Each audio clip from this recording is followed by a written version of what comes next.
The guy who failed every single test in Demon Slayer's academy is now standing in front of the sync machine. This sync machine measures how well a person's body can connect with a demon core, the energy source humans use for their transplanted armor. The higher your sync rate, the more demon power you can control. The top cadet of the class, Situ Liu, just scored 39%, the highest in the entire group, and everyone calls her a prodigy. But nobody expects much from Aang. Yet the moment the test starts, the numbers shoot up like crazy. 20%, 40%, then more and more until finally it reaches 80%. The instructors freak out, thinking the machine's broken, but it's not. Our dude's the real deal. Because what no one here knows is that this loser used to be humanity's strongest warrior. 60 years ago, he led an army of heroes against the demons that nearly destroyed the world. He fought the Crimson Demon King himself, and died taking his last breath in that final battle. But instead of dying for good, he woke up in a weak body, decades in the future. With his consciousness fading away, he suddenly awakens in the body of a warrior. As he looks around, he realizes he is in some kind of boot camp, trapped in another body. He feels he might be dreaming, examining his hands and seeing that it feels too real to be a dream. He touches his face and realizes that it's a different face,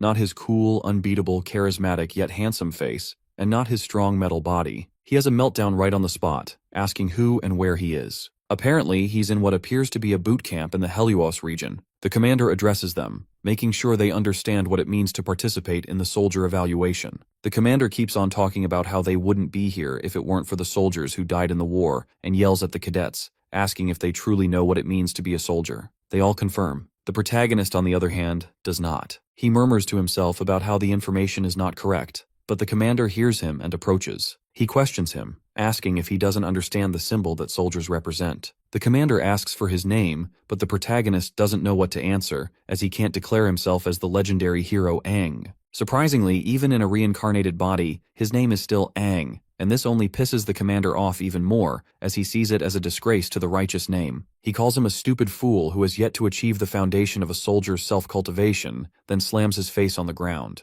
The protagonist is totally disappointed that his body can't even react to a blow of such a low level, and still shares the same name as him. The commander, while walking away, tells him in a threatening tone that he'll be paying extra close attention to him, then goes back to addressing the whole crowd. He tells everyone to move to the evaluation field, as next up is the physical evaluation. One of the soldiers helps Aang up and asks if he's okay. He introduces himself as Lan Sinuo, and notes how our boy has a name to feel pride about. Just as he's saying this, a white-haired girl in front interrupts, mocking Aang for sharing the same name with the legendary hero. One thing for sure, she got a strong hate boner for our boy and his name. Her name is Situ Liu, by the way, and she walks away calling him childish, which pisses our boy off badly. He complains to Lan that the girl has a cocky attitude. Hearing this, his freshly made friend is honestly surprised he doesn't know her. He identifies her as the most anticipated evaluation soldier of their batch, a young lady with the nickname Cold-Blooded Demon, and the daughter of the most esteemed martial family of the Helios region, the Situ noble family. Aang finds the name Situ very familiar and tries to recall where he has heard it before. His new friend picks him up from the floor, and some girl takes a picture of them from behind, calling it a truly enchanting bromance.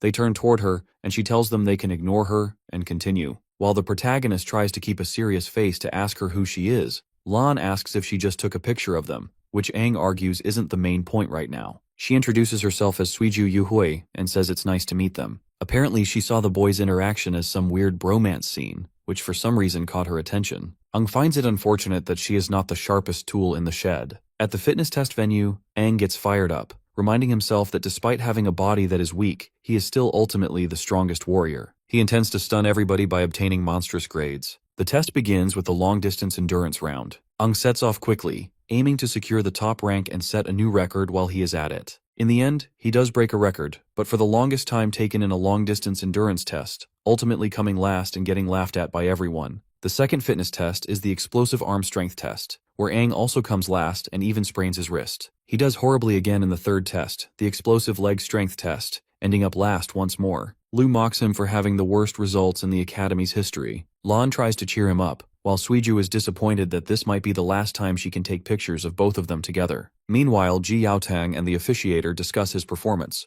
Ji tells the captain that Aang's results are so poor that he should be eliminated immediately, as there is no need to proceed to the second round of assessments. The captain agrees there might not be much hope for him, but he still has the right to participate in the second round of tests, which might even be his last chance. He orders for the second round to begin immediately. For this test, they gather inside a building and are assessed on their synchronization with their special equipment. For Aang, this is his chance to shine. He remembers keeping an average sync rate over 96% in the past. Even though he is not in the best shape now, he knows it comes down to determination, and he is ready to prove the doubters wrong. Checking out the grafting gear, which looks like it is from 60 years in the future and is super light, he feels pumped. Liu, who trains with a martial arts family, gets a sync rate of 39%, the highest of anyone there. This makes her the center of attention, and someone even wants to date her because she is so impressive. When she finds out her score in the lounge, she is over the moon, even though she tries to keep her cool. Aang is amazed upon seeing this girl doing 39% on her first try. His new friend talks about how Liu seems to have a fiery strength hidden in her, and Aang can feel it too. Lan then suddenly notes that his friend does not look worried about the test, and our boy confirms that he isn't. After all, he is used to this kind of thing.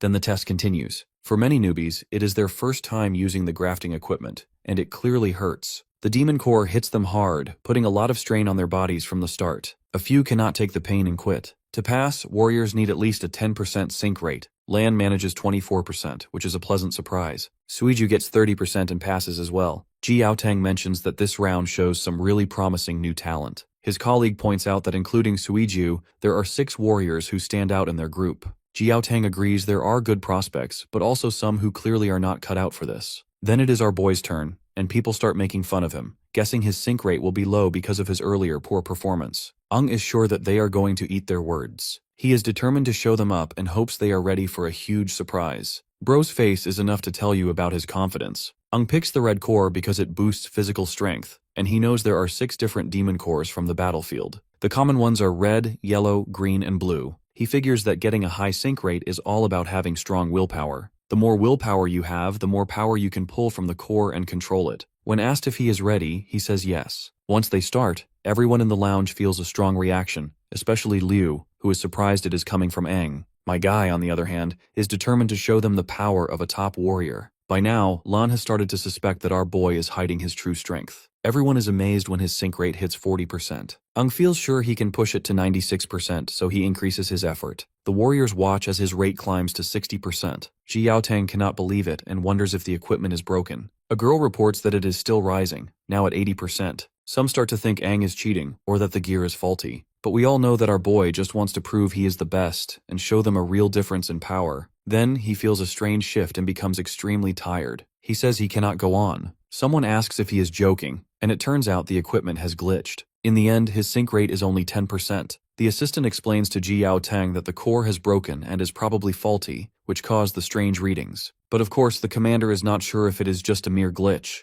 Aang still passes with 10%, though others think the core is bad. After all, there is no way in hell that such a weak body could achieve such a high rate. Meanwhile, our boy's friend rushes to check on him, while Liu feels jealous, thinks someone is stealing her spotlight, and is not happy about it. Lan rescues our boy out of the test room, while our poor fella is just feeling grateful that he at least passed with this pathetic score. Suiju, meanwhile, is out here busy taking pictures of Lan rescuing his friend. Later, as Aang sits back, he ponders the strange loss of strength, as if something had drained it away in an instant, something he has never felt before. Despite his willpower getting him to 80%, a low-quality core should not have broken like that. Ji Yaotang comes by to congratulate them for reaching the final test, which will be a real fight against demons. He hopes they will all make it through safely. Then they are told to head to the next test site. Aang, feeling sick, walks off with a bad feeling, talking about the possibility of dying. As he leaves, the commander still hasn't gotten over the fact that Aang's crimson core got shattered, which makes him intrigued about his potential. He is eager to see how this mysterious newbie will handle the next challenge in the hunt beyond the wall in the thick fog.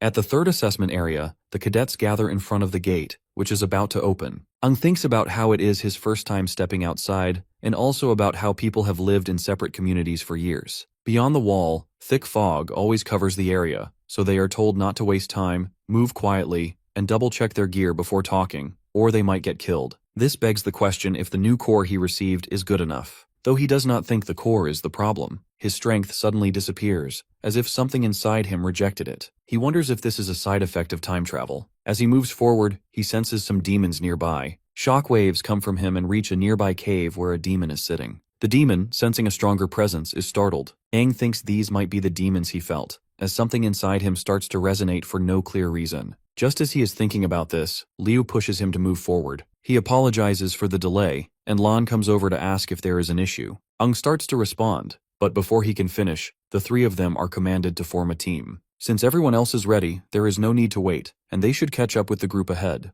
Suiju wonders if teaming up with them was part of our boy's plan, but we all know that Aang never thought about it. Meanwhile, Liu was intentionally worried earlier that no one would team up with her. Looks like even she knows how arrogant she can be. Before heading further, Suiju takes a photo of the group, a proof that solidifies their team. The Dispelling Stellae is a black structure made from tough minerals. One of its minerals can clear the fog within a certain range. The examiner explains they will take the test as a team of 4. He assumes they all know the test is a fog hunt. Each team member gets a combat knife and a small fog-clearing device made from the same material as the stelae. Their mission is simple. The fog hunt is the last challenge every new recruit faces in the fog-covered world. A warrior must watch out for dangers hidden in the fog. Being a warrior is more than just being strong. It means facing fears and the unknown together as a team. They have to awaken their inner hunter, defeat the appearing demons, and only then earn the title of warrior. The first team's test ends and the second team gets ready. Tada Yoshioku, the leader of the 3rd Squadron, watches the contestant from the gate. She is accompanied by her fellow Joel, and Commander Ji Yaotang is there too.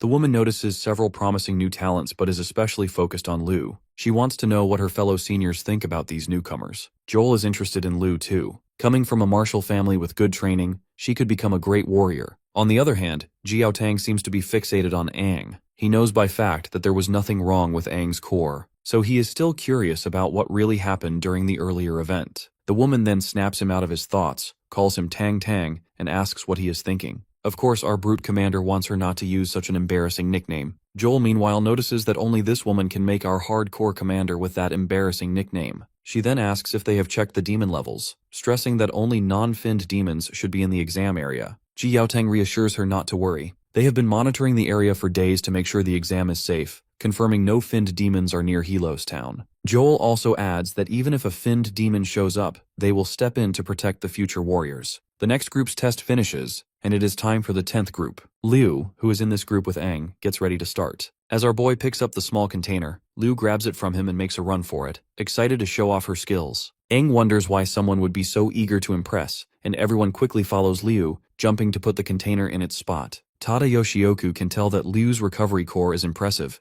pointing out that her dexterity matches the blue agility cores, which shows her martial family background. Soon demons start attacking. Aang suggests his group to fight the demons, and Lan jumps into action, throwing a powerful punch. Ji Yaotang is impressed by Lan's prowess, who is doing a great job and has already mastered his core's strength well. Aang draws his knife and tells everyone to focus on one demon each. They all agree and jump into battle. Suiju slashes at one demon several times, finally killing it. Lan also takes down a demon with a single punch, and Commander Joel points out that Suiju and that brute guy are working perfectly together, with Suiju showing impressive moves and making the most of the agility cores. Ji Yaotang reminds them not to rely too much on anybody. Liu stabs a demon, making it explode. Now it is Aang's turn to show his skills. He focuses on 3 key spots: the throat, chest, and abdomen. He targets these areas while thinking about his current body's limits and how much damage he can do quickly. He gets ready to test his abilities under the exam conditions and rushes forward to keep attacking the demon. He sees the demon throw a punch and quickly dodges to the side, then stabs his knife under its shoulder. He is annoyed at how slow his reactions feel. When the demon tries to kick him, he dodges again and stabs it once more, still feeling that his movements are not smooth. He gets in a few hits, but they are weak. Seeing this, his teammates begin suspecting that he is just messing around with his targets. Meanwhile, Suiju takes some pictures, hoping to catch everything on camera. Liu stays silent but thinks Aang is purposely showing off. Tada Yoshioku takes note of our boy's fighting style and asks who he is,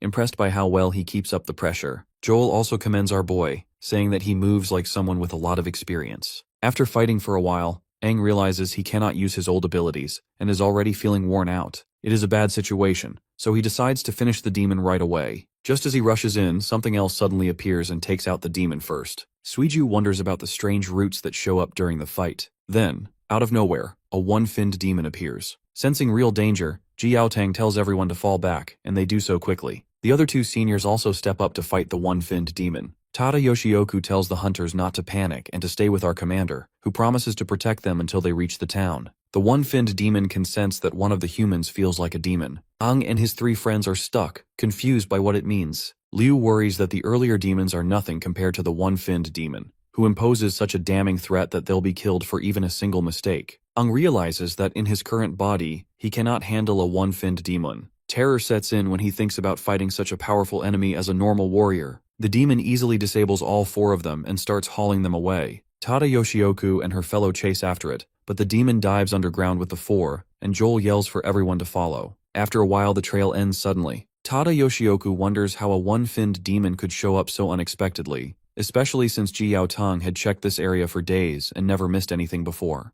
This has never happened until now. Ji Yaotang arrives, demanding to know where the 4 warriors went and why everyone stopped tracking the demon. Joel suggests he relaxes because the enemy vanished. The lady points out that the one-finned demon likely went deeper underground, and they should not rush in since nobody has explored that area yet. Remembering how he lost his brother, Ji Yaotang slams his fist into the ground, blaming himself for putting the 4 in danger. Joel meanwhile suggests going back to town, guessing it is probably in chaos by now. He wants to send out search teams to make sure there are no more one-finned demons roaming around. The lady also agrees to not stress this unprecedented situation, especially since no one saw this coming. She wants Ji Yaotang to stay calm, even though she knows it is difficult for him. Ji Yaotang stands up and says he will keep looking for the 4 warriors alone, telling them not to worry. Joel starts to object, but the lady cuts in, telling the commander to return before sunset. The commander agrees, then heads off into the fog. She is sure as hell that there is no changing his mind. Joel recalls how once demons took the commander's younger brother years ago, and he still blames himself. Tada Yoshioku notes that if Ji Yaotang's brother were alive now, he would be about the same age as the 4 captured kids. Maybe these kids that just got kidnapped by the enemy remind him of his little brother. Meanwhile, inside a cave, Aang and the others are tied up. Our boy wakes up, confused about where they are, but relieved everyone is still breathing. The demon appears from behind and notices that Aang is the first to wake. He can tell that this boy seems different from the others. It is curious why Aang has a demon-like aura, possibly even stronger than the one-finned demon. My guy got no clue what this shithead is talking about. Suddenly Aang's body starts to glow red, and he snaps the ropes around him. He rushes at the demon, but the demon dodges. He thinks that in his past life, he would have taken off the demon's head before it even had a chance to move. He knows he needs to save the others. He notices the one-finned demon has a red core that boosts its speed and flexibility, letting it move and strike faster. However, that also leaves its joints unprotected by thick skin, which is both an advantage and a weakness. The demon raises its hand at Aang and says it is pointless to resist. The demon slams its hands into Aang, and he instantly realizes he needs to target its joints, since that is the demon's weak spot. He pushes hard, refusing to be seen as weak. He shouts that he has killed many one-finned demons in the past. In response, the demon delivers a fierce kick that sends the poor guy reeling and leaves him bleeding. Being the wooden-type demon this thing is, it can regenerate itself, and this bastard is very proud of his abilities. Aang always thought only green core demons had that power, and he wonders if demons have changed over the last 50 years. The demon accuses him of underestimating it, then sends out roots that pierce through our boy's body and pull him in. Grabbing Aang by the head, the demon says it still does not understand who he is. Aang can feel the roots stabbing into his organs, making it almost impossible to breathe. He has only just been reborn, yet here he is on the brink of dying again. Worrying for the other 3, he feels the same despair as before, and fears everyone might die with him. Aang is filled with regret and sorrow, cursing his own weakness for dragging them into this. Noticing Aang's weakened state, the one-finned demon decides to eat him to evolve. Just as it moves in, a voice inside our boy questions whether the demon really plans to devour him. This inner demon complains that if Aang dies, its own plan will fail, and it is annoyed it has to spend its last bit of energy now. Suddenly, the one-finned demon senses a terrifying power coming from our boy. A demon form starts emerging, and the one-finned demon guesses it might be a 5-fin or 6-fin demon. However, the aura is far stronger, and shockwaves shoot up into the sky. An 8-finned demon bursts in, sending the one-finned demon into a panic. The newcomer announces itself as the strongest red core demon and the king of finned demons. Trembling, the one-finned demon calls it the Crimson-Finned King. Meanwhile, Ji Yaotang keeps searching and fights any demon he comes across. After a while, he stops and notes that he has checked everywhere nearby but only saw 2 no-finned demons. He thinks the 4 candidates are not here and vows to keep looking until he finds them before sunset. He then senses a huge burst of energy in the distance and wonders what it is,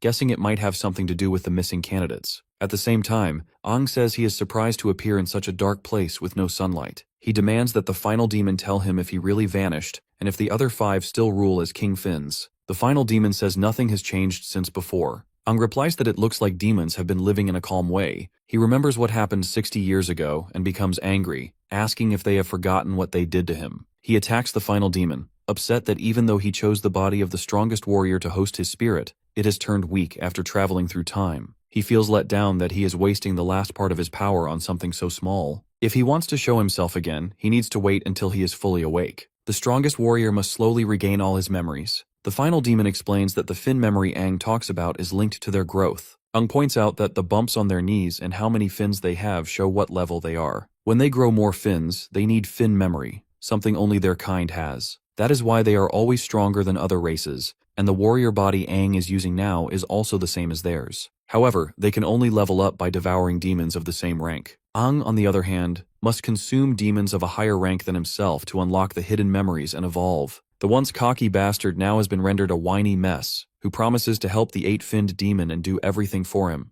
The 8-finned demon ends up killing the bastard since he is not worthy, and the only purpose he can currently serve is to act like fodder and help Aang awaken his fin memories. This acts as the first step in Aang's quest to get stronger. This edgelord wants our boy to slowly reach the 8 fins. When that happens, the 8-finned demon will wake up from his deep sleep. Afterwards, the bastard goes back inside our boy, while Aang himself is stuck somewhere in the brutal memories of the past, when he and his fellow were badly hurt. His fellow wished their majesty Aang lived, because that particular female is waiting for him. When the dream suddenly starts to turn into a nightmare, he opens his eyes in the present, and wonders if he was dreaming. He realizes these are memories from long ago, and feels very scared. Just then, his friends walk in, happy that he is awake, and he is surprised to see them. Suiju notices our boy's hair looks different and asks if it was caused by the demonic door. Aang feels confused since he has no clue what she is saying. He then checks if they are all okay, remembering they were pulled underground by the final demon. Ji Yaotang and the other 2 commanders enter and want our boy to share what happened down there. Aang asks the reason why all the seniors decided to visit him. Tada Yoshioku informs him that our brute commander brought them back. She calls him Tang Tang once again, which is just straight up embarrassing.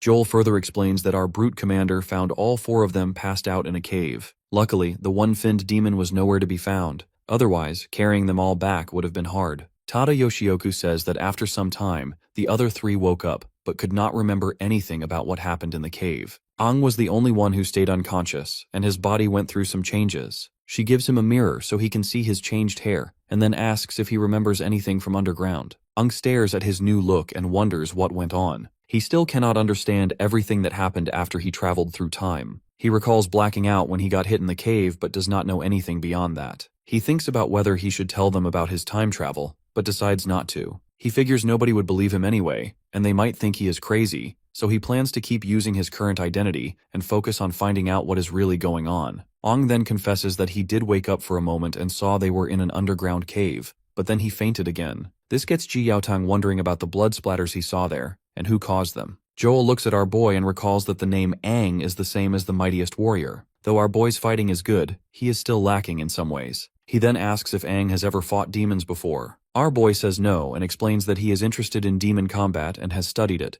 but he never had real battle experience. Since Aang is well informed in this subject, the senior woman suggests our brute commander not to give up on training him properly. Moving on, Aang asks what happened with his warrior test. Suiju says they passed and are now on the Stilk team. Lan adds that due to recent events, Ji Yaotang formed them into a group of 4. Liu also chimes in, mentioning that they are behind compared to everyone else. Ji Yaotang explains they need to do missions to earn points, and because Aang was out cold for 3 days, they have no points so far. Aang is shocked he has been unconscious for that long. The next day, the 4 of them stand in the town in their new uniforms. People talk about the new warriors who came in 3 days ago. Ji Yaotang shows up, congratulates them for becoming official warriors, and praises them for surviving a run-in with a one-finned demon. He says he will be leading their squad, which is one of 9 under his command, and hopes they can do well against the other squads. Aang thinks the rules are tougher than before. Lan asks if Aang really never heard of the squad ranking system. It seems like Aang is a newcomer and does not know much, and right now, they are at the bottom of the list. Ji Yaotang explains how the leaderboard works, and adds that squads at the bottom get monthly punishments like cleaning duty until the next rankings are out. Aang realizes that might explain why the town is so tidy. Ji Yaotang names Liu as the group leader, and no one seems to have any objections except our boy. He doesn't voice his desire to become the group leader, and lets Liu be happy about his new job.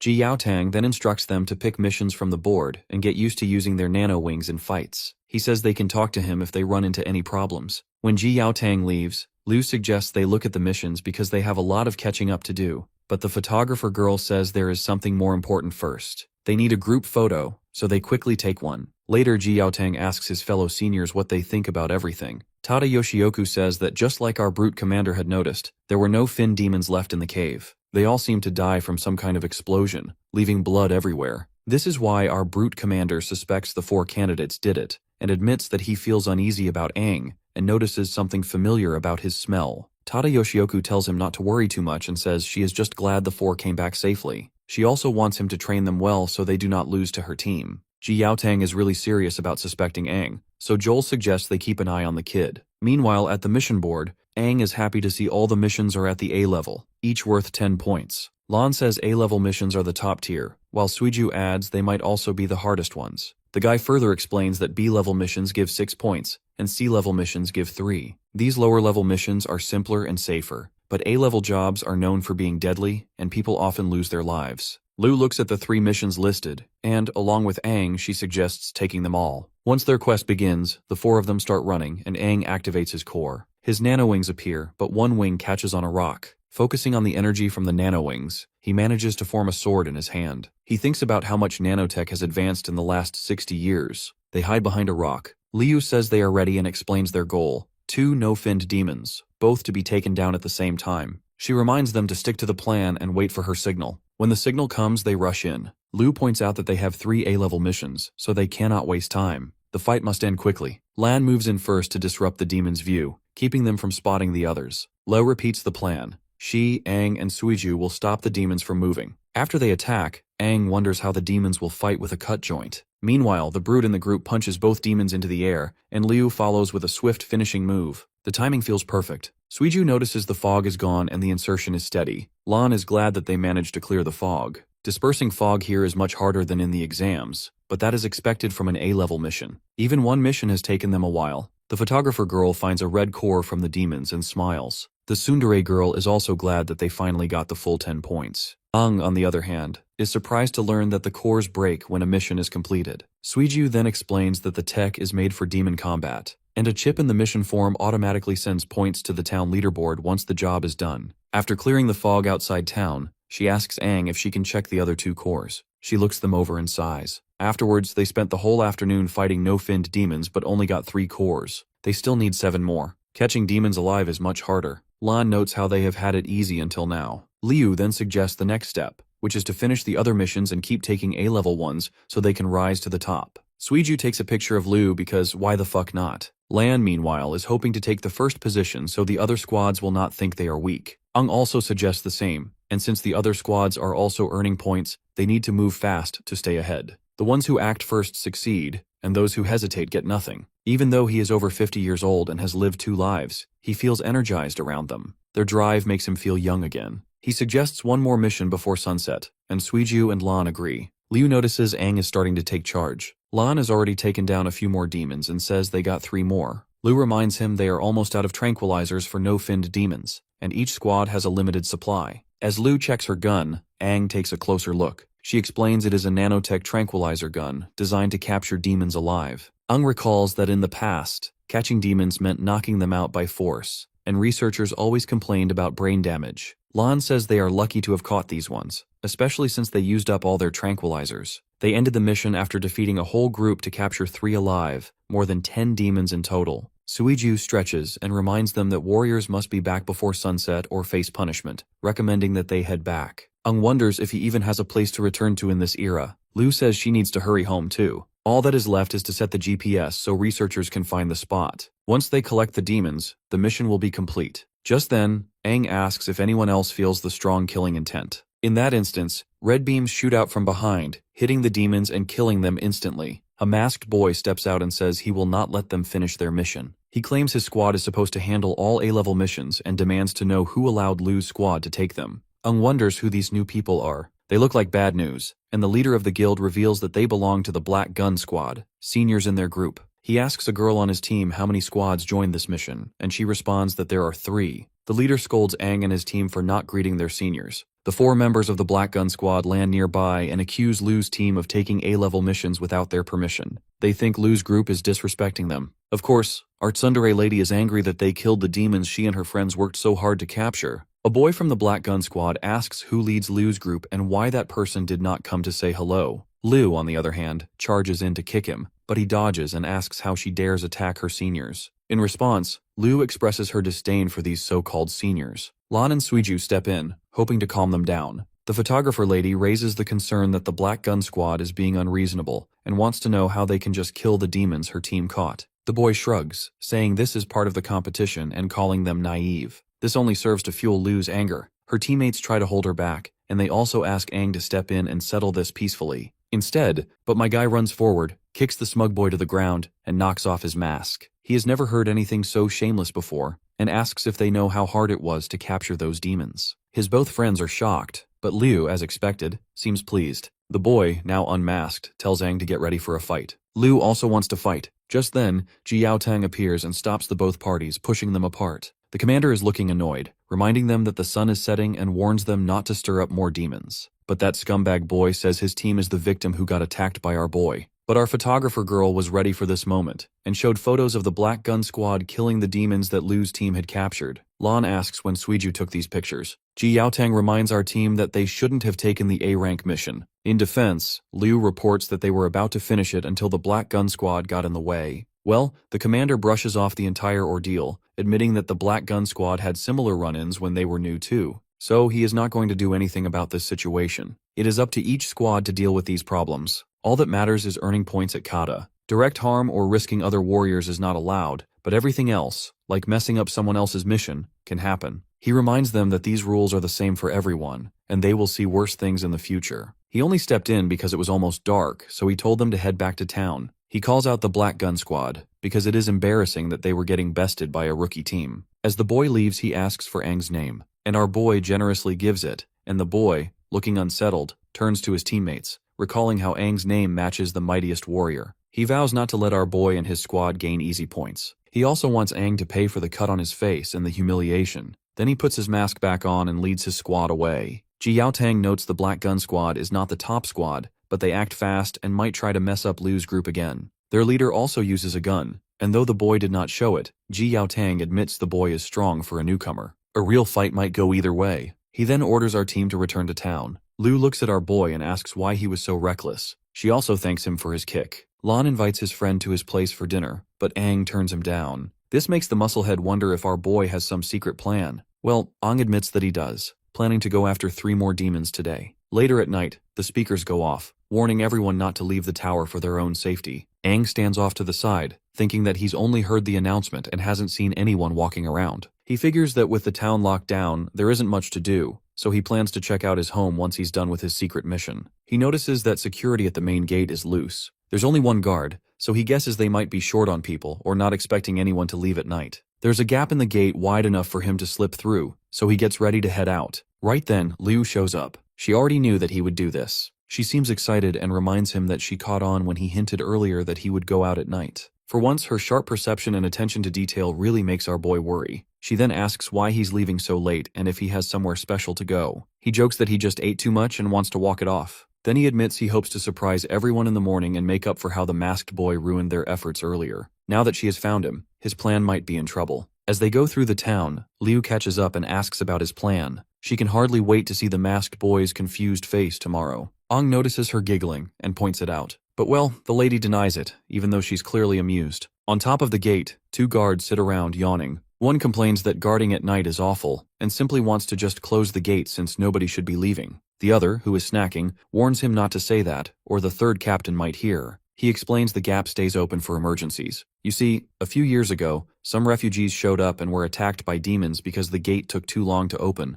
so now every town leaves a gap just in case. The 1st guard apologizes, and the 2nd tells him not to worry, as they will get used to their grueling job. Then he pulls out an adult photo book. The 1st guard notices it has new pictures of female warriors from other towns. But this isn't surprising, since it cost a shitload of money. While both perverts are distracted, our duo slip out of the gate. Aang notices that the old exam ground is covered in denser fog than before. They move to another spot, where Liu says it is less likely they will be noticed, because it is far from the walls, and there is a rotting forest for cover. Our boy then narrates the plan for her. He will lure the demons out, and she should aim for their heads. They will rely on pure strength to knock them out. He steps into the fog and tells her to wait for him. Liu trusts Aang's skills, but still feels uneasy as he disappears into the thick mist. She cannot tell if she is excited or worried, but she focuses and stays ready. Liu is impressed by how smoothly Aang lures the demons. He only draws out 1 no-finned demon at a time, which makes it easier to capture them. For her, this brute force way of fighting feels new and fun. She learns it quickly and does well. When Aang signals, the girl moves in,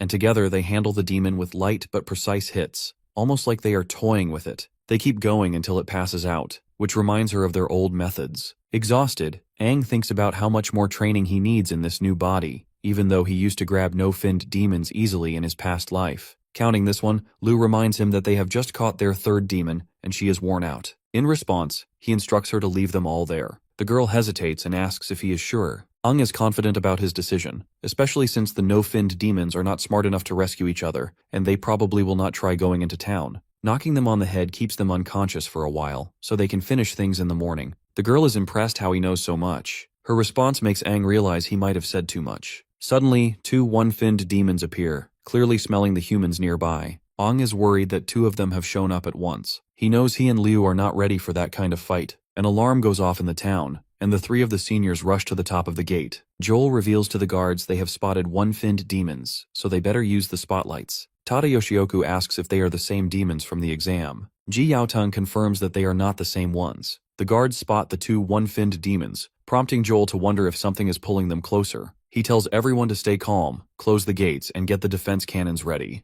But Ji Yaotong yells not to close the gates because someone is still outside. He is furious to see our duo out there and demands to know why they left town so late. The senior woman desperately wants to know what the both kids are doing outside at this hour. They spot three no-finned demons tied up, which makes Ji Yaotong realize that these two kids came here to make up for the mission that got ruined earlier. Joel isn't surprised, since this is a typical mistake for new warriors who act too boldly. Even then, Ji Yaotong becomes angry and decides to punish both of them once they return. He charges toward the demons, and Tada Yoshioku tells her fellow senior that she will follow Ji Yaotong, leaving the rest to him. Joel sighs because his well-deserved night of drinking is ruined. Meanwhile, when the one-finned demons see the warriors, Aang tells the girl to hold off. He wants them to wait for backup and see if he is the real target. He wonders if this is the same thing that happened before, possibly linked to his reincarnation, or that strange event in the tunnel. Liu, meanwhile, suggests they fight together. One demon asks if they plan to resist, then focuses on Liu and calls her useless. Instantly that bastard lunges to attack them,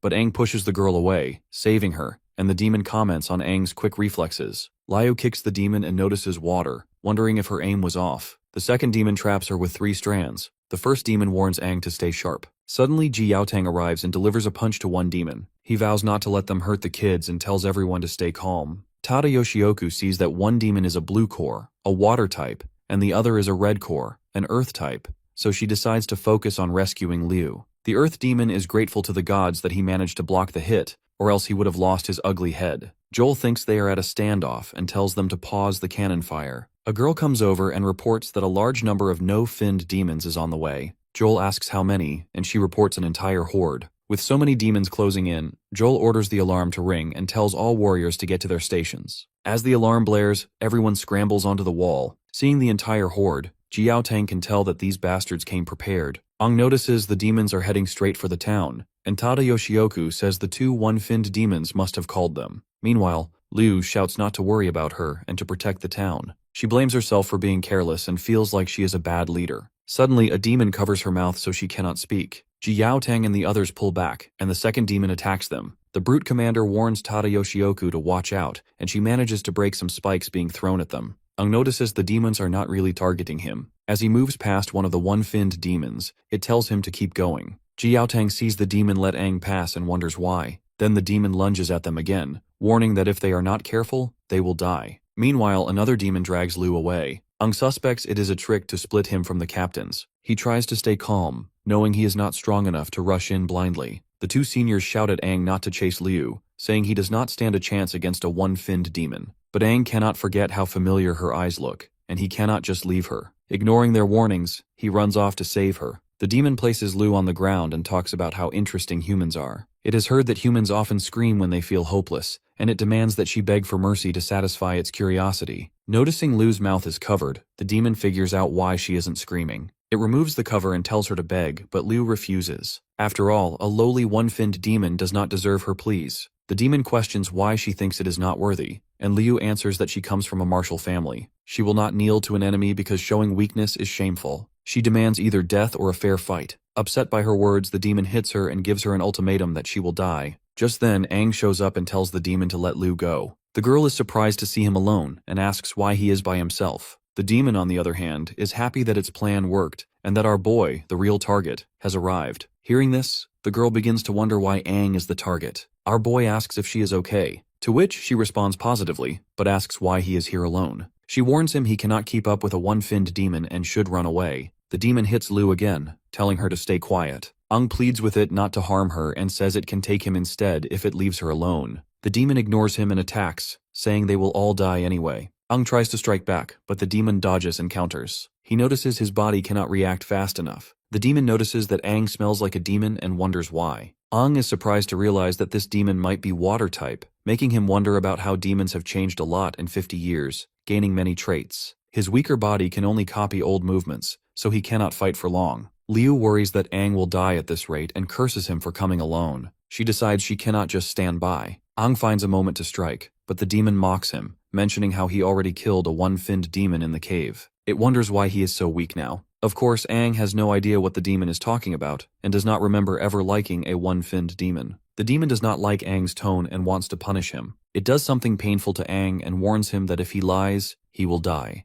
Then it attacks Aang again, sending him crashing into some trees. The poor guy feels a sharp pain, worried his organs might be badly hurt. Liu sees him in trouble and feels she must help. The demon walks over to him and threatens to eat him if he does not give up the information. The bastard expresses his desire to evolve by devouring our boy. As it reaches for Aang, the girl suddenly charges in and kicks the demon away, warning it to leave her teammate alone. Seeing her, Aang can tell that she must have forced herself free, noticing her wrists and ankles are burning. The girl bravely faces the demon and dares him that if it wants to kill someone, it should kill her. Being the leader of the group she is going to defend her fellow teammates until death. The demon agrees and tells her not to dodge. It then sends attacks at our boy from different angles, and that gigachat of a lady stands still, blocking each one. Aang shouts at her to move, but the girl refuses to comply since she doesn't want him to get hurt. She tells him to keep quiet and let her concentrate. Suddenly, spikes shoot up from the ground and pierce her feet. The demon grabs her and says it will not kill her right away. Instead, it will humiliate her and finally make her scream. Aang lies on the ground, trying to rescue his friend but feeling hopeless. He thinks it is unfair that even after reincarnating, he has to watch a teammate die again. He hates that he is the one who needs saving and wonders how he can protect anyone if he cannot protect himself. Why he must go through losing his teammates again and why he feels so weak. Suddenly, he releases a huge aura, breaking Liu free from the demon's grip.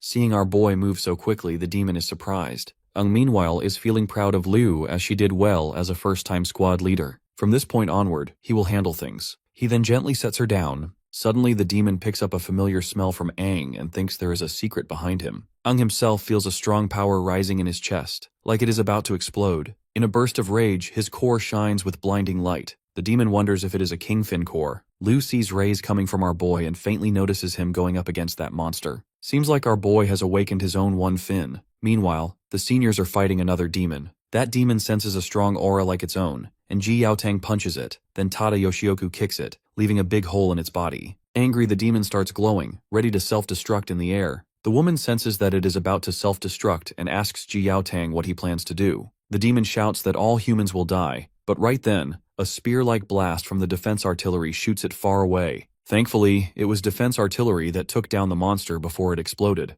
Joel, fighting off countless no-finned demons, sees the horde closing in and warns other two seniors about the approaching threat. Tada Yoshioku tells our brute commander they must get back to town. Ji Yaotang worries about our boy and Liu, but Tada Yoshioku doesn't want to abandon the battlefield, reminding him they have duties as warriors, not just as captains. So after making this harsh decision, they hurry back to protect the city. Elsewhere, the one-finned demon asks why Aang seems so much like them, yet also looks human. It is confused by our boy's human fins, which should be impossible. Aang wonders if his reincarnation gave him demon powers. Then he uses a healing power on Liu. Seeing our boy effortlessly healing the girl, the demon is shocked and asks him if he is wood type. Well, this healing power is likely because he absorbed a one-fin wood-type demon. If he defeats and absorbs a one-fin water-type demon, he might gain water powers too. The demon is stunned by Aang's strength, which it has never seen before. Aang makes Roots appear behind him and says he wants to take the demon's power for himself. The demon panics when it realizes Aang has absorbed a wood-type demon. Seeing this shithead panicking, my guy takes great pleasure since he never saw a demon act afraid in his past life. He steps closer and tells the demon to use its full strength, wanting to measure its power. The demon seriously wants to know whether our boy is a human or a demon. As he says this, the bastard promptly charges at our boy, Since he possesses all the abilities of wood-type demons, he summons vine-like tentacles that grab the demon. The demon, in pain, decides to use its hidden move too. It swings its water whips at Aang, but my guy dodges. The demon rushes in again, saying it will not show mercy. As it fights, it brags that Aang will never understand real demon power. It delivers a strong kick, sending our boy crashing into the trees. Aang admits he does not fully grasp the demon's strength, but if the demon knew how fast he can learn, it would realize he is the mightiest warrior. He knows he has to keep adapting to win. The demon expresses shock regarding his wood-type healing, and Aang immediately catches on. He attacks again, trapping the demon in its roots, then grabs its face and says he is tired of this fight. The demon feels something strange inside itself just before its body bursts apart, leaving behind only its face and a water crystal. The demon claims it can dissolve its body and survive, but Aang points out that its core cannot escape. An overconfident demon is still doomed once its core is gone. He pulls out the demon's water core and reminds this lowly runt that even a 7-fin demon dies if its core is destroyed. With that, my guy crushes the water core and drinks it to take in its power. After chugging it down, he notes that the demon essence he just drank does not taste bad. The demon inside him urges him to devour more demons and kill the humans. As he tries to resist that voice, he even swings at Liu's shield in an attempt to devour her. But the real Aang within this body cannot imagine hurting his own teammate, so he tells the demon inside him to stop. He wants to save Liu, not kill her. At the main gate, the warriors are busy fighting off no-finned demons. Lan notices our duo is missing, prompting Suiju to say she heard rumors that 2 warriors snuck out and were targeted by a 1-finned demon. Lan is shocked to think it could be our duo, but Suiju tells him they do not have time to confirm it right now and must keep fighting the demon horde. The 2 seniors also arrive and join the battle. Joel asks about their cores, and the captain says they are still fine. Mid-fight, Joel feels glad to report that since they already took down one finned demon, the regular demons are less coordinated, acting like a group of panicked creatures. So he wants to use that opportunity to scare them off and buy time. The other 2 seniors agree. They leap from a high spot and release a huge blast with their cores. Tada Yoshioku recalls this is the 2nd time they have pushed their cores so far, and Ji Yaotang wishes his fire core had more stamina so he could maintain this level of power. Joel comments on how dangerous the explosive red core can be, then dives in, slicing through demons. From above, Suiju watches, amazed by how strong a captain's attack can be. Lan thinks this must be the power of the 1-fin core and dreams of reaching that kind of strength himself. After a while, Joel checks on the other 2 seniors, and they say they are holding up fine. Their plan is working, and the demons are being pushed back. Suddenly, Joel senses something unusual and points to a figure approaching. It is Aang, carrying the team leader in his arms. Tada Yoshioku wonders where the 1-finned demon went. Joel looks at and feels concerned. Even though they have broken the no-finned demon's morale, Aang should not act so casually around them, since they can eat him alive in an instant. With the speak of the devil, the demons try to attack Aang, so the 3 captains jump in to help. My guy notices them and gives them a terrorizing glare, causing them to tumble back. The demons then start running away, and the warriors cheer as the horde retreats. Some ask why the demons suddenly ran, guessing they might be scared of the captains. Others agree, saying the demons likely panicked after seeing such a huge display of power. Everyone praises their captains for being brave and strong, though Ji Yaotang wonders if it was really his and his fellow seniors. He is forced to consider that our boy likely played a part. As Aang returns to normal, he notices the captains heading toward him. In his mind, he dreams of the 8-finned demon, who can't help but brag how Aang had been relying on his powers. When the boy asks who it is, the demon says they have met before, though it was over 50 years ago, so Aang may not remember. Our boy realizes this demon is one of the 8-finned demons and asks how many exist. In response, the demon assures him that his questions will be answered in time. The creature then suddenly appears before Aang, and introduces himself as the Crimson King Finn, the strongest of their kind. He can tell that our boy is not afraid of him, which makes sense for the mightiest warrior, and praises the boy's will for resisting his mind control. The Crimson King then promises not to hurt him. When our boy asks why the demon chose his body and what happened to his old one, another 8-finned demon steps out from behind Aang and touches his face, saying he will understand later. He explains that Aang's body is now bound to the power of Crimson, and for both their sakes, the boy must work and level up. With time, they will both get closer to perfection. Aang becomes angry, as he doesn't like how these demons consider humans lowly runts. Standing up, he punches the demon. In reality, Aang suddenly snaps out of the dream and lunges forward, grabbing Liu by her shirt as though he is about to punch her. He then comes to his senses when he lays his eyes on the mighty white milkers of hers. Of course, Liu slaps him, and the others pin him down, asking why he behaved that way. At that moment, Liu's father Zhongong arrives and tells everyone not to treat their savior like an enemy. The others greet him as master, while Liu calls him father. For context, Joel explains to our boy that Sun Gong is the head of the Situ martial family. He is surprised that Aang does not recognize him even though he is from Heluos too. It all starts to make sense to our boy. Since he is the father of his team leader, then this man must be taking care of him for saving his daughter. So, he apologizes to Sun Gong for causing trouble. The Big Cheese thanks our boy instead for saving his daughter, speaking on behalf of the Situ family. He then tells the 3 captains they can stay in the training area for a while, and mentions there will be a celebration that night for the victory over the demon horde. The 3 captains apologize for any inconvenience, but Sun Gong laughs, saying he has watched them grow up, and they can treat this place like home. He notes that Liu is naturally stubborn, so they should keep her in check if needed, without showing mercy. The captain agrees to handle everything and sends everyone else away except for Aang and the 3 captains. Once alone, Jiao Tang suspects our boy and wants him to spill everything he knows about the one-finned demon that appeared during the exam and the demon horde just recently. The other seniors also seek the same answers. Even though Aang doesn't belong to his squad of students, he still cannot afford any doubt and wants the junior to spill it. Of course, Aang asks if they are being serious, reminding them that he and Liu barely got away from the one-finned demon. Joel points out that the other 2 seniors teamed up just to defeat one demon, so how in the hell this kid managed to beat the demon all by himself? He then demands to know how Aang managed to escape. Joel keeps suggesting that the kid might be working with the demons, which would explain why the demons let him slip away every time.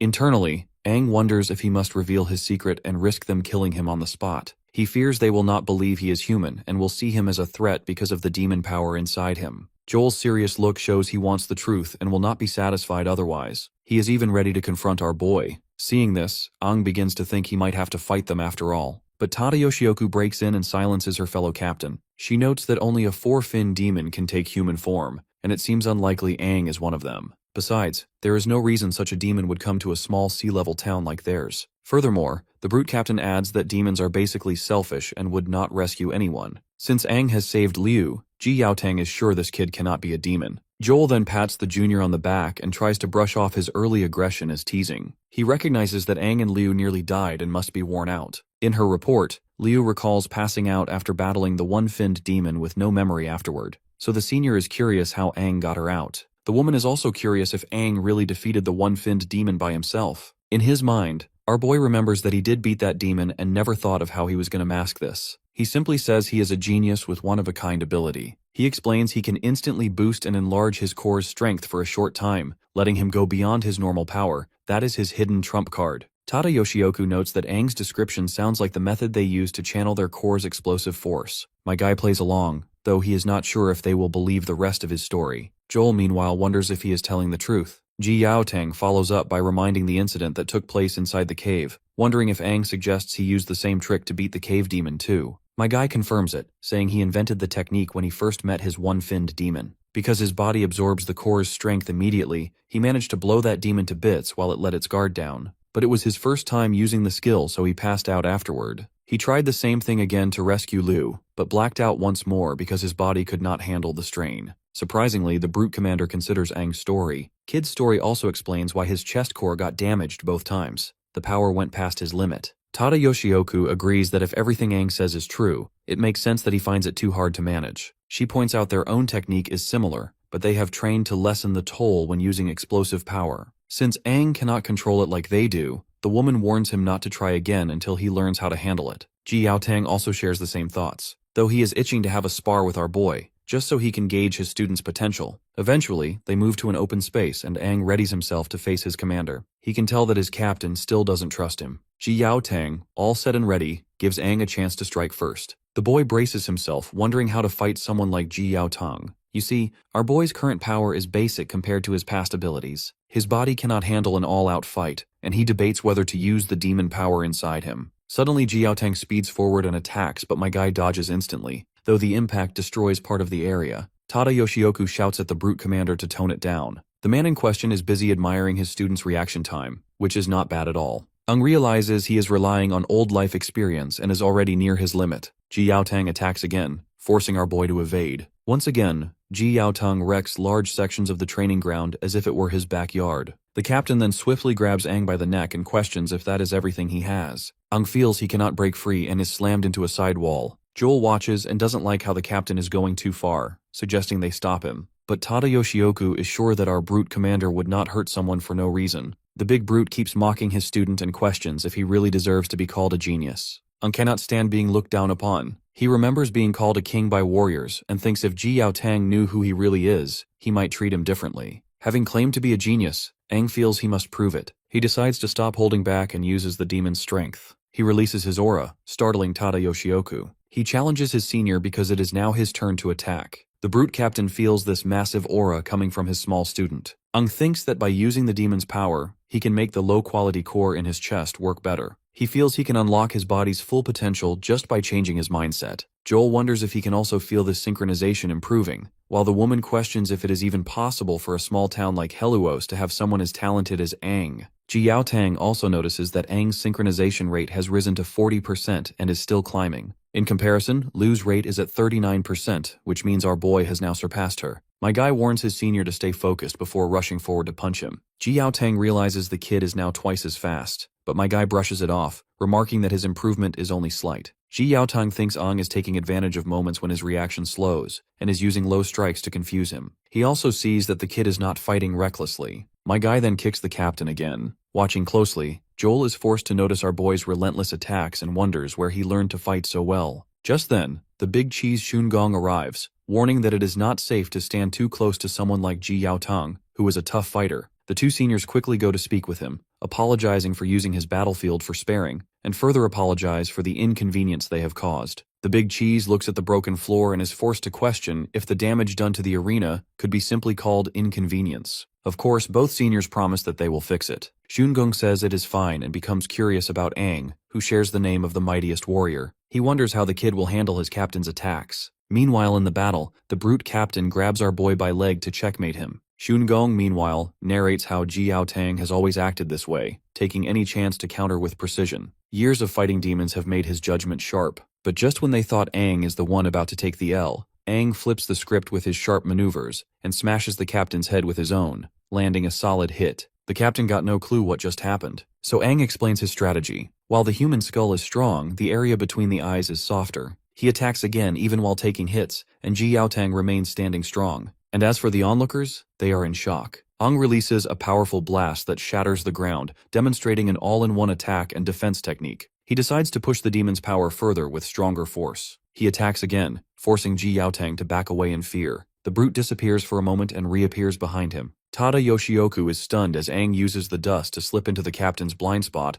and turns his opponent's own move against him. Watching all this, the big cheese comments that this kid is very vengeful and learns quickly. The brute is angry after having his own move being used on him, and warns his little opponent not to forget that this was his move, and that he knows it better than anyone. Shun-Gong can tell that the captain is losing his edge against his student. Meanwhile, Aang throws a punch but deliberately misses, much to the brute's shock. He wonders why he missed. In response, my guy pointed out his senior's tendency of restraining his opponent, rather than fighting head-on. Aang used this to his advantage and headbutted the captain, causing his vision to get blurry and lose his sight. This gave our boy the perfect opportunity to land the final blow, which he didn't, and missed deliberately since he was just here to prove his skills and strength. By now, Shun-Gong is truly curious about Aang's true abilities. The gate opens, and Suiju enters her friends. She is here to remind them that the dinner is almost ready, and that Liu's family has prepared a large meal in the big room. When she looks ahead, she is shocked at the destruction around them. Aang quickly puts all the blame on the captain. Meanwhile, Joel teases the brute captain for losing pathetically.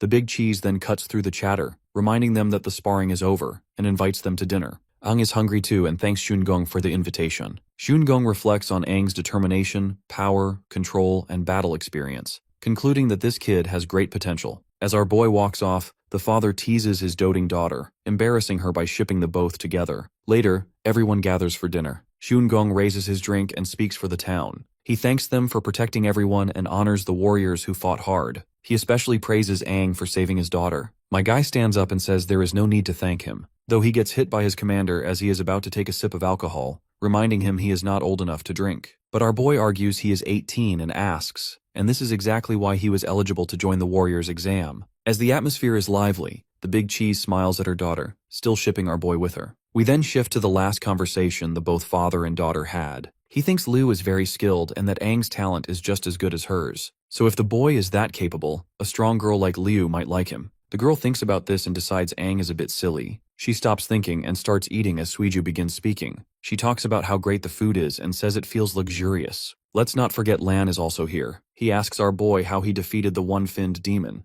Jiotong explains that Aang pulled a lot of power from his core, making him stronger for a short time. Tada Yoshioku adds that it is like how captains use their core, but Aang took a big risk to get that power to escape death. It was very dangerous without training and hurt his body a lot, and using it again could damage him permanently. Furthermore, letting Aang and Ji Yaotang spar was eye-opening. The kid's power is surprising, but he needs more training or his body might break. Internally, our boy knows that if he told them he absorbed cores from 2 one-finned demons and has wood-type healing powers to recover quickly, it might be too much information. He decides to play along and keep the real info all to himself. He confirms the captains were right, which is why he passed out. It is clear he needs to train his body more. Lan is surprised at Aang's abilities and says how incredible he is, hoping they will not fall behind. Lu also is amazed by his skills and now understands how he was able to save her. The Brute Commander then reveals that they meant to punish Aang and Lu for messing up the mission earlier, but since they beat a one-finned demon, they let it go. He warns them not to act like that again. Joel also reminds them that there is no time to relax because the squad competition is still on. Speaking of which, Tada Yoshioku points out that Lu's squad is in last place and needs to try hard from the next day. Well, my guy is sure that his squad will be at the top.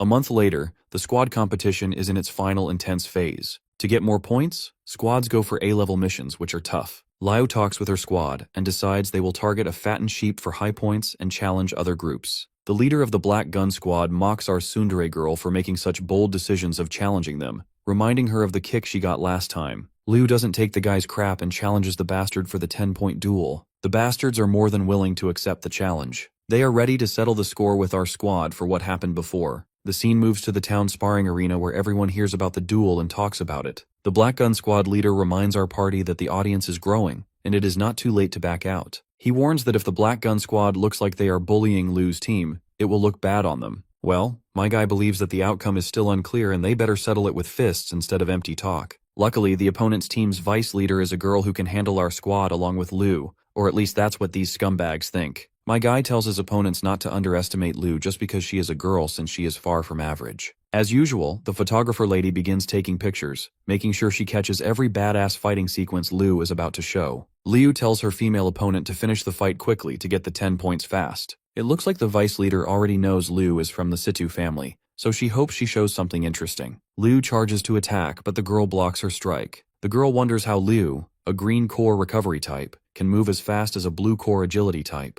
Liu disarms the girl and says that while veteran teams have more experience and use team tactics, their individual skills often are not enough. Fighting as a team works, but personal skills matter too. The sting of our girl's attack is painful, and it doesn't take the opponent to realize Liu pumped power into her muscles, making them spasm. Seeing her wide open, Liu takes the chance to attack the girl multiple times. The leader of the scumbag team is utterly devastated to see his team taking L. Meanwhile, Liu makes the girl fall and reminds her that the Situ family is great at physical moves. The crowd praises her impressive performance, while the opponent is in utter disbelief. After losing 10 points, he decides to challenge our party for a 20-point match. Of course, Our Lady accepts the challenge, excited to get 20 points but this time, and decides to handle things while she takes rest. The disturbing boy tells Aang he is not good enough, and wants to go after Liu. My guy reminds this scumbag that since Liu is the leader, the opponent should beat him first to prove he is worthy to challenge her. The man does not even seem confident to face Aang, but it does not matter to him. He threatens to beat our boy so badly that even his mother will refuse to recognize him. Aang's teammates are shocked by the threat, while Suiju gets ready to take a good photo of the fight. Aang and the boy take their spots on the battleground.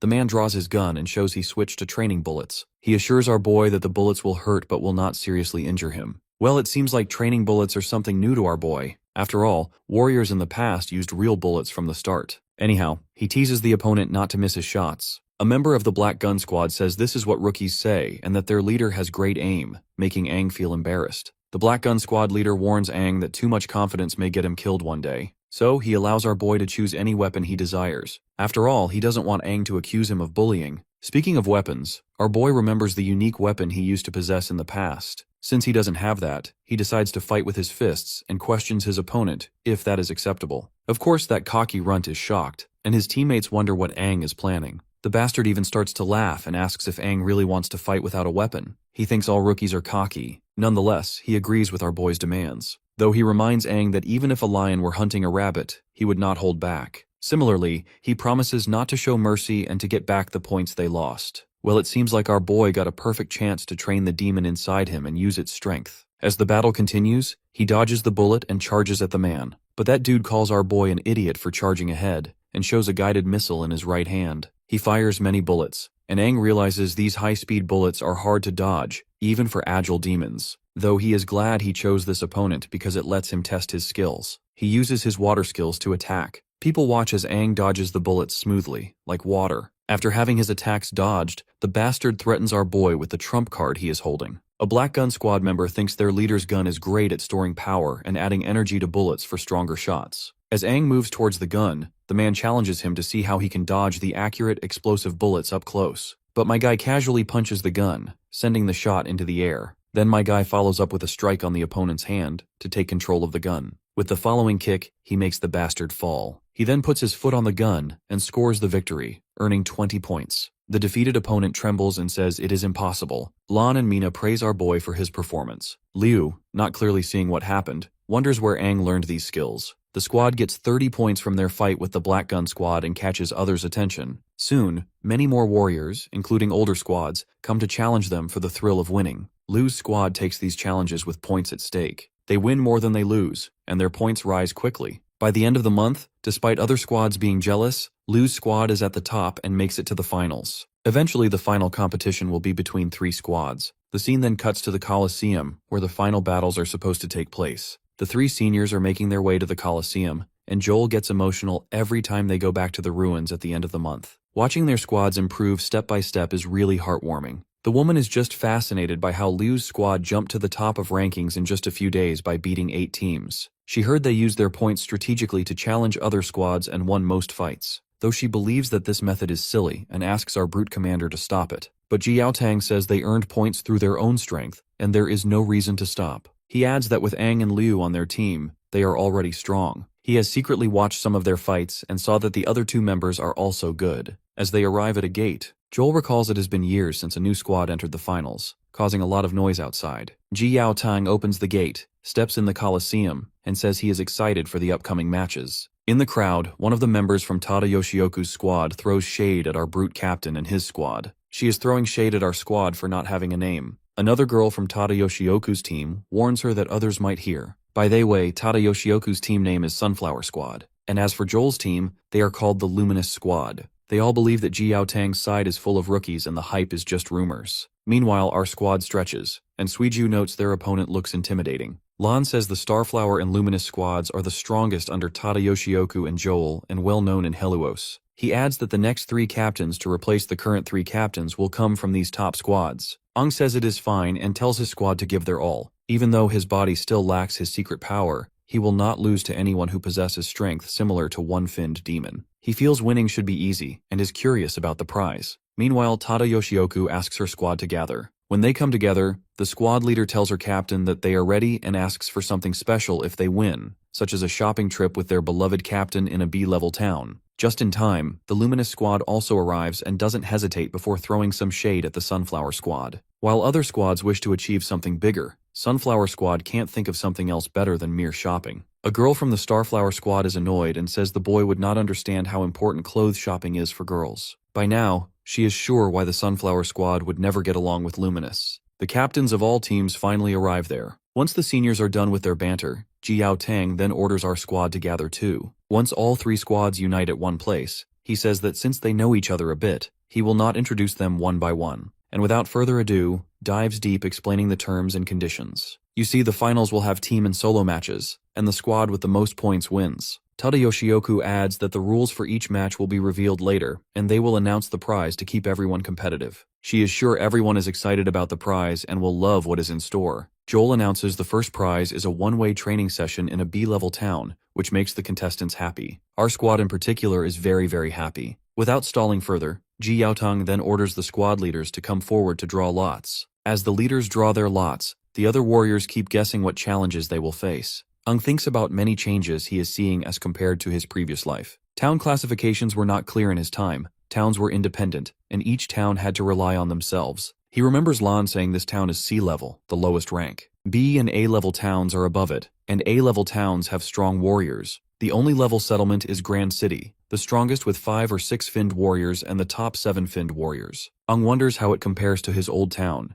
and if his old town still exists after the big battle. He thinks about his old teammates. Suddenly Lan calls him, noticing he is daydreaming. Suiju suggests that they get ready as they are first to compete. Jiao Tang announces all weapons have been swapped for training weapons, and the first match is between Liu's squad and the Luminous squad. Suddenly, the photographer girl realizes that they still do not have a squad name and wonders if they will come up with one. Lan agrees, saying they need a good name for when they become famous. Ung says it is a good idea and they should talk about it later. Meanwhile, Liu feels nervous. The leader of the Luminous squad sneers, asking how a ragtag group like theirs can win. He tells his members to focus on taking out their opponents, leaving Liu to him. The battle is signaled to begin. Liu realizes that this will be a match where everyone will be fighting one-on-one, but this strategy only favors the stronger opponents. She regrets the situation and tells her team to group up. Ung sees that Liu has seen through their tactics. Our squad's best move would be to eliminate their leader. He notes that the biggest flaw in the Luminous squad's strategy is if they lose their leader, the whole team falls apart. Liu's judgment is good and Aang thinks it is great. But the opponent also orders his team to regroup and change tactics, and they all latch on our girl Liu. Liu also tells her team to support her by covering her moves.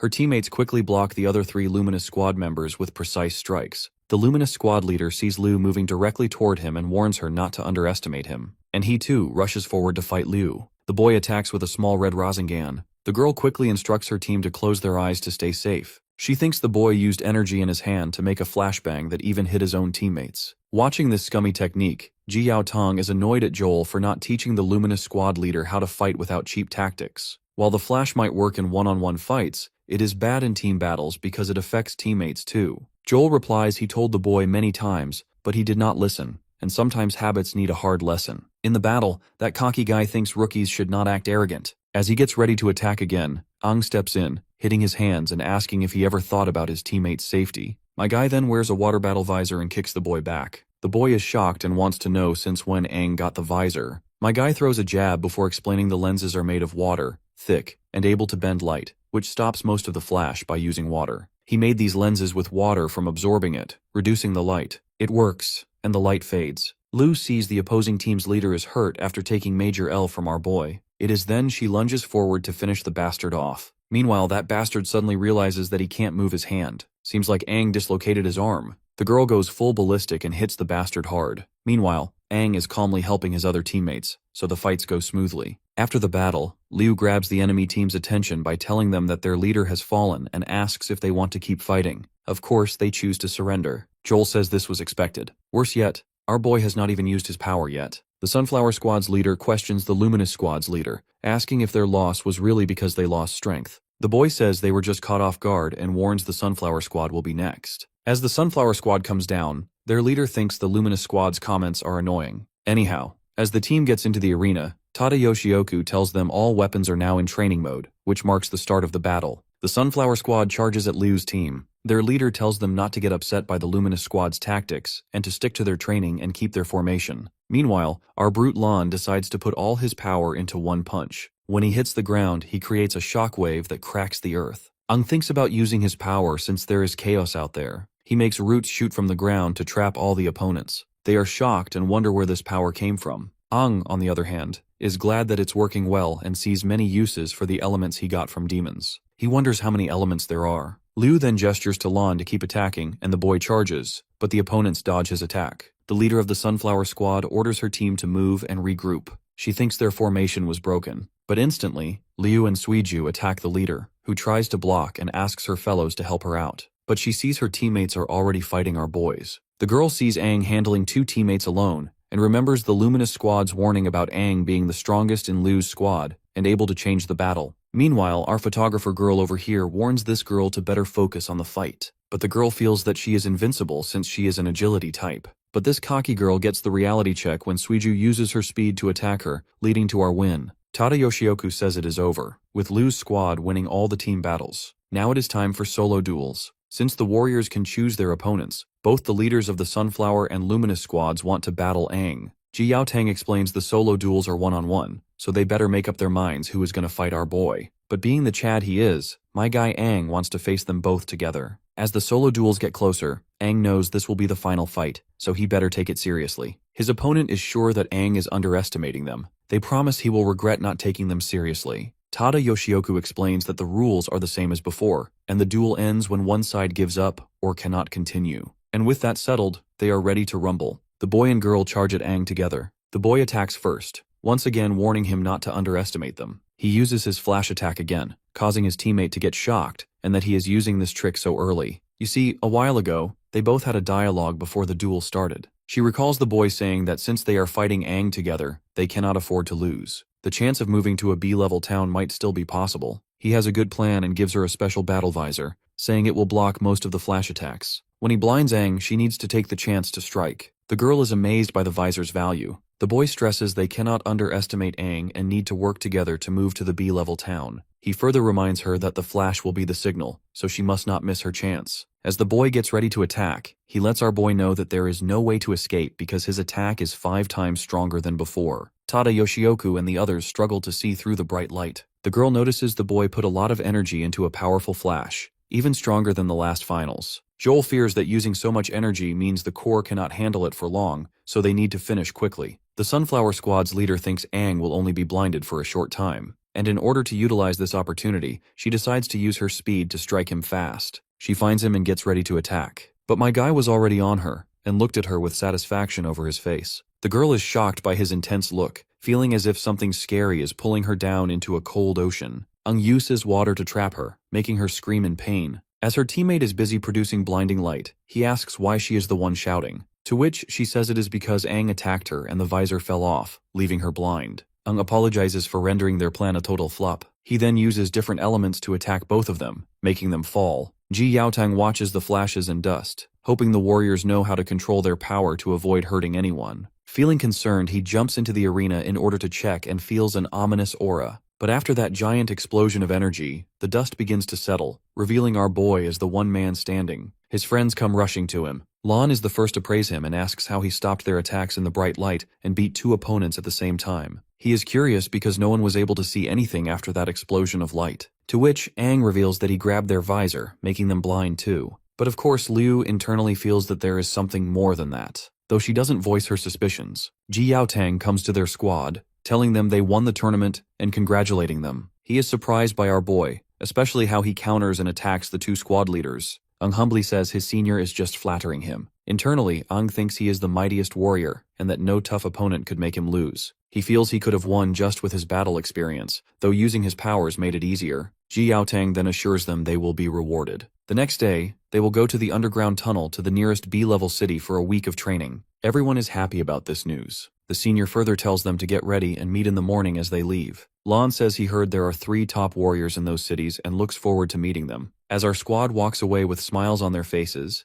Joel notes how Aang is so strong that even they might not be able to beat him if he uses all his power. Our brute commander also agrees, believing that the kid will reach the pinnacle of his career at one point. Anyhow, Joel adds that going through the underground tunnel is safer than traveling above ground. The woman also warns the commander to stay alert, mentioning that some no-finned demons appear there sometimes. Of course, Ji Yaotang isn't concerned, believing that no amount of no-finned demons can threaten them. He is confident the 4 of them will be fine even without his help. The underground tunnel, once a busy travel hub, is now ruined and mainly used as a passage between cities. Meanwhile, in one of those tunnels, a scared warrior runs away but gets killed by a 2-finned demon. The demon says that humans are weak and boring. He is apparently lost here, having no clue how to get out. The next day, Ji Yaotang and his juniors arrive at the underground passage. Suiju is thrilled to see it and takes pictures. She says the place looks really old and asks when it was built. The senior reveals that it is older than he is. The girl can tell that it looks deserted and wonders if people ever used it. Ji Yaotang explains that after the Battle of Dawn, many great warriors died, and the number of elites dropped a lot, making it impossible to expand territories or do missions. They also ran out of power crystals, which they needed. The once great underground network was slowly abandoned because they lacked power crystals. He says the network was built during the time of the greatest warrior Aang. Suiju is surprised it was built in such a famous time. What's more fascinating is that the name of the hero our boy inherited also lived at that time. My guy feels smug about himself, causing Ji Yaotang to get annoyed. After all, he believes that the kid just shares the name of the great warrior and has no connection to him. He orders Aang not to joke about the mightiest warrior. After a little back and forth, the senior finally calms down, realizing he lost his cool for no reason. He reassures them and asks them to keep going. Looking at the architecture of the place, Aang remembers that the structure looks like something he once suggested in a past life. Furthermore, his captain is utterly wrong about one fine detail. This place is a massive underground network, connecting the cities and serving as the safest and most fair merchant route. He hadn't expected such an impressive system would be abandoned after his death. Out of curiosity, Lan asks about the energy crystals his senior mentioned, and whether they are the same as the demon cores in their chests. Ji Yaotang explains that energy crystals are made from many demon cores together. One demon core can boost a warrior's power, but combining many cores is difficult. They kept failing until they made a big energy crystal. This crystal powers their cities like electricity. High-level future operations will involve group hunts to collect more demon cores to make energy crystals for the hierarchy. They are heading to the B-level city of Piketia to learn more and get their allocated energy crystals. Suiju asks what happens if the city's energy core runs out and there are no replacements. Ji Yaotang says it would cause everything to stop. Everyone is shocked, while the senior further clarifies that without power, normal life would be impossible. Defense systems and weapons would stop working, and people would have to flee their homes.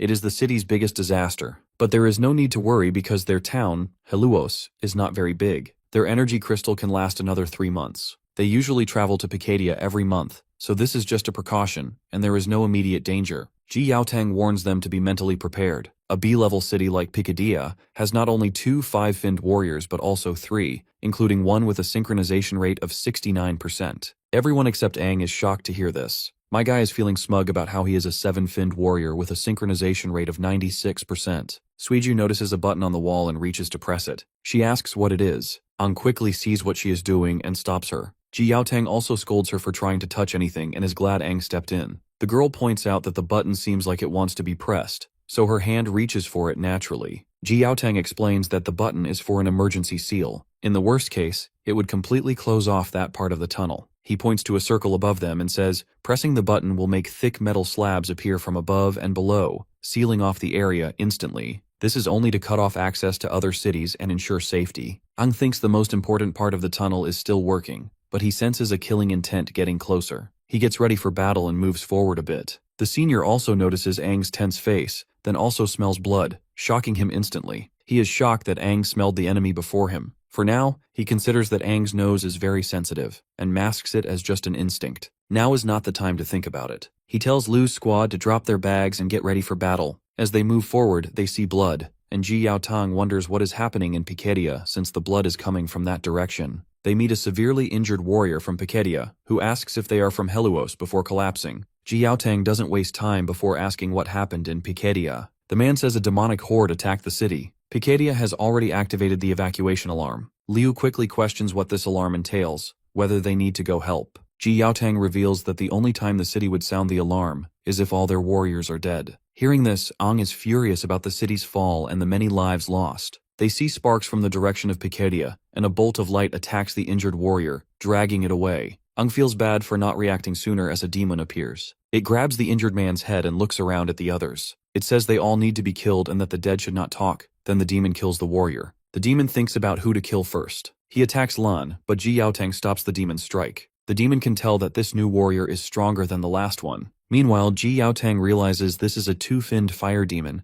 and that it is really powerful. He knows he cannot take another hit and needs to protect the 4 of them. He does not have the energy to think too much, so he grabs everyone and leads them to run away. The demon keeps chasing them hard. Ji Yaotang reaches a button on the side wall, but the demon is getting closer and threatening to kill them. Aang presses the button, pushing Ji Yaotang and the others to safety. He stays behind with the demon and the injured warrior from Piketia. Liu tries to protest against this idea, but the gate finally closes, leaving her concerned about him. Ji Yaotang suddenly remembers how Aang insisted him to save the 3 of them, so he puts little faith in our boy and asks the kids to stay calm. Aang gave them a chance to survive, which they should not waste. It is not safe to stay there, so he tells them to hurry and leave. Lan notes that the demon is a 2-finned and that even Aang would find it tough. Suiju agrees, saying they cannot just leave him behind like this. Liu also insists they break the door to save him. Ji Yaotang explains that the door is made from special material mixed with extra alloys that can handle attacks from 3-finned demons. It is not easy to break, and the ceiling is so strong they cannot hear anything from the other side. There is nothing they can do. The 3 of them ask if there is another way to save Aang. Ji Yaotang admits that even with help from the other 2 captains, there is no guarantee, but he finds a possible solution. He tells them to follow him to the side tunnels. One tunnel leads to another city where they can get help.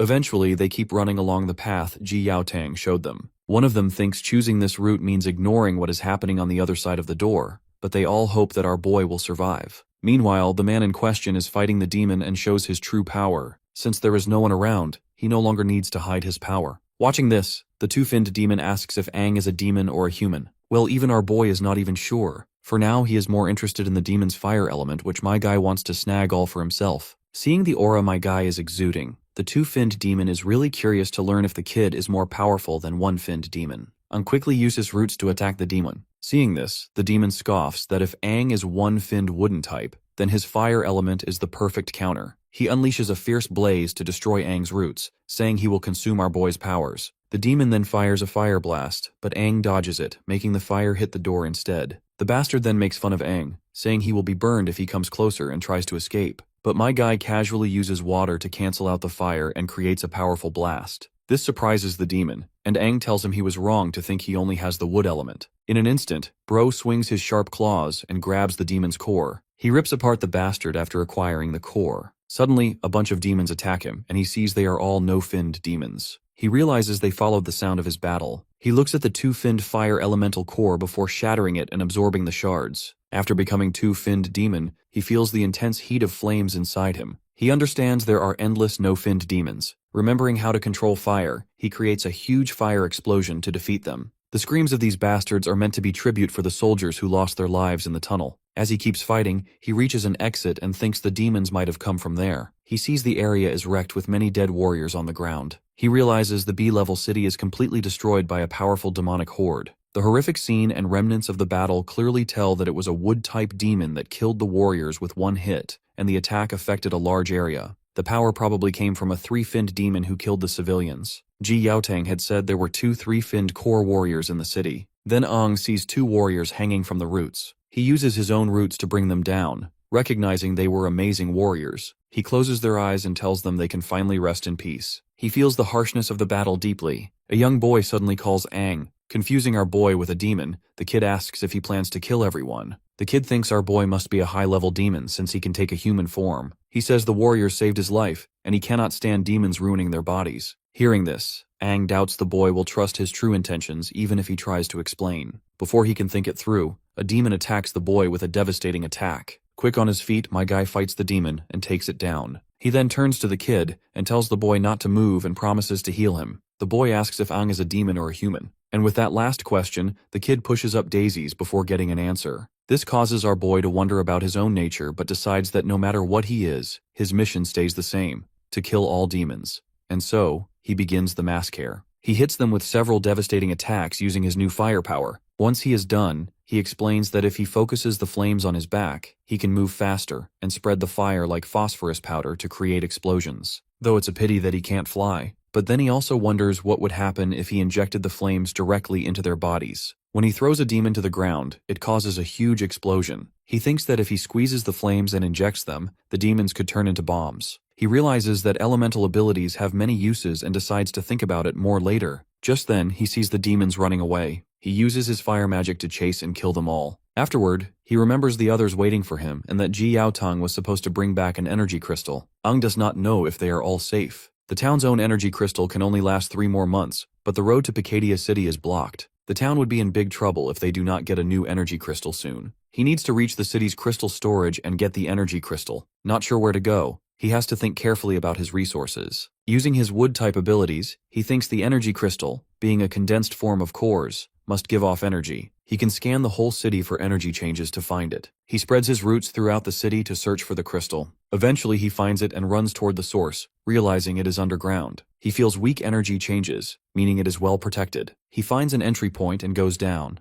discovering the underground area is more complex than it looked. In the chamber, he sees a machine and realizes it must be part of the energy distribution network for a B-level city, which is impressive. He assumes the energy crystal would be even more amazing. Just then, he hears an automatic broadcast telling all warriors to protect the crystal with their lives. He heads to the storage area and wonders how many warriors are there. Aang uses his powers to check and find some dead warriors. The demons also damage the crystals. He thinks the fallen warriors probably fought to protect the crystals until they died. The demons did a targeted attack to destroy the crystals and seem smarter than before, like someone with a plan directed them. Realizing he needs to find equipment and other things above ground to help his search, Aang knows he has to get an energy crystal. If Ji Yaotang and the others are in trouble, Helios City would be in big danger. He has to find another city within 3 months and successfully bring back an energy crystal to Helios. He goes into the battle preparation room, takes a monster truck, and sets out to find a new city. As he drives, he notices areas outside the city are not explored yet. The fog is getting thicker, and the ruined buildings in his way are remnants of a once lively life, now maybe home to demons. He checks the map and follows the direction to the next city. A person watches him from hiding, then cuts the rope to make logs fall on Aang. He dodges the falling logs with precise timing and exits the truck. Aang thinks about the attack, guessing it was the demon's work, but it is not. A girl with a gun points at him, orders him to stop, asks who he is, which hunting group he is from, and insists he identify himself. He feels it is bad timing that a hunting group showed up. Aang thinks about how tricky the situation is and had not expected to run into any hunting groups. He tries to explain that he is not part of any hunting group and is just a normal warrior passing through. The girl accuses him of lying, saying city warriors would not want him alone, and that he must be a scout for the Silver Wolf hunting group. Aang is shocked and repeats that he is not part of any hunting group. She should calm down as it is too sudden to explain more. The girl throws a bottle near him, orders him to stay quiet, and calls people like him worse than demons. She then asks if her comrades from the Wearing Gun hunting group are still alive. Hearing this, Aang thinks the Wearing Gun members were captured by the Silver Wolf hunting group. He admits that he cannot prove whether he is a warrior or not part of any hunting group, especially with her gun pointed at him. As Aang notices more people arriving, the girl aims her gun at him again and tells him not to move. Suddenly, a bullet hits her and she falls. Aang sees a group of boys on bikes and realizes someone killed the girl with the gun. It seems there are still some survivors from the searing guns. One of the thugs from the gang suggests taking the survivors to their boss, so they move on to check it out. When they approach the girl, she thinks the newcomers are from the Silver Wolf group and tries to lift her injured hand. One of the men grabs her by the head and talks about her being a woman, finding it surprising. He looks her over and says she is cute, considering doing something with her. Aang then arrives and kicks the man away. He disapproves of getting involved in the personal matters between hunting groups, but notes that the Silver Wolf members are scum. In his bad mood from the day's events, he offers them a chance to leave. The man, frightened after seeing the intimidating side of our boy, calls him a demon. Aang grabs the man's gun and crushes it like a Chad he is, saying he does not like being threatened with a gun. The man offers to let our boy go in return, but it's not our boy who needs others' mercy. He promptly uses his roots to strike the man, sending him flying far away. The man then demands to know if Aang is a demon or a human. Aang crushes the man's gun further, insisting it is none of his business whether he is a demon or a human, and then kills the man. Afterward, Aang attends to the girl's wounds, noting that the bullet went through some muscle and needs healing. She thanks him once he finishes, saying it must be one of his abilities. She mentions she heard that four-finned warriors have amazing powers, and that Aang seems incredibly strong. She then asks if he is a five-finned core warrior. Aang feels the power of a two-finned demon inside him, and although he is more powerful than a typical two-finned warrior, he admits he is indeed a two-finned core warrior with some special abilities. Impressed, she thanks him for saving her and apologizes for threatening him with the gun. Well, our boy is quick to forgive her, noting it is good to be careful when alone outside. He needs to get to the nearest city and asks if she knows which one is closest. Looks like she does know and also wants to tag along with him. Aang points out they just met and do not know each other's names, questioning how she can trust him so quickly. Furthermore, he asks what work she has to do there. She explains that the closest settlement is Jin Wei Town, a very small sea-level settlement, but it was taken over by the notorious Silver Wolf hunting group a few days ago. The Searing Gun hunting group tried to free the town but failed, and all her comrades were killed. They had a chance to win, but did not expect that the captain of the Silver Wolf hunting group had already become a three-finned core warrior whose power was overwhelming. Her captain was a two-finned core warrior, and they were no match for a three-finned warrior. In the end, she managed to escape. If freeing the town would not interfere with his mission, she wants his help and is willing to risk her life to assist him. Aang thinks that although there were hunting groups in his past life, he never saw something like this under his supervision. He wonders what the current leader is doing while these groups are trying to forcefully take over towns. The girl mentions she heard the Silver Wolf hunting group took over a tower to get energy crystals, but does not know what they plan to do with them. Of course, Aang is angry to think that these scumbags wish to steal the city's life. He then asks her to lead the way, as they gotta deal with the scumbags. Later, as it gets late, she tells him they are almost there. They keep moving, and he suggests hiding the car before getting too close to the town. Aang says he does not remember this town, as it is not on any map,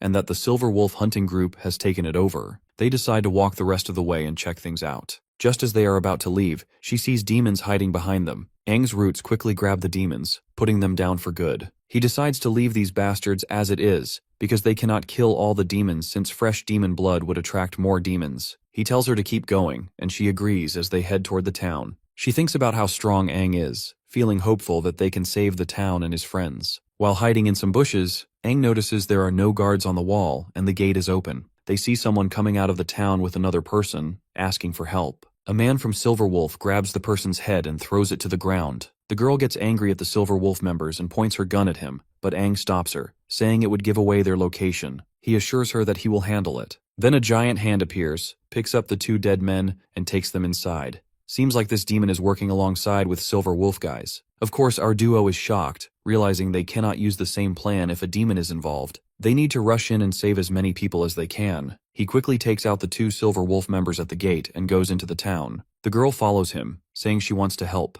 She sees the two Silver Wolf members and wonders what Aang did to them, as they look like they have been dead for days. The town is full of Silver Wolf members, and Aang is taking them down one by one. He figures they are just corpses controlled by a demon's power, so he does not hold back. Aang kills all of them, thinking they are controlled by black strings. These demons usually work alone, so he knows he has to follow the strings to find and defeat the main demon. He tells the girl he is going to save the father and son they saw at the gate and asks her to find other survivors, to which she agrees. Aang follows the trail until he reaches a gate. He hits the gate to open it but feels he is too slow. Inside, a demon sits on a throne and says everything in the town, dead or alive, belongs to him. He kept the pair alive to play a game, but they escaped the town and crossed a line. The demon invites Aang to come closer to see him better. Aang notices 3 energy crystals behind the demon. The Silver Wolf group took over the town for these crystals, which attracted the demon. He wonders why a demon wants energy crystals. The demon turns to our boy and asks if he is human or demon. Meanwhile, Aang realizes the demon is a rare purple core type with special abilities. He tells the demon that he must have killed all the Silver Wolf members, mentioning their leader was a 3-fin core warrior, and probably failed to match this bastard's control powers. The demon kicks someone toward Aang. Actually not someone, but the same man we had been talking about just now. Aang blocks the zombified warrior's attack. Suddenly, many ghouls appear to greet Aang. He sees that not only the Silver Wolf members, but also the town's original warriors, have been turned into ghouls. There are a lot of them, and the demon welcomes Aang to his group in a rather friendly manner. Aang thinks about the 3-finned demon while he's in his 2-finned form. It would have been a problem if it was a normal 3-finned demon, but this one is a purple core demon that's weak in fighting and uses psychic powers to control the battle. My guy balls up his fiery fist and defeats them in an instant. The demon is actually impressed, believing that he's not a normal human. The demon then commands his army to fight, but Aang says it's useless because he burned their cores. The demon is annoyed because he worked hard to collect them. Aang is glad to finally set the poor warriors free of this bastard's control. Now there are no more cores for the demon to control, reducing its fighting power. My guy lunges and strikes the bastard. After a barrage of punches, he gets ready for the final strike to the demon's core. Just then, the demon puts that child from earlier in the way as our boy is about to punch him. This leaves him wide open, and he ends up taking a direct blow in his belly. The demon reveals that he not only controls cores but also possesses sharp gold elements too. Aang thinks about the metal element, realizes its depth, and decides to hurry to treat his wounds. He then uses recovery magic on himself. The demon says the fight might be harder than he thought, and gets ready to use something he's worked hard to get. He tells a man to bring an item. He is regretting that he is about to use his precious father-son duo so early. The man brings a green liquid, which the demon drinks. Aang wonders what it is and instinctively senses danger, realizing he has no time to recover. He charges at the demon despite the pain in his abdomen, trying to stop the demon's actions. He jumps to attack, but a shield protects the demon, throwing Aang back. He wonders where the demon got such a burst of power, thinking the demon is forcefully taking energy from a crystal. Aang knows this can't be possible because the crystal's energy was condensed by humans so much that extracting it like that would make the crystal explode. He had proven this theory in his past life. The power in the demon's body is wild and uncontrollable, but it stops before reaching the threshold. Aang thinks if this is due to the drug this bastard just chugged down. One thing for sure, it's definitely not something a demon made. The demon then starts to evolve, shining as it uses the crystal's power to turn into a 4-finned demon. Aang realizes things are getting worse. The demon feels smug before attacking again using a thrust. Aang sees that the demon now has the abilities of a 4-finned demon. As he tries to dodge, the demon moves so fast it kicks him down. The demon makes fun of Aang, saying that each fin gained through evolution creates a huge power gap between them. Long story short, our boy stands no chance, or at least that's what this bastard thinks. The demon then offers Aang a choice to become his core. Just as the demon is about to attack, it stops when a bunch of purple circles summon themselves. A creepy lady comes out of the circles, grabs the demon's head, and tells it not to interfere with her plan. Before that cocky demon can register what's going on, the woman compresses the demon to absorb it. After doing so, she herself turns into a four-finned demon too. Ung starts to sense the pressure of this eight-finned demon, a kind of pressure he has experienced before. Actually, the demon inside him exudes the same pressure. This is why he knows about this feeling. The demon mocks him for delaying the awakening of the great Crimson King. She finds humans annoying, especially how weak they are. This is the very reason Aang is progressing at such a low rate. The demon uses her power to make Aang fly, and then uses a stone to force him to evolve into a four-finned form by inserting a crystal into him. Aang knows that shit is about to go south, because directly jumping to a four-finned demon is going to make his chest explode.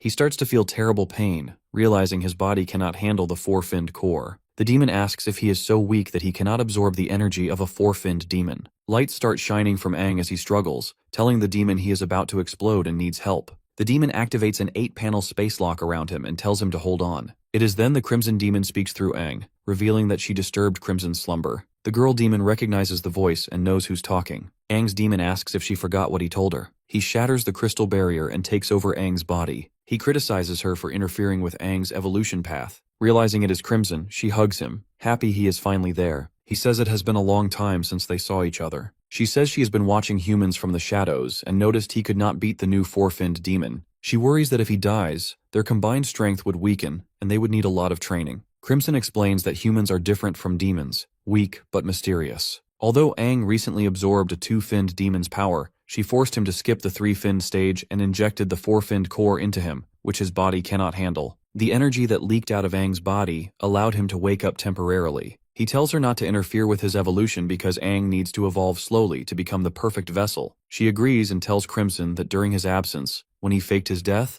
the other four kings were just arguing and did not reunite, keeping a power balance as Crimson predicted. Crimson then recalls how the other kings were scared of his strength and united together to eliminate him. Even without him, they kept fighting among themselves instead of working on themselves. They likely have forgotten their original mission. He then asks her if they consider her suspicious, to which she replies that even if they suspected her, they do not have the energy to investigate what happened that day, so she is safe. She is actually more worried about him. Her only concern is to welcome him in his strongest form. Crimson assures her it is just a matter of time. She forcefully evolved his weak body into the four-finned form, but Aang needs to adjust and stabilize his new power. He advises that it is best if she does not contact Aang because any unwanted attention could ruin their plans. The lady admits she misses him and wants to see him, even if only through his vessel. The girl who was with Aang arrives, noticing the eight-finned demon and wondering what it is doing there. The demon realizes she forgot to clear the area first. Promptly, Crimson attacks the girl, trying to kill her. Right at the moment, the dormant consciousness of Aang begins to surface when he hears that girl calling him a demon. When he returns to his normal state, he sees the girl has been killed by Crimson and is filled with rage. Aang blasts a red beam into the sky and transforms into his four-finned form. The memories of that begin to surface, and he remembers his talk with the girl who dreamed of going to Dawn City to become a florist because she loved flowers. He eventually gives her well-deserving cremation and burns the entire town along with it. He feels sad about how cruel and cold the world has become. He believes more beautiful flowers could bring back some warmth. Aang struggles to forgive himself, feeling the incident happened because he could not control the demonic power inside him. He hopes the fire protects her body from demons and wishes her to rest in peace. He then decides he does not want to rely on his four-fin powers and needs to clear his mind since so much is happening. He is confused about the relationship between the eight-finned demon and Crimson,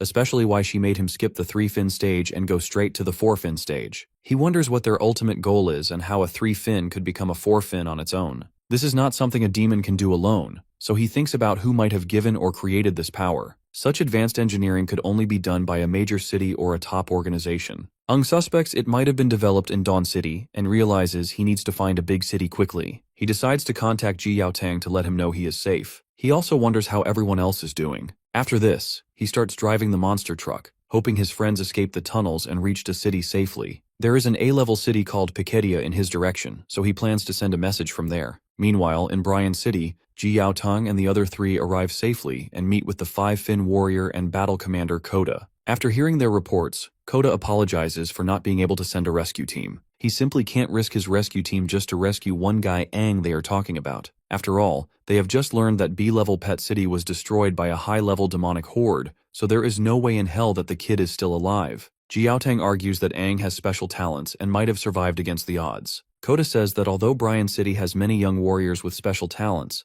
none could survive such a powerful demonic horde. However, he emphasizes they should not abandon any human lives during the apocalypse. Even if they cannot send a rescue team, they can send some warriors to scout the situation. Ji Yaotang thanks him for the help. The big cheese then stands up and ends the meeting since he has some matters to attend. As he walks out, he wonders if the high-level demonic horde at Piketia City will affect the Grand Demon Hunt tournament in Dawn City. He mentions he has heard about the tournament and notes that Heluos is a sea-level settlement. Before leaving, he assures Ji Yaotang everything will be fine and invites them to stay a few more days to learn more about the situation. He explains that the tournament is held by the only S-level city and requires participating cities to be at least B-level. Although Heluos does not qualify yet, Ji Yaotang and his companions might. Kota suggests it would help them learn about the tournament and offers them a chance to explore the office and the city. They all thank him sincerely. After Kota leaves, Suiju asks the captain about the Grand Demon Hunt tournament. Ji Yaotang explains it is an event held only in Dawn City, where participants hunt demons of different levels to select new powerful warriors. They also get special prizes from Dawn City. The event happens regularly, and all warriors want to compete,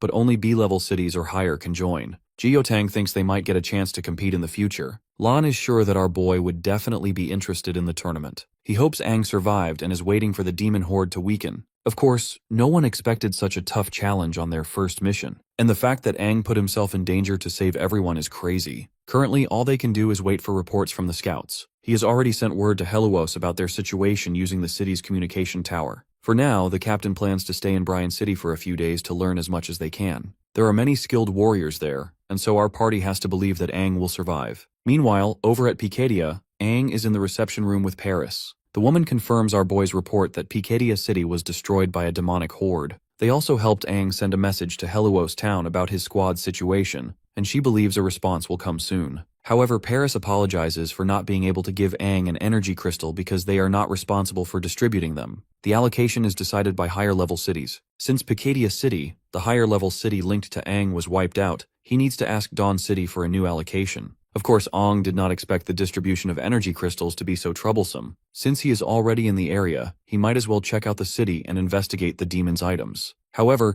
his current identity might make it hard to enter the city. He thanks Paris and asks if he can get into Dawn City on behalf of Heluos. Paris declines, explaining that he needs to be a captain to officially represent Heluos. Otherwise, he will not have the necessary access. She also cannot appoint anyone else as the representative either. Aang thinks about going back to Heluos to get an official appointment, but he finds it troublesome. Paris talks about another way to enter Dawn City, which is having a high-level city official vouch for him, someone like herself. When Aang asks if she is offering to vouch for him, she agrees but says she does not have to. She tells him that if he joins the Grand Demon Hunt tournament as an external recruit, she wants him to join her squad, and acts as a vanguard to gather information during the competition. However, she cannot promise him that he will survive. Aang remembers what the vanguard role involves. Due to the dangerous nature of the job, none of her participants seem willing to take on that responsibility. After thinking it over, he agrees to the role. He feels that the Grand Demon Hunt tournament is something he had started on his own back in the day. Paris takes him to the nano equipment storage and tells him she made him the vanguard because they were desperate.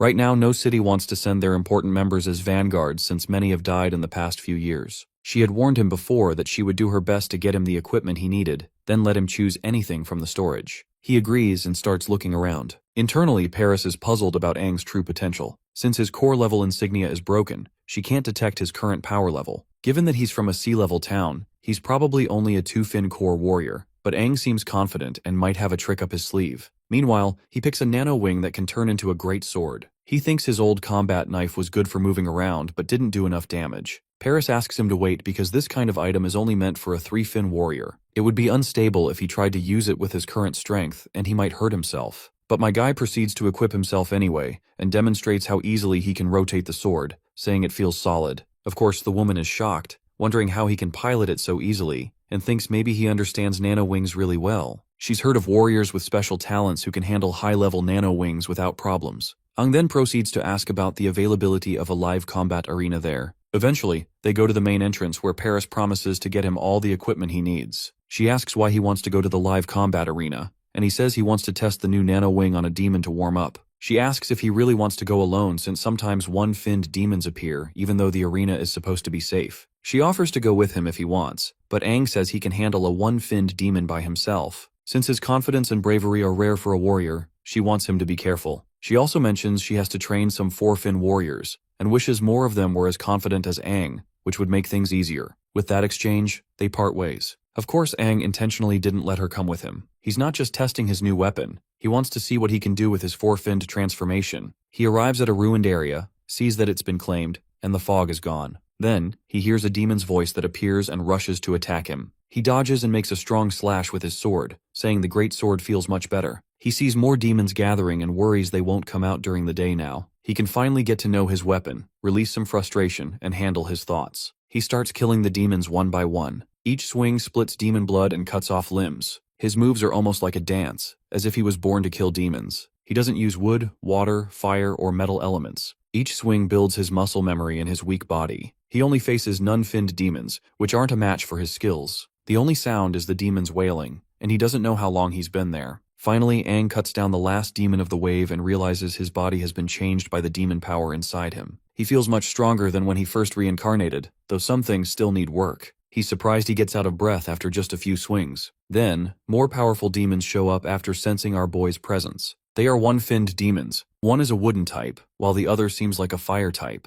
Aang knows these are the one-finned demons he expected. The demon notices Aang isn't scared and wonders if his lack of fear is how he shows it. One demon attacks Aang, but he moves so fast he hits the demon with a rock and then stabs it with his sword. He says the metal element works well against fire. He decides to test his four-fin powers. The other demon, clearly scared, asks if he's really human. Aang remembers that his purple four-finned power lets him control cores. After killing the demon, he uses a purple thread to control it, shocking the other demons as the bastard watches Aang control one of their own. As evening comes, Paris notices that Aang hasn't come back yet. A man tells her that sunset is almost here, and because of the demon horde at Paketia City, all the gates, including the side ones, will close soon. Paris asks for a report on the demon levels lately, and the man says not only are there more one-finned demons, but two-finned, three-finned, and even four-finned demons are appearing. Paris worries that the kid might have been caught by the demons. She wants him to survive because she has just sent in the participant list and wants to avoid more problems. She decides to look for him at the live combat arena and tells the man she'll be back before the gates close, to which the man agrees.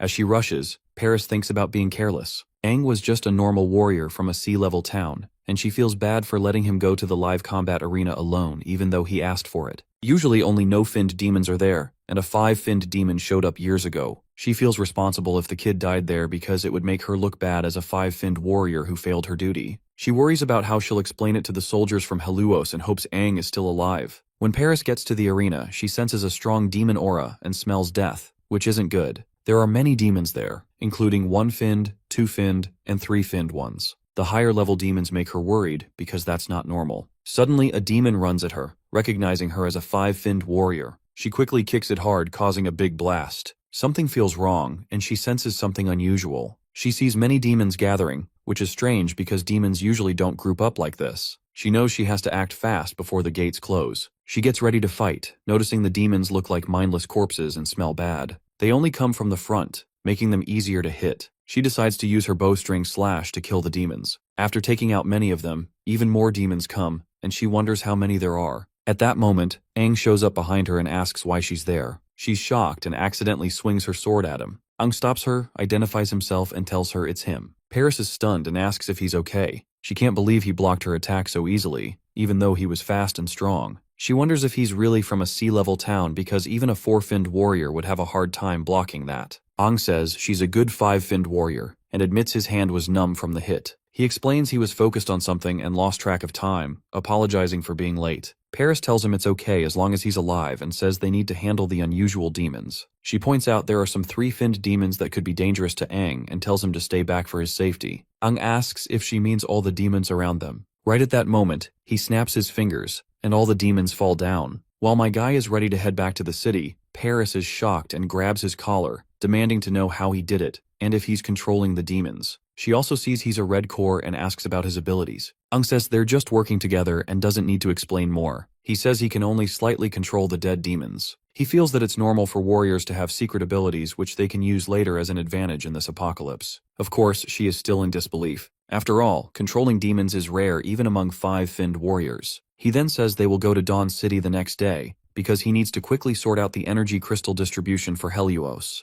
They plan to leave the next day. As they walk out of the place, Paris thinks about expecting more from Aang during the big demon hunt tournament, not knowing that in the live combat arena, Aang had scattered many dead demon bodies. Later, they arrive at the gate of Dawn City. Paris tells everyone to do their best and not make the city look bad. Ang looks around and is certain Dawn City is the one he used to manage in his past life. It might have been renamed after his death, because the battlefield was called the Battle of Dawn. The city looks even more impressive than before, and he thinks it might be a long time before he can return. He wonders if he might meet the 6 great heroes, the strongest team he trained. He is curious about how they are doing after the Battle of Dawn, and if they would believe his story. Paris comes up to him and asks if he is scared of his first time visiting Dawn City. She says it is too early to be shocked since they have not even entered the city yet. Dawn City is humanity's only S-level city and the center of their strength. Not everyone is lucky enough to see it, and some people never do in their lifetime. Ang thinks Paris, being a 5-finned warrior, might know something important. He asks if she knows what happened to the 6 great heroes after the Battle of Dawn. She pauses, finding the question strange, and asks if he means the old 6 heroes. Ang is confused and explains that the 6 great heroes are the 6 people he is talking about, the strongest team led by the king, known as the mightiest warriors who share his name. Paris is surprised and asks if he really did not know. She says everyone knows the new 6 heroes do not like talking about the old 6 heroes, and warns him not to bring it up inside the city. She explains that the king changed, the dynasty changed, and the current mightiest warrior is the new king. The king Ang is talking about is now called the Old King. She warns him again not to speak about these things in the city.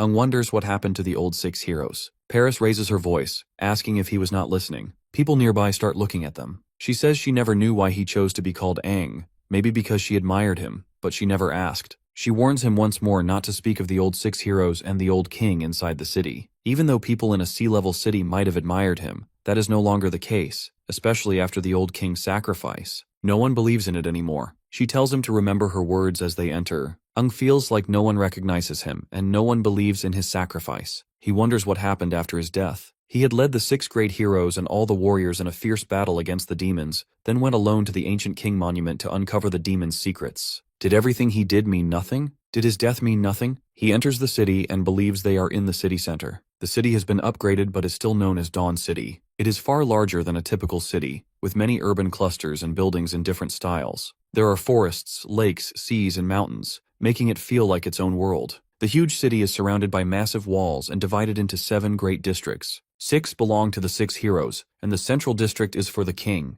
Ang notices that many buildings have changed, but the layout is the same, and the air feels familiar. He remembers seeing his own statue here, but the face is currently hidden by clothing. Paris confirms that the statue is of the old king, whom Ang admires. It has stood here for decades and was made while he was still alive. The old king was very popular, but Paris will not say more. She adds that they plan to tear the statue down soon and replace it with one of the new kings. This makes her feel little empathy for the old king. At the base of the statue, one of the old heroes is paying her tribute to her fellow. This old hero is Lena, known as the strongest 7-finned recovery-type warrior. This causes Ang's software to crash, as he clearly remembers her to be one of his allies. He calls out her name instinctively and sees her placing flowers at the statue's base. A man comes and strikes Lena, telling her not to respect the old hero, especially since she is one of the old 6 heroes. The flowers fall from Lena's hands, much to her disappointment. Ang meanwhile pleasantly recalls that even though she is a healer, she has severe anger issues, so he is sure that things are about to get ugly. But on the contrary, the girl merely apologizes demurely. More warriors gather around Lena. One of them says he does not care who she used to be, but for now, she is nothing more than a self-proclaimed old hero who lost the right to have cores and is no longer a warrior. If not for the new king's decree allowing them to remain, she would have been cast out of Dawn City to fend for herself. He blames her damned old king and his arrogance for their situation, saying the old king's statue should have been destroyed long ago. He insults it, calling it trash that takes up space. Lena slaps him, and the man tries to attack her back, but Ang steps in with his sword and stops him, demanding to know how he dares. The other men get angrier and pull out their guns, asking if Ang is looking for trouble. They tell him to put down his sword, or they will shoot. For Ang, these bastards are no different from the useless hunting teams outside the city, who possess little to no empty or moral values. Before shit escalates to full-blown mess, Paris steps in and stops the fight. She says it is a misunderstanding and explains that these men are warriors from the A-level city of Picadia, coming to join the Grand Demon Hunt tournament. She patronizes them if they are trying to fight warriors from other cities. She further suggests Ang to put his sword away since he is representing Picadia. Ang puts his sword back. The warriors tell him to leave and avoid fighting warriors from other cities. They warn that they will be in big trouble if the law enforcement captain finds out. One of them tells Ang to quietly go to his hotel if he is joining the tournament.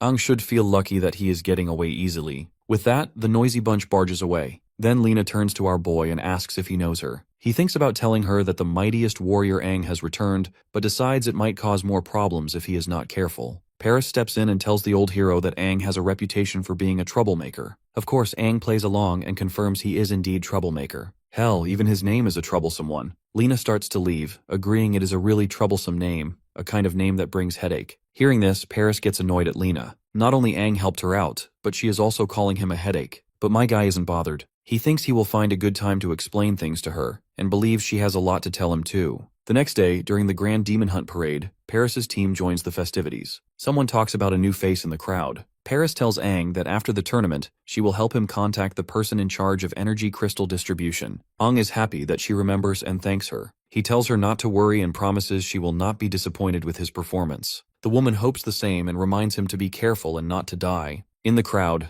Aang sees Lena and gives her a slime, but she just looks at him with timid eyes, and then avoids the eye contact. Little about the matters at hand. Dawn City has forest tournament grounds, a big forest made just for the Grand Demon Hunt tournament. It is like a city inside a city, a common place in the amazing Dawn City. They stop at a set spot, and Paris tells our boy and the 5 warriors that since she is not a participant, she can only escort them to this point. Their skills will be tested once they enter. She encourages them to bring glory to Pikadia and to bravely fight the demons. They all agree by letting out a roar, while Aang thinks screaming is necessary. A broadcast announces that all squads should enter the grounds in order, with the vanguard going to the judges' area first. Aang realizes the tournament has started. As he enters, he is amazed at how the Grand Demon Hunt tournament has grown into such a big event over the years. What used to be a small event in this city now feels very nostalgic. The broadcaster welcomes the warriors of Pikedia, who got their own vanguard to gather info. The warriors of Pikedia bow to Aang, wishing their friendship lasts forever. A girl wishes Aang to gather information and promises to remember his sacrifice. A boy asks for another handshake. Aang tells them to calm down because he is not dead yet, nor he plans to die. He thinks they all know how dangerous the vanguard role is, and their serious faces make it seem like they think this is his final farewell. Being chosen as the vanguard must seem like a role with little chance of survival to them,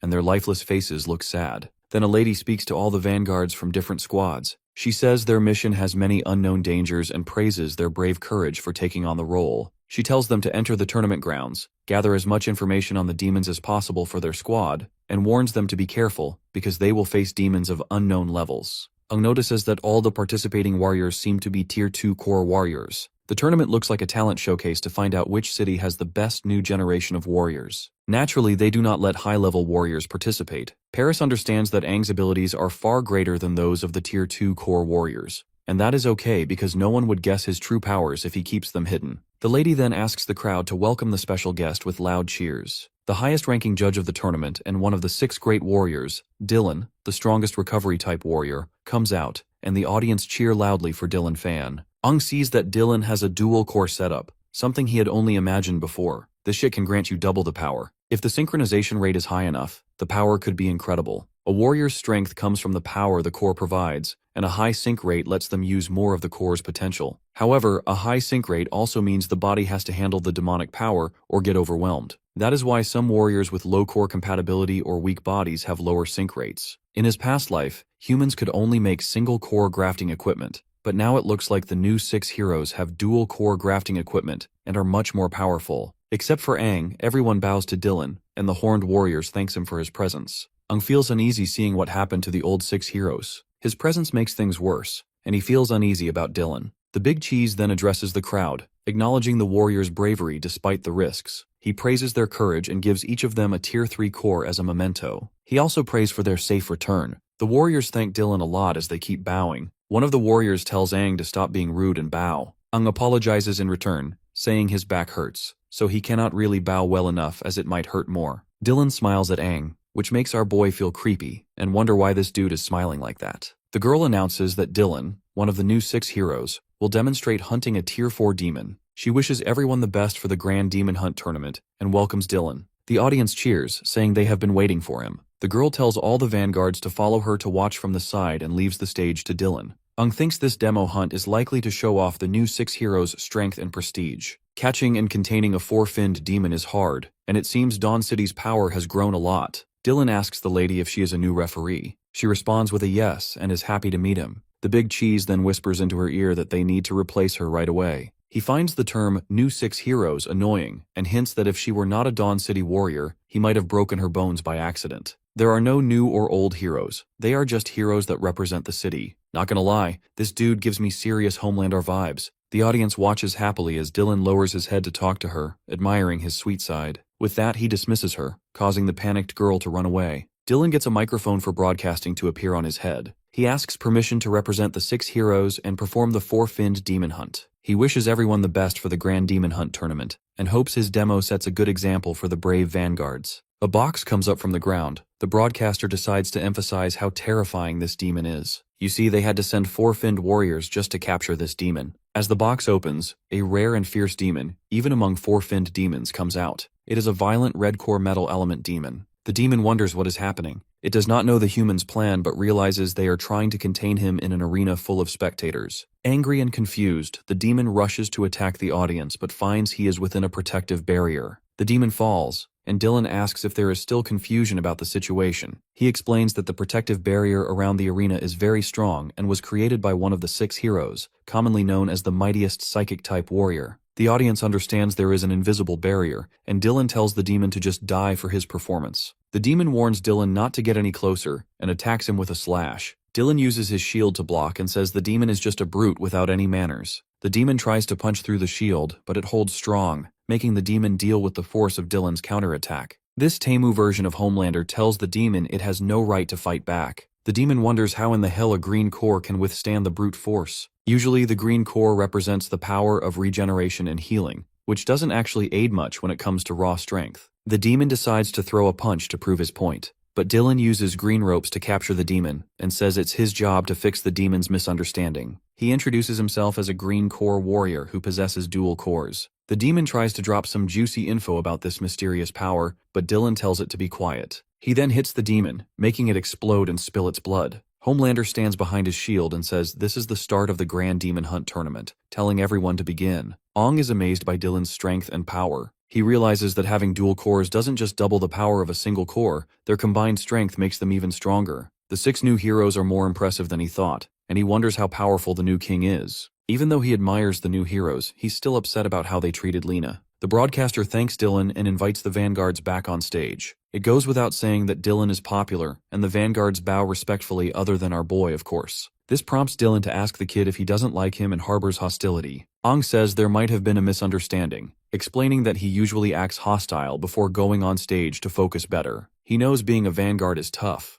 Dylan decides to watch Aang closely because he finds him interesting and wants the kid not to let him down. Speaking of which, our boy finds it hilarious that back in the past, when he was busy yanking demons' guts out, this dude wasn't even born. Anyhow, the broadcaster tells the vanguards to gather and listen to the rules. The first task is to enter the fray and scout the woods. Their main goal is to find the best route based on their squad's strength. Each squad has to defeat demons within a set time to earn points. The tournament has not just no-finned demons but also 1-finned, 2-finned, and 3-finned demons spread out in the woods. The area is huge, so the vanguards need to carefully find the best paths. The broadcaster says this isn't their home area and tells the vanguards to be very careful. They have to work alone to avoid attracting demons. One vanguard wonders if this reminder is really needed, and asks who would risk their life just to provoke a demon. Another agrees, saying that even though no-finned and 1-finned demons aren't very strong, there's still some danger. The third vanguard says fighting might attract more demons. The fourth vanguard reminds everyone to take care of themselves, and not forget that the survival chances for vanguards in this tournament are below 36%. Ung thinks that these 2-finned core warriors have low survival chances as they're not very strong. He thinks about synchronization rates and how important self-confidence is. The warriors are young and don't have the responsibilities of a captain, so they seem immature compared to the 1-finned warriors like those in Ji Yao Tang's group.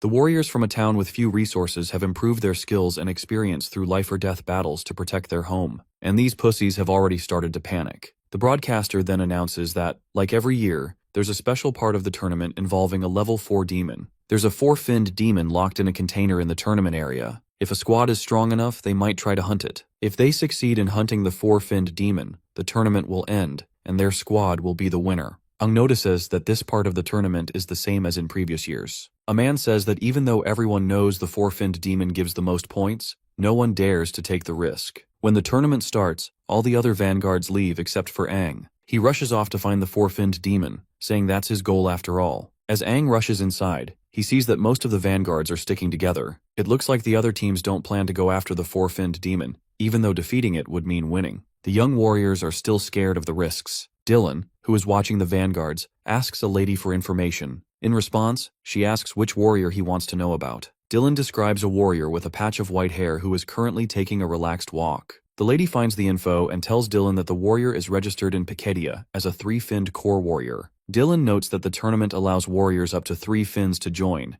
but very few three-finned core warriors actually participate because of the high risks and rewards. This means our boy is at least 1 level higher than the other participants, which might explain his arrogance. Dylan then asks for the warrior's name. The girl hesitates but reveals that it is Aang. Of course, the mere mention of Aang triggers disgust within Dylan. He gets angry and demands to know what she said. She explains she was just reading the name from the report and shows him the report. He believes that the people with this name deserve nothing but death. Meanwhile, as the vanguards move into the forest, some of them run into demons. The broadcaster announces that the vanguards have spotted some demons and are marking their locations. This area will become the gathering spot for the no-finned demons. He then watches the vanguards rush to their next spot. Aang walks calmly and thinks that marking locations, planning routes, and finding the best way forward are all part of a vanguard's job. He pushes past his initial fear and begins enjoying this nostalgic feeling. His teammates watch him, and one says that Aang seems to be taking a relaxed stroll. Another boy asks if they really should rely on this dude. Paris is also watching him and doesn't seem much concerned. She remembers their conversation where he told her she can trust him. She realizes that unlike the other vanguards, Aang doesn't strictly follow the rules, but he promised that Pickedia would win. She thinks Aang's promise and the confidence in his eyes show he is serious. His display of power during combat training showed he is becoming braver, and even had the guts to speak to her without hesitations, which made her more interested in him. Meanwhile, the vanguards keep scouting ahead while demons chase them. One boy, scared by the sight of 3 one-finned demons, tries to stay away. The boy soon runs into a 2-finned red core demon and also spots the 3-finned demon. Some of the vanguards flee. One of them sees Aang standing still and warns him to run because of the 3-finned demons. My guy notices that this demon is along the route he needs to take. Suddenly, roots start attacking some of the vanguards. The audience is shocked by the demon's appearance and asks the warriors to escape.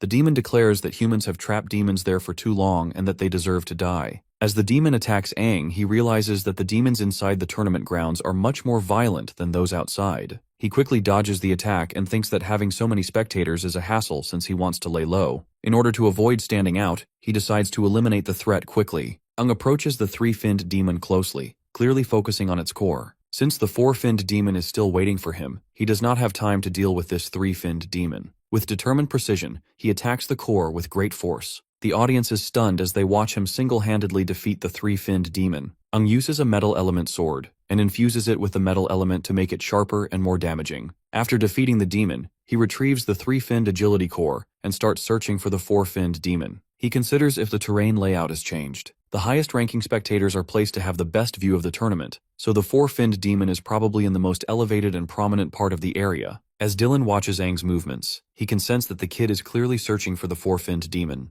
Aang stabs his sword into the demon. This is the 5th demon he has defeated. He thinks these demons get stronger the deeper he goes, which seems strange. Even though he wants to check the area around him, he has to keep fighting because the demons keep chasing him. It makes sense why no one wants to be a vanguard, as it is like a suicide mission for lower-level warriors. Aang has already beaten 5 2-finned demons for his team, which should have boosted their squad score. He hopes his team is not too surprised by his improvement. He believes the 4-finned demon is on the highest hill where the top viewers are. Dylan notices that this kid is really ambitious, and wonders if he decided to go after the 4-finned demon alone, or if the whole squad agreed. Right then, the broadcaster says Aang is heading towards the 4-finned demon, which seems strange because it is unclear how he knows exactly where it is. One of Aang's squad members asks if our boy is planning a route for them to defeat the demon. He further mentions that their squad is not strong enough to take down a 4-finned demon, and asks if Paris is the one who decided this. Of course, the girl says no, admitting she has no idea what Aang is doing. She hopes he will not cause trouble and knows their squad cannot beat a 4-finned demon.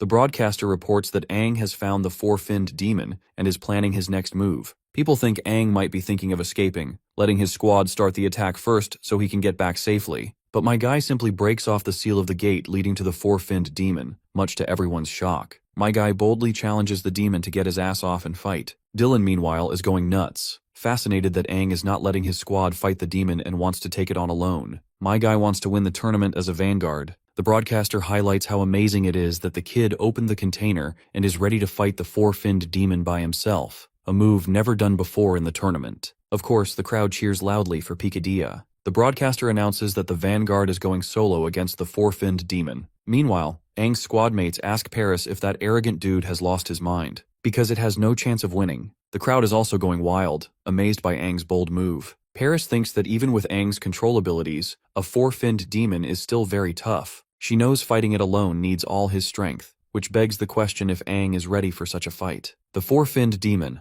a blue core water element demon, breaks free and sees Aang standing alone. It immediately attacks with an exploding drill. Aang swings his sword to create an earth wall, but the drill keeps going. The earth wall is weak against the four-finned demon, and Aang looks like he is in serious trouble. The demon makes fun of him, asking how he dares to fight alone and saying he will tear him apart. In response, my guy summons a demon to help him fight the four-finned demon, and defiantly asks who said he was alone. Dylan realizes that the second demon helping Aang is one of the two-finned demons he defeated earlier. The battle continues, and the four-finned demon starts sensing something strange. It soon sees that Aang is controlling the cores of the demons. My guy feels smug for having a skill that was exclusive to demons, only as no human likely possesses it. Paris watches Aang using his special control ability, and the broadcaster is amazed by what they see. The three demons helping Aang were the ones he had already defeated. The audience is shocked. Aang tells the controlled demons to charge at the four-finned demon. The bastard laughs in response, thinking that two-finned demons cannot challenge him,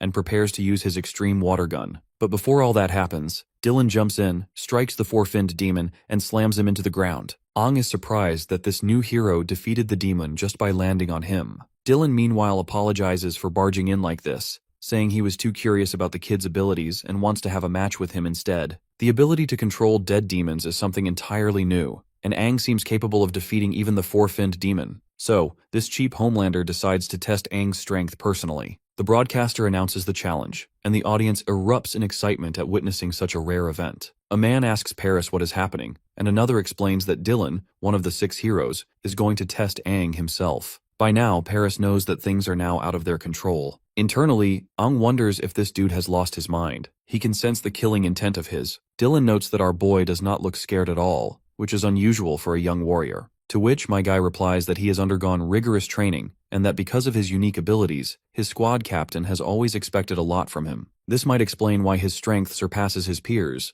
and he adds that people consider him a genius. Of course, my guy is spouting whatever came over his tongue, thinking that Dylan probably will not bother fact-checking his claims. But this cheap Homelander finds Aang increasingly fascinating and prepares to attack, challenging him to show his full power. The rocks this bastard sends flying are like bullets, fast and deadly. My guy dodges, knowing that if he had not been on high alert, he would not have avoided the attack. Dylan talks about his opponent's agility, saying it explains his ability to dodge so effectively, and states that he now expects even more from him. Aang questions this dude's hostility, wondering why he is being so aggressive. The big shot maneuvers behind our boy and explains that part of his hostility comes from disliking his attitude, as well as his name. He attacks again, but Aang dodges. The bastard keeps circling behind him and feels that our boy reeks of a demon. Aang realizes he cannot hide the demonic energy inside him completely, making evading suspicion impossible. Despite using less than half his full strength, Dylan puts immense pressure on Aang, which reminds the boy of his past encounter with an 8-finned demon.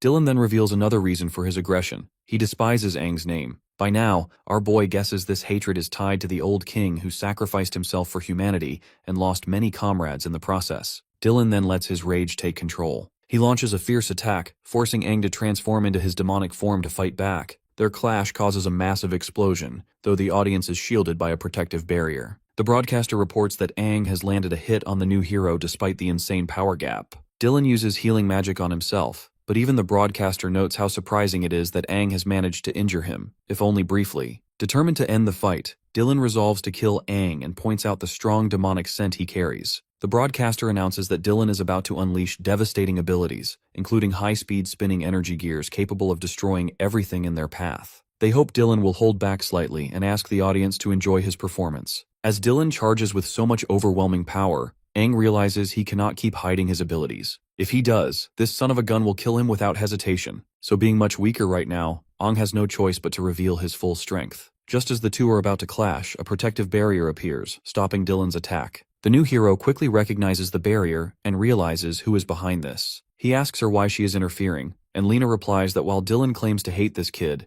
she feels differently because she actually likes him. The woman is totally decked out in this battle stance head to toe. Ang also notices the woman and wonders if she used the green core to restore herself to her prime condition. Dylan questions her, reminding her that she's not allowed to wear battle gear and asking if she plans to defy the king's orders. Lena calmly tries to correct the misunderstanding. She's only forbidden from participating in demon-killing activities. No one said anything about wearing battle gear, and she asks if Dylan expected her to walk around unarmed. Ang can tell that the girl is still as sharp and lively as she was in the past. In his previous life, he had always stood in front of her during battles, but now she's the one standing in front of him. The broadcaster announces Lena's arrival, calling it a surprising and unexpected event. Dylan acknowledges her reputation as a great warrior, warning that he won't go easy on her and advising her to choose her words carefully. Lena scrutinizes him for causing such a public commotion on an important day. She then introduces Aang as the son of her friend, and she thinks that Dylan has tested the boy enough already. Dylan laughs, calling them detestable and activating his ability, Serpent Decree. A wave of dense energy fans out, making it nearly impossible to dodge. He launches the attack at Lena, but my guy steps in with his sword, blocking the first wave. The broadcaster warns that the follow-up attacks are relentless and impossible for the kid to block entirely. Lena then suggests him to fall back as her shield protects them,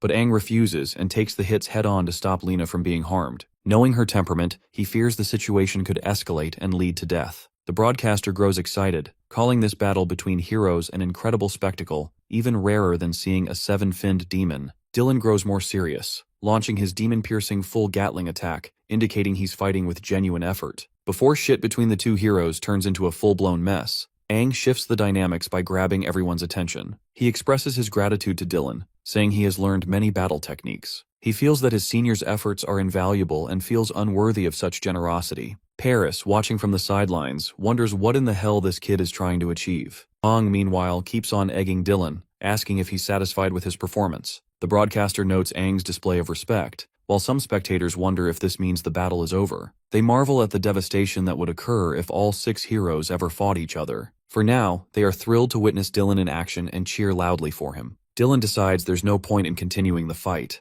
Aang insists on thanking him for his guidance and vows not to disappoint him in the future. He promises to keep improving. Dylan acknowledges Aang's exceptional performance, calling him full of surprises and praising him as an impressive young warrior. He tells Aang to keep striving forward. The broadcaster congratulates our boy on earning the new hero's recognition, describing it as an extraordinary achievement. They announce that Aang's team has won the grand tournament, marking this iteration as the fastest and most unexpected in history. Paris and Aang's teammates are shocked at how easily they won, while the broadcaster further attributes that Aang's role as the vanguard and his unexpected strength secured their victory. They celebrate as the team receives the tournament trophy. Paris rightfully congratulates the boy, saying he won the tournament for them and is willing to grant any sort of gift he desires. Overwhelmed with joy, she further hugs him tightly within her milkers, saying he can do whatever he wants with her. Others tell her to let go so Aang can breathe. Afterward, Aang reminds her of their earlier agreement. Paris agrees and promises to vouch for him, allowing him to enter the city and meet those responsible for energy crystal distribution. Aang thanks her and mentions his cape is dirty, asking if she can prepare some clothes for him since he won't join the celebrations due to a prior engagement. A girl teases Aang, asking if he has a date and whether it's with a man or a woman, but my guy clarifies that he's going to visit an old friend.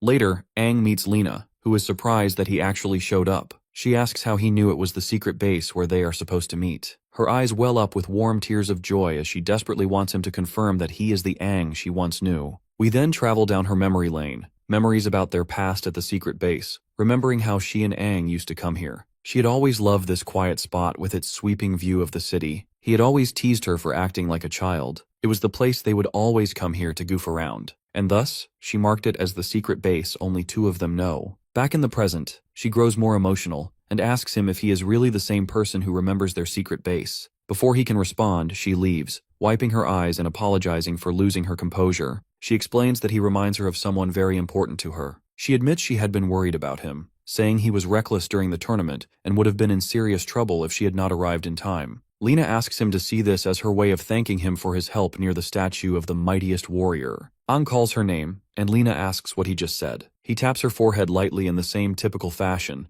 teasing her for still worrying about their secret base after all these years. Lena begins to cry when she realizes what's going on, and Aang reassures her, saying it is wonderful to see her alive and well. He confirms that he is the same Aang and has returned to their secret base. Lena hugs him tightly, expressing her relief and asking why it took him so long to come back. Aang tells her everything, including his time travel and the existence of an 8-finned demon in the ancient king monument. Lena is stunned after hearing all this, questioning if 7-finned demons were not the highest. Aang admits he does not fully understand it himself but explains he should have died 50 years ago. Somehow he traveled to the present, and something sinister is inside him. Lena is overjoyed that he is alive and welcomes him back warmly. Aang then asks why people in the city and the present-day population harbor so much hatred toward him and the old 6 heroes. To which Lena explains that the hostility stems from his actions during the Battle of Dawn. Aang had led a group of warriors to the ancient king monument despite widespread opposition. Many had warned him not to go, fearing the consequences. However, Aang disregarded their concerns, instructing everyone to wait for his return,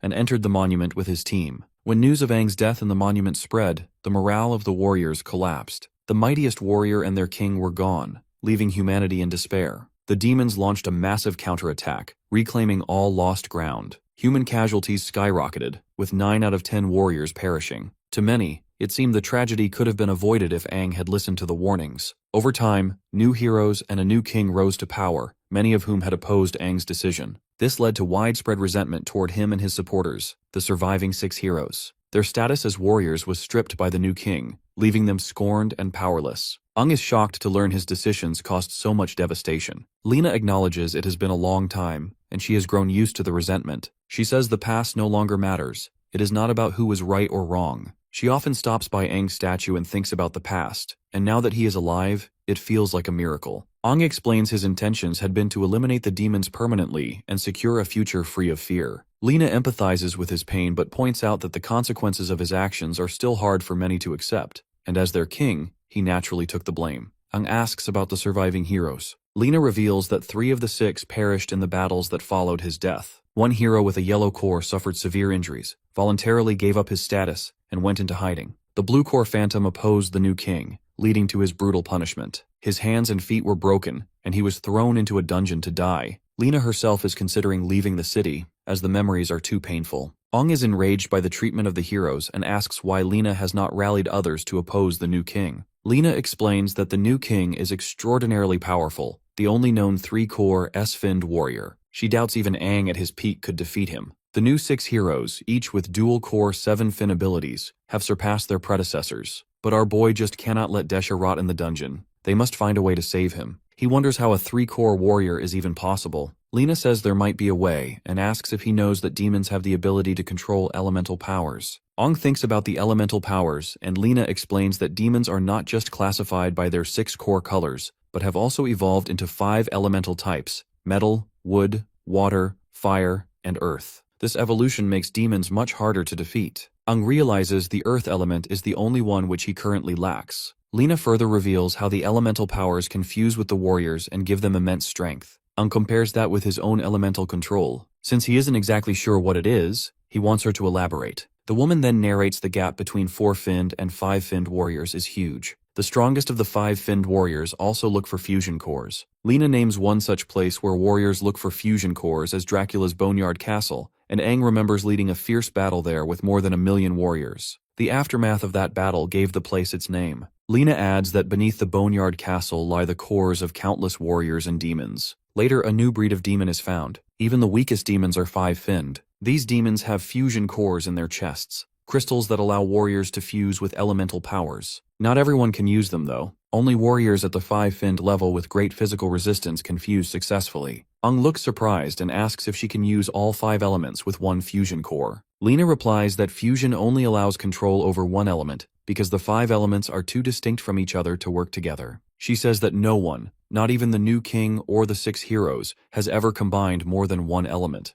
Aang is amazed by how strong the warriors are with their elemental cores. Back then, Dylan probably was not showing his true power in the fight because he had to keep up appearances and didn't want to break apart the barrier. If that dude had been using his full strength, Aang would never have survived. She also adds that the new king and the 6 heroes are much stronger than the warriors from Aang's time. They have dual cores and fully represent the elemental powers, making it impossible to rescue Desha from the dungeon. Aang thinks about the 4 elements he already has from the 8-finned demon, but realizes he is still much weaker than these heroes. He decides he should not rely only on the demon's powers and promises to get stronger. To do that, he feels he needs to visit Dracula's Boneyard Castle. Lena tells Aang that he is not yet a five-finned warrior. Aang responds that even though there is a big difference between the four-finned and five-finned levels, he aims to overcome it in his lifetime. Later, Aang meets Paris at the market and tells her about his new plan. He says he will leave only after getting the energy crystal. Seeing how determined he is, Paris agrees to help him and go with him, hoping it will finally fix the energy crystal issue in Helios Town.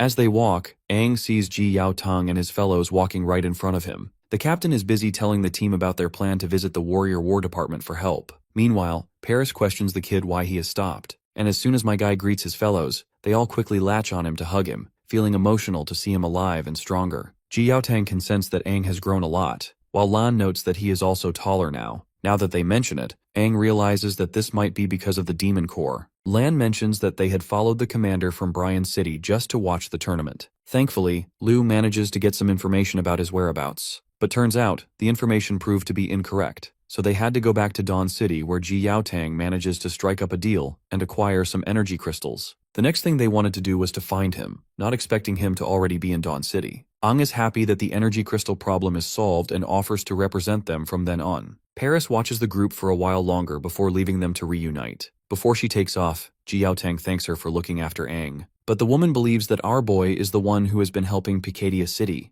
Moving on, Lan suggests Aang to talk with Liu because she has not been eating well since they separated. The photographer Maniac also shows pictures of Liu who looks sad and distant. Aang eventually goes to the girl, apologizing for making her worry, and promises not to leave on his own again. Liu becomes emotional before taking his words. All the friends spend time talking and laughing together. Meanwhile, Lena keeps watching from hiding, remembering everything that has taken place in her life with Aang and the other heroes. Seeing them all reminds her of the bonds they once shared. Liu dreams of a devastated area where she is helping Aang, asking him to stay awake and hang on. She begs him not to go unconscious. Finally, they see an elemental crystal, which they manage to snag. For context, if you can't remember, this crystal allows the warriors to wield elemental powers of demons. A demon also barges in and makes fun of them, calling them low-level warriors and saying that even with the crystal, they are just delaying the inevitable. The demon charges at Liu and knocks her down over the ground. Despite the attack, the only thing she wants to struggle for is to help Aang. Suddenly, the nightmare ends and Liu wakes up in her bed, realizing it was just a dream,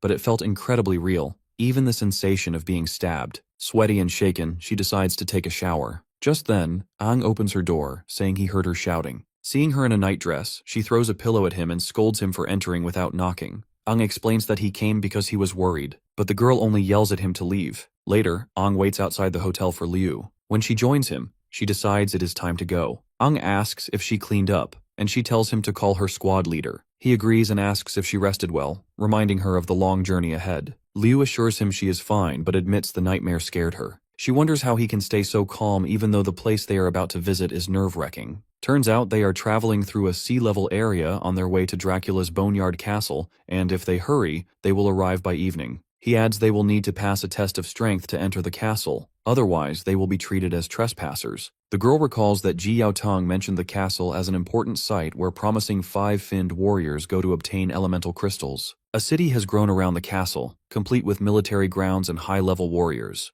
The area is heavily guarded, not only to prevent unauthorized entry, but also to keep creatures inside the castle from escaping. Aang asks if she is afraid to accompany him there, especially since only five-finned warriors usually dare to go. Well, not only her, but the captain is also worried about him acting recklessly, which is why the captain assigned her, a Green Corps recovery type, to ensure his safety. It is not just about protecting Aang, as Ji Yao Tang wants her to grow stronger alongside him and return as a two-finned warrior. She further expresses frustration at how quickly Aang has leveled up, reaching 4 fins in such a short time. Aang then recalls that the other 2 of their teammates are also supposed to get special training from the captain, and the duo was looking forward to it. Liu, acting as squad leader, says she has to keep an eye on Aang, especially since he once left the squad without warning. Aang gives her a mischievous smile which irritates her. She accuses him of thinking about the morning incident, but he denies it. At Dracula's Boneyard Castle, warriors are recruiting other warriors in their teams. Some squads require agility-type warriors, while some want Green Corps warriors, and they all should be 5-finned warriors to qualify. When Aang and Liu arrive at the castle, the warriors at the entrance notice them. They refer to Aang as a 4-finned warrior and Liu as a 1-finned warrior, questioning where they are from. Some speculate they must be desperate. One jokes the young couple must be lost, while another claims they will not be allowed to enter since they clearly will not pass the test. Seems like these guys underestimate our duo. A group of warriors arrives, and one of them mocks Aang, thinking that he brought his girlfriend along, but our duo ignores them, determined to enter Dracula's boneyard castle. Our girl grows mildly annoyed by the constant mockery, but Aang tells her not to waste energy on their stupid insults. Turns out, the one who mocked them is Uther, the young master of the Mir family from Eula City. The warriors don't expect Uther to come to the castle in search of an elemental crystal with a six-finned warrior. This six-finned warrior is said to be one of the top fighters hired by the Mir family. Someone nearby mentions seeing his information on the hiring board, noting both his impressive strength and his connection to the Mirs. They also say the warrior already possesses an elemental crystal and has gained significant elemental power, so they believe Uther will succeed this time. Uther introduces himself as the young master of the Mir family from Eula, an A-level city. He boasts that everyone knows his family, the largest warrior guild in the city. He further suggests to Liu she doesn't belong there since she is a green core and offers her a chance to be his personal healer, promising generosity in return. Of course, our duo ignores him, making the bastard annoyed that they are not flocking over him just because he hails from a big family. He assumes they don't know about the Mirs. Bro is really full of himself, and Liu snaps because she had it enough, demanding to know who gave Uther permission to speak to her that way. Uther continues bragging and insulting her, which only makes the girl angrier. The bastard then throws his side chick away, ready to take our girl down. Even though Liu isn't strong enough to face him, she refuses to back down. Furious at his arrogance, she prepares to fight. Uther charges at her, saying he'll teach her a lesson, but before he can strike, Aang steps in to stop him. Uther tells him to move aside and threatens to deal with him as well if he doesn't move. Aang reminds the bastard who started the fight and warns that causing trouble could damage his family's reputation. He suggests Uther think again, since the guards might refuse him entry if he causes a scene. Of course, this arrogant piece of shit refuses to back down. The six-finned warrior with him steps forward and agrees with Aang. He says all the warriors present are strong, and making a scene would look bad for the Mirs. He advises Uther there's no need to rush. Once inside the castle, anything can happen. Well, we can tell what these bastards are planning. Uther reluctantly backs off, saying he won't waste time on weak opponents, then moves forward. The six-finned warrior follows, using his earth elemental power to throw small stones at Aang, which my guy catches easily in midair. Sensing something unusual, the girl asks if something is wrong. Aang replies it's just a minor annoyance, like dealing with mosquitoes, and suggests they continue with the test. The six-finned warrior is surprised at how easily this kid blocked his hidden attack. Even though it was fast, it should have hurt Aang's hands. The warrior tells Uther they should reconsider their top contenders for the elemental crystal, as Aang looks far stronger than a typical four-finned warrior. He admits he can't fully gauge the kid's strength. They should avoid direct confirmation and find a way to eliminate both Aang and Liu first. During the synchronization rate test, Aang scores 54% and Liu scores 42%. Liu asks if they pass, since there is no minimum requirement. Aang remembers Liu's rate had been 39% before, and now she has not only become a one-finned warrior, but also improved to 42%, a notable increase. The woman conducting the test observes that one of them is a four-finned warrior and the other a one-finned warrior, then asks why they want to enter the Boneyard Castle for an elemental crystal when the demons inside are at least three-finned in strength. Aang confirms their decision, explaining that Liu is their squad's medic, and he is a highly agile warrior, so they can defend themselves. Of course, Liu frowns at being called just a medic. The woman explains that no warrior below 5-finned has ever dared enter the castle, making them the lowest level entrance on record. She reminds them that the elemental crystal can only be found on a special demon, and usually only one appears at a time. Once it is hunted, another takes a while to appear. She also warns they will face not only demons but also stronger warriors, and their lives will be at risk. She asks if they still want to proceed. Aang agrees, saying their goal is more than just survival, and thanks her for the warning. She lets them enter. Lo remembers rumors that 9 out of 10 who entered the castle never came out. She admits she is scared, but feels a surprising calm and confidence with Aang beside her. And with that, they step into Dracula's Boneyard Castle. They enter Dracula's Boneyard Castle and hide from the demons. Liu sees the place is full of demons. Aang explains that it used to be a big city like Dawn City, but after the demon invasion, it was abandoned and became a battlefield. The main castle and surrounding area are now taken over by demons, and no one lives there anymore. People just call it the castle to forget its past. By now, Liu is fascinated by how he knows a lot, but Aang downplays his knowledge, saying he just heard stories in childhood. He stands up and decides to start looking for the special demon and its elemental crystal. While doing this, they must avoid battles at all cost. Suddenly, Liu sees an explosion and thinks some warriors are fighting hard. She asks him if they should help, but Aang says no. It is better to stay out of it while they are in the castle. Since she grew up in Helios, she does not likely know the dangers outside. He warns her that the warriors they saw at the entrance are greedy and tricky, so she should keep her kindness to herself. Suddenly, Aang sees a demon rushing toward Liu, but he quickly pulls her to safety like a Chad he is. The demon is surprised that Aang reacted to his attacks. After all, his water attacks are silent and odorless, which should not be possible to detect. Aang realizes it is a five-finned demon using silent water and agility to sneak up on them. Liu thinks that if our boy had not acted fast, she would have been hurt. He then decides to deal with this bastard, saying they should not attract other demons or warriors and should end the fight fast. Liu agrees, not wanting more mistakes or to be a burden to him. The demon questions if they really think they can defeat him, noting they are a four-finned and one-finned warrior, and wonders how they underestimated him. Then he disappears and jumps down, launching a rain of spikes at them. Aang sees it as an area attack and tells Liu to get closer. He creates a protective barrier that stops the spikes. As he can act cocky once again, he notices a mix of wood and metal surrounding our duo. This makes him wonder if it is elemental power. He is confused about how this kid can control more than two elements since human warriors can only have elemental power if they are five-finned or higher. Aang attacks the demon, and the demon warns he will pierce Aang. The demon uses spikes from the ground to attack. Aang uses his water element to get close and asks if the demon was surprised. The demon smirks, saying it was just a joke, and that even though Aang used water, he is still no match for the demon's agility and water combo. But my guy doesn't share the same thoughts. He quickly signals Liu, who is behind the demon. She kicks the demon, and Aang drives his sword into it. Together, they defeat the demon. Aang is feeling proud of their teamwork, which earned them the water core. Liu takes the core and, as a one-finned warrior, claims the four-finned blue core. Aang pulls his sword out of the demon's chest and praises Liu for her quick moves. She goes on with her normal catchphrase about how her family is all about martial arts and that her moves were just basic techniques. Aang puts the sword on his shoulder and tells her they need to move fast because their fight probably attracted more demons and warriors nearby. As Aang starts walking, Liu notices a small cut on his cheek. She points it out and suggests they find a safe place so she can heal it. Aang closes his eyes, touches his cheek, and smiles. He says it's nothing serious, just a little accident, so she shouldn't worry about it. Liu looks serious and reminds him that they agreed she would handle his healing. It doesn't matter how big or small the wound is. If she can't heal him, then her role is pointless. Aang agrees, respecting her determination. He decides not to argue and asks her to fix his cheek. Just then, someone rushes toward them. Liu asks her friend to duck, and they see that it's Uther's bodyguard. As that bastard crashes down, the girl jumps away, while my guy blocks the blow like it's no big deal. The man steps on his axe's blade to exert more pressure. But this doesn't faze our boy. By now, the bastard can tell that Aang is not just a quadruple-finned warrior, he has more potential than that. As for this eye-patch bastard, he is a six-finned red core warrior and a master of earth. Liu tries to attack, but a kind of green thread covers her body. Turns out it's the nurse from Uther's team who uses her three-finned green core to paralyze Liu. Our girl was too focused on her partner that she didn't see this coming. The nurse walks up to Aang, and he asks why they're attacking him instead of protecting their spoiled brat leader. Just then, speaking of the devil, Uther shows up, making fun of the protagonist for keeping the tough guy act so he wouldn't look weak in front of his woman. Being called our boy's side chick shocks Liu,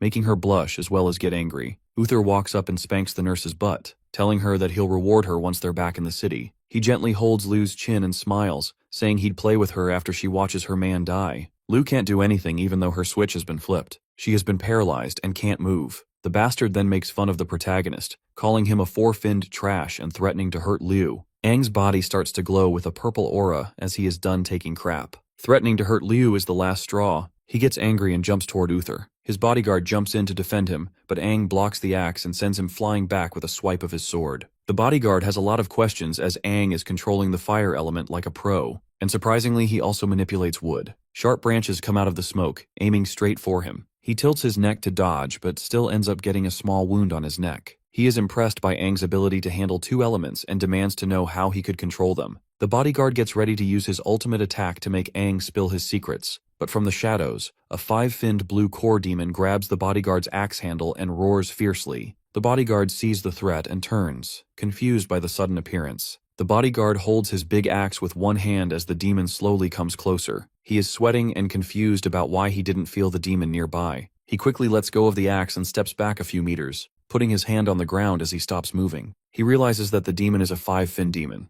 The demon keeps holding the axe quietly, then turns on its blue core. Using water, it rushes at him really fast, leaving the axe floating in the air. The bodyguard stands stunned, watching the demon speed toward him. He realizes the demon can control water and gets ready. In a second, the demon appears in front of him, slashing with sharp claws. The warrior reacts quickly, stepping back and blocking the demon's attacks. He turns his head and sees Aang watching him. He insists our boy put away their differences for the meantime and help him defeat the demon. Aang just smiles, asking why he doesn't realize that the demon is attacking only him. That's when the bastard realizes that Aang is actually the one controlling it. The demon rises and shoots sharp icicles using its water powers. He crouches and turns on his stone element. Rocks and stone branches come up from the ground, making a wall to block the icicles. The demon's attacks go past the rocky wall. Aang watches, impressed by the bodyguard's defense. He says the warrior is skilled, and that it's obvious why a powerful family would hire him. The bastard then summons his axe, with the rocks falling off and making it lighter. The axe starts glowing and spins in the sky. He throws it at the demon, but the demon dodges easily. He runs toward the demon,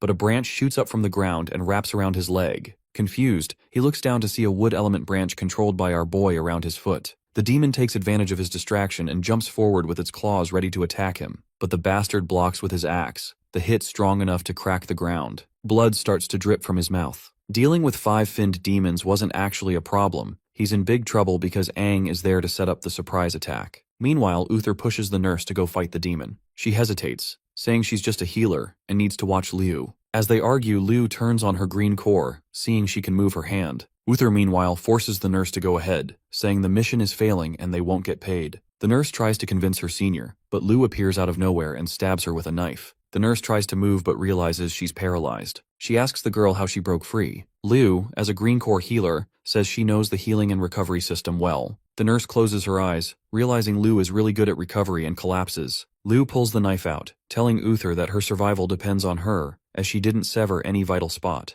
Of course, this good-for-nothing rich kid is furious. He demands to know why she dared attack them by surprise, mocking her as a one-finned warrior. Liu walks over and sees that Uther is breathing badly and doesn't look experienced. She tells him he lacks combat experience, and is just a 5-core warrior forced by his family's status. She looks like she's out for blood as she says people like him ruin the reputation of warriors. Uther, angry, insults her more, saying his father spent years and money making him a 5-core warrior through painful methods. He gets mad that Aang and Liu have messed up his plans. As the bodyguard and the demon keep fighting, Uther yells for him to come protect him from this girl. Aang turns on the wood element, sending branches to attack the bodyguard. He dodges, getting small cuts on his face. Bleeding, Uther tells the bodyguard to take care of Liu as he's losing patience. The bodyguard responds, calling him trash and telling him to give up. He calls Uther a waste, saying he can't even fight a finless demon. Uther's expression changes as he points and trembles, angry that trash like the warrior insults someone important. Liu steps in, telling him to stop talking nonsense and mocking his reliance on family reputation and money. At first confused, Uther gets mad and turns on his blue core, confronting Liu aggressively. He pulls a knife, but Liu turns on her green core and appears behind him quickly, stabbing him in the side. Uther turns to attack, but Liu quickly dodges,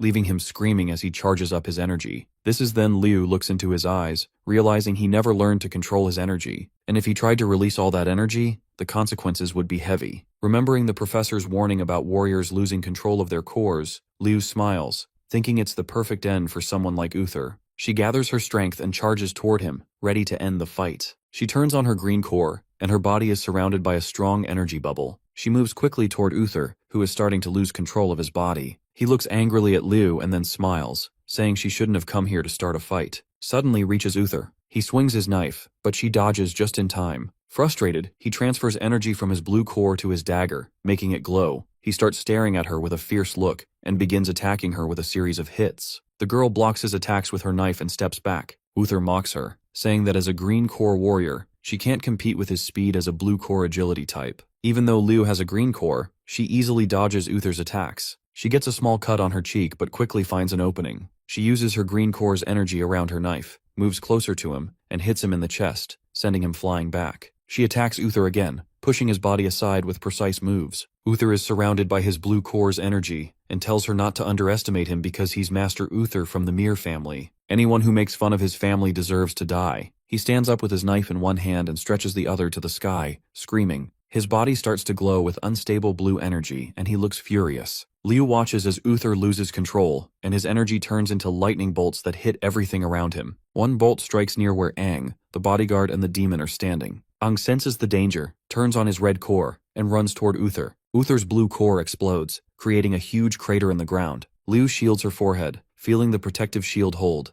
but after the smoke settles, she hears someone praise her for breaking through a 5-core warrior's defense. She opens her eyes and sees Aang standing in front of her, holding a wood element shield. He smiles and congratulates her on a good job. Liu sits up and tells Aang that Uther wasn't strong enough for a five-finned warrior, and that he was weak. Uther couldn't match her skills because he had no combat experience. He notices her injuries and tells her to recover quickly. Liu is surprised and checks her small cuts, which she hadn't noticed. Aang continues to praise her for her bravery and decision-making. The girl looks up at him and blushes. She wants him to stop talking about her. She then asks if he finished fighting the bodyguard. When Liu stands up, they both look toward where the bodyguard is. Aang tells her that the demon he was controlling has been destroyed by the explosion. It is then the bodyguard starts approaching them out of the dust. He says his young master is dead, and that if he leaves the Mir family, he will be hunted by warrior killers who are hired assassins. He explains that these killers are part of a secret group led by Greed and that one of them is a 7-core warrior. He puts his axe on his shoulder and looks at Aang and Liu, calling them strong but having lower-level cores for some reason.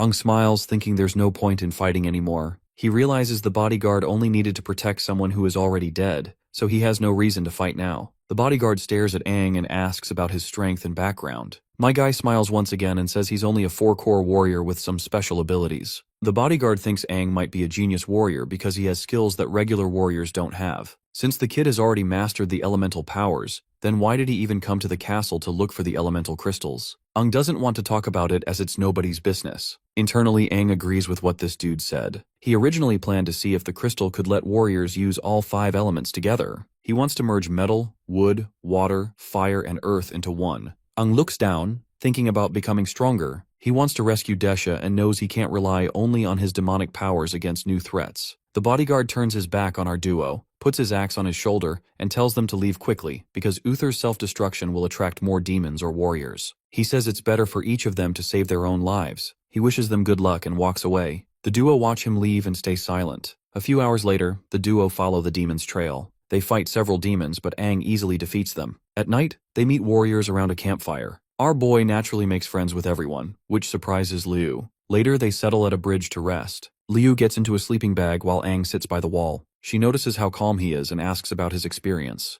Aang tells her that he just knows how to handle things. Liu, feeling sleepy and confused, teases him, saying he acts like an uncle. Aang smiles and says it could be possible, then says goodnight. The next morning, they wake up because of the noise of a fight. Aang looks toward a new hole in the wall, and Liu says it sounds like a battle. They get ready to move, sensing chaotic energy from the elemental demon. They jump off the bridge, activate their cores, and descend quickly. Liu asks why he looks so excited. Well, of course he is excited. After all, the elemental demon is the kind of species he has never seen before. Even though he fought many demons in his past life, the elemental demon interests him a lot. He charges toward the castle, ready to beat it before anyone else can. They both run toward where the demon is hiding. On the way, Aang tells Liu that the demon has slowed down after hiding and says they should use this time to follow it. Liu asks if he is sure where the demon is, saying the area is big and finding the hidden demon will be hard. Aang replies and assures her not to worry because he could feel the demon's energy earlier to its exact location, like it is part of him. He closes his eyes, focuses on the energy around them, and realizes the demon is moving underground.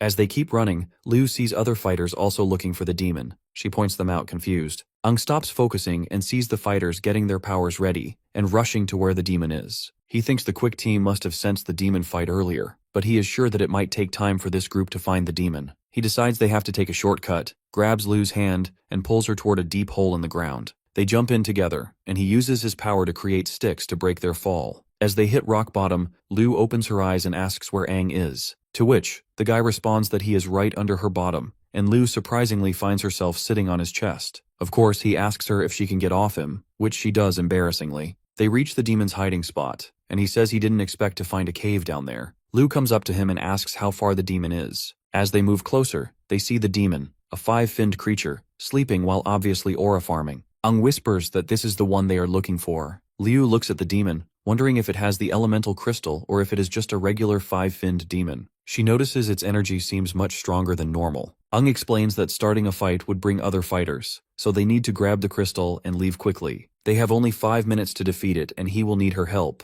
Liu feels nervous but trusts Aang. They sit down as he explains a plan to use strong techniques to take the demon down fast. Surprised by how much Aang knows, Liu once again questions how he learned these moves and how he has so much experience. Once again, my guy keeps it ambiguous. Aang steps closer to the sleeping demon, getting ready to attack. As he gets closer, the demon feels his aura and wakes up, ready to throw down. My guy uses his demonic energy, causing his horns to appear as his red power becomes unstable. He faces the demon, ready to fight. The demon stands and makes fireballs and water balls in both hands, asking if Aang is a demon because their energy feels similar. Seeing the demon utilizing two elements at once, our boy realizes that his hunch was right all along. He uses fire and water together too, holding a fireball in one hand and a water ball in the other. The attacks hit the demon, filling the room with thick smoke. Liu turns on her green power shield and covers herself to safeguard herself from collateral damage. Aang and the demon fight hard in an epic showdown. The demon pauses as it's hurt and starts healing its foot using wood,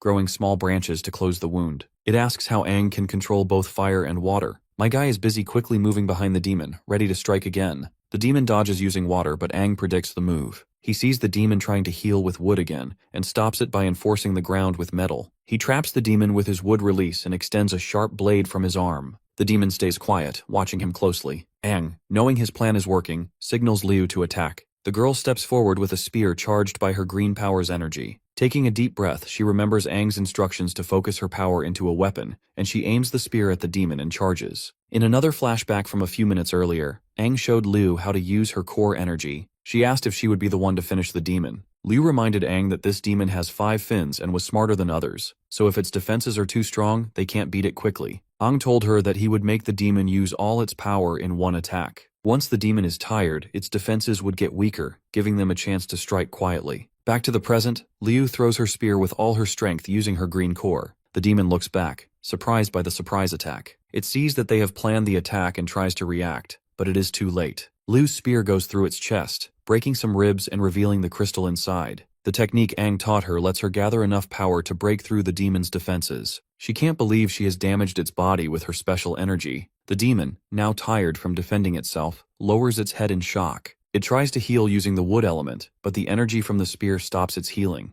Aang praises her and then runs at the demon faster. The demon panics and tries to defend itself, but my guy grabs the crystal quickly. Holding the crystal, he steps back, and within seconds, the demon falls to its knees and can't heal anymore. Its firepower starts to fade as it shakes, finally asking why it can't heal. Aang then reveals how the girl's attack uses regenerative energy, which stops any healing that doesn't come from the attacker's own body. The demon's fire dies out and it collapses. Liu rushes to help Aang, worried about him. He tells her that he is fine, and thanks her because they have the core. He calls her a genius for that final attack. Liu blushes and says it isn't a big deal. Aang sees some small cuts on Liu's body and asks if she has used a lot of energy. She says no, that she can still move easily. Just then, they hear the sound of warriors approaching. Liu looks toward the door and realizes they are in danger. As far as Aang knows, some warriors can sense battle energy waves. He says they have to escape quickly. They turn on their cores and run toward the exit. As they are running, he feels a sharp pain in his mouth and falls to his knees, bleeding. The girl hurries to help him as he drops the crystal. The protagonist realizes his body can't handle using his demonic energy too much. With his last bit of strength, he grabs the crystal and tells Liu to leave with it. He knows the warriors are almost here, so he tells her to leave first. The stubborn girl doesn't listen to him and manages to drag him out of the place. As expected, they soon find themselves surrounded by these bastards who popped out of nowhere. Liu is utterly devastated when she realizes that these people are 6-finned warriors. When the bastards notice the crystal in her hand, they all get excited.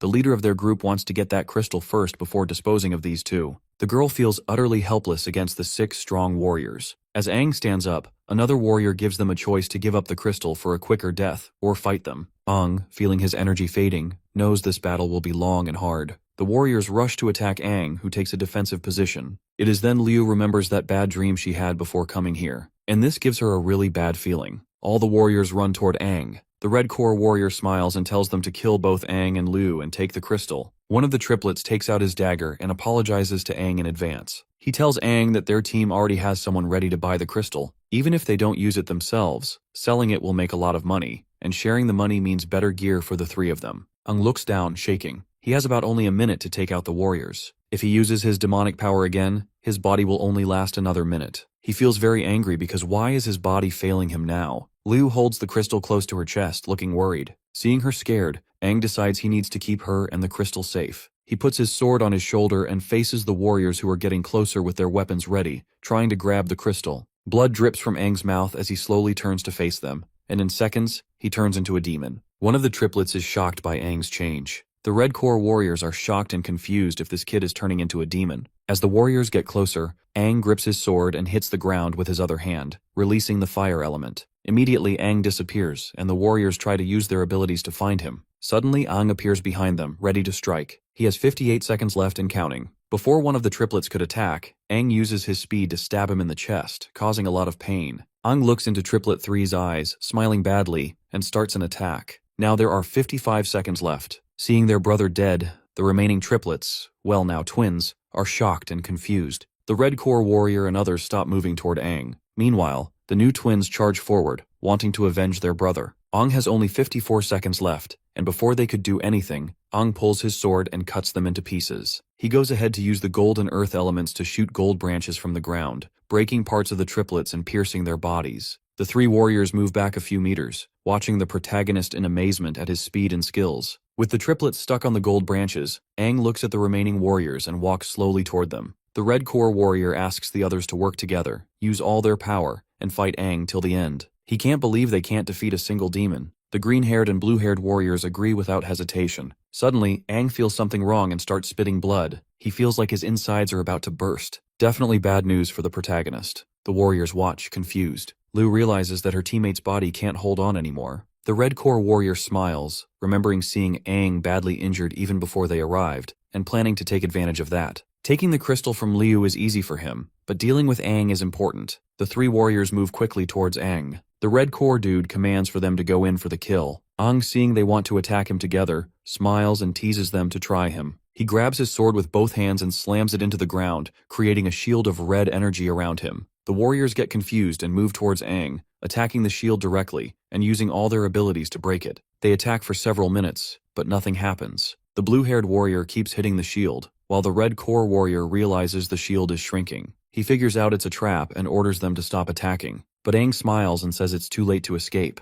Turns out, all the damage to the shield will come back to them. He uses his rebound ability, and as the timer hits 0, the shield explodes, sending a strong wave that kills the warriors instantly. To stop the remaining energy from reaching Liu, Aang focuses all his energy into the sky in a burst, but it becomes visible from far away. A nearby warrior sees it and tells the others it's related to the elemental crystal, and all the warriors run toward the explosion. Seconds later, the energy fades, leaving a big crater in the ground. Aang kneels with his sword stuck in the ground. The explosion wave was so powerful it even burned the warriors attacking him. Lu rushes to him asking if he's okay. With his last strength, Aang looks at her with one eye closed and the other open, smiling despite the blood from his mouth. He closes his eyes, feeling calm seeing she's safe. Him controlling the explosion's size was a good move after all. He lets go of the sword and falls to the ground. But just before he hits the ground, Liu moves quickly and catches him with both hands, holding his neck. With his last strength, he tells Liu to leave first because the leftover energy from the explosion will attract more warriors and demons. Liu asks if he would leave his team if he were her. She grabs the crystal and decides to carry him on her back. She places Aang's shoulder on top of hers, and as they walk out of the crater, she says she'll handle the rest because she can't let him fight alone all the time.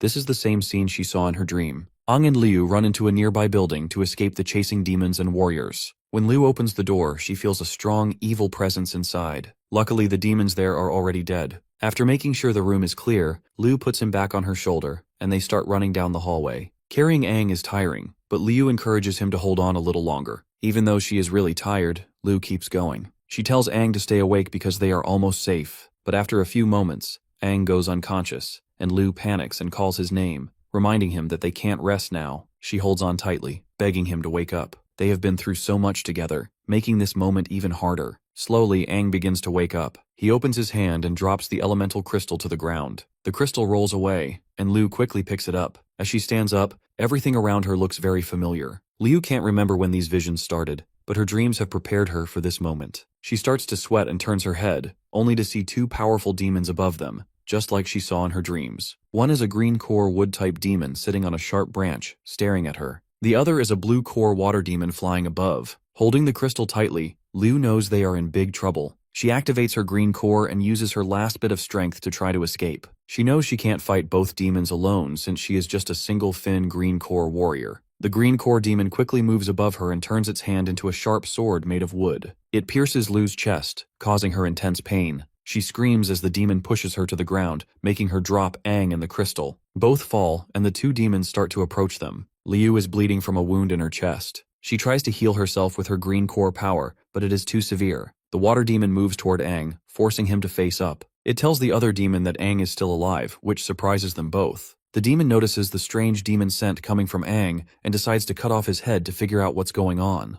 As Lu struggles to stay awake, she reaches out to protect him, telling the demons not to hurt him. Even though she is weak, Liu refuses to give up. The water demon kicks her hard in the chest, sending her flying back. She watches as the demon prepares to decapitate Aang. Feeling guilty and exhausted, Liu realizes she can't save him. Just then, a portal opens, and the black-finned queen steps out. She is one of the 6 royal Finns and can control space and time. She stops time with a wave and walks toward Aang to check on him. At first, she thinks about helping him, but remembers that the Crimson King Finn has told her not to assist Aang directly. The queen looks closely at the kid and sees that the Crimson King Finn is still inside of him. She realizes that Aang has been holding on because of his incredible willpower. She wants to see if the Crimson-Finned King is still there, but he doesn't respond. Then she sees Lu's body floating nearby and recognizes her immediately. The queen approaches Lu and sees something special in her. She realizes that as a human, Liu can't use all her powers, so she decides to help her become stronger. She says that since the Crimson King asked her not to assist the protagonist directly, she might as well do it indirectly. She gently places her hand under Liu's chin and looks into her eyes. Then she kisses her, transferring her own power to her. Lu's green core turns black, and she gains the ability to control space and time, just like the queen. The queen is amazed that Lu can handle so much of her power. She believes it is because this girl really wants to become stronger. Before leaving, the queen tells Lu that becoming stronger is up to her. She jumps back into the portal and time starts flowing again. Lu is thrown back to the ground, now transformed into a 4-finned warrior with new powers. As the wood demon tries to attack Aang,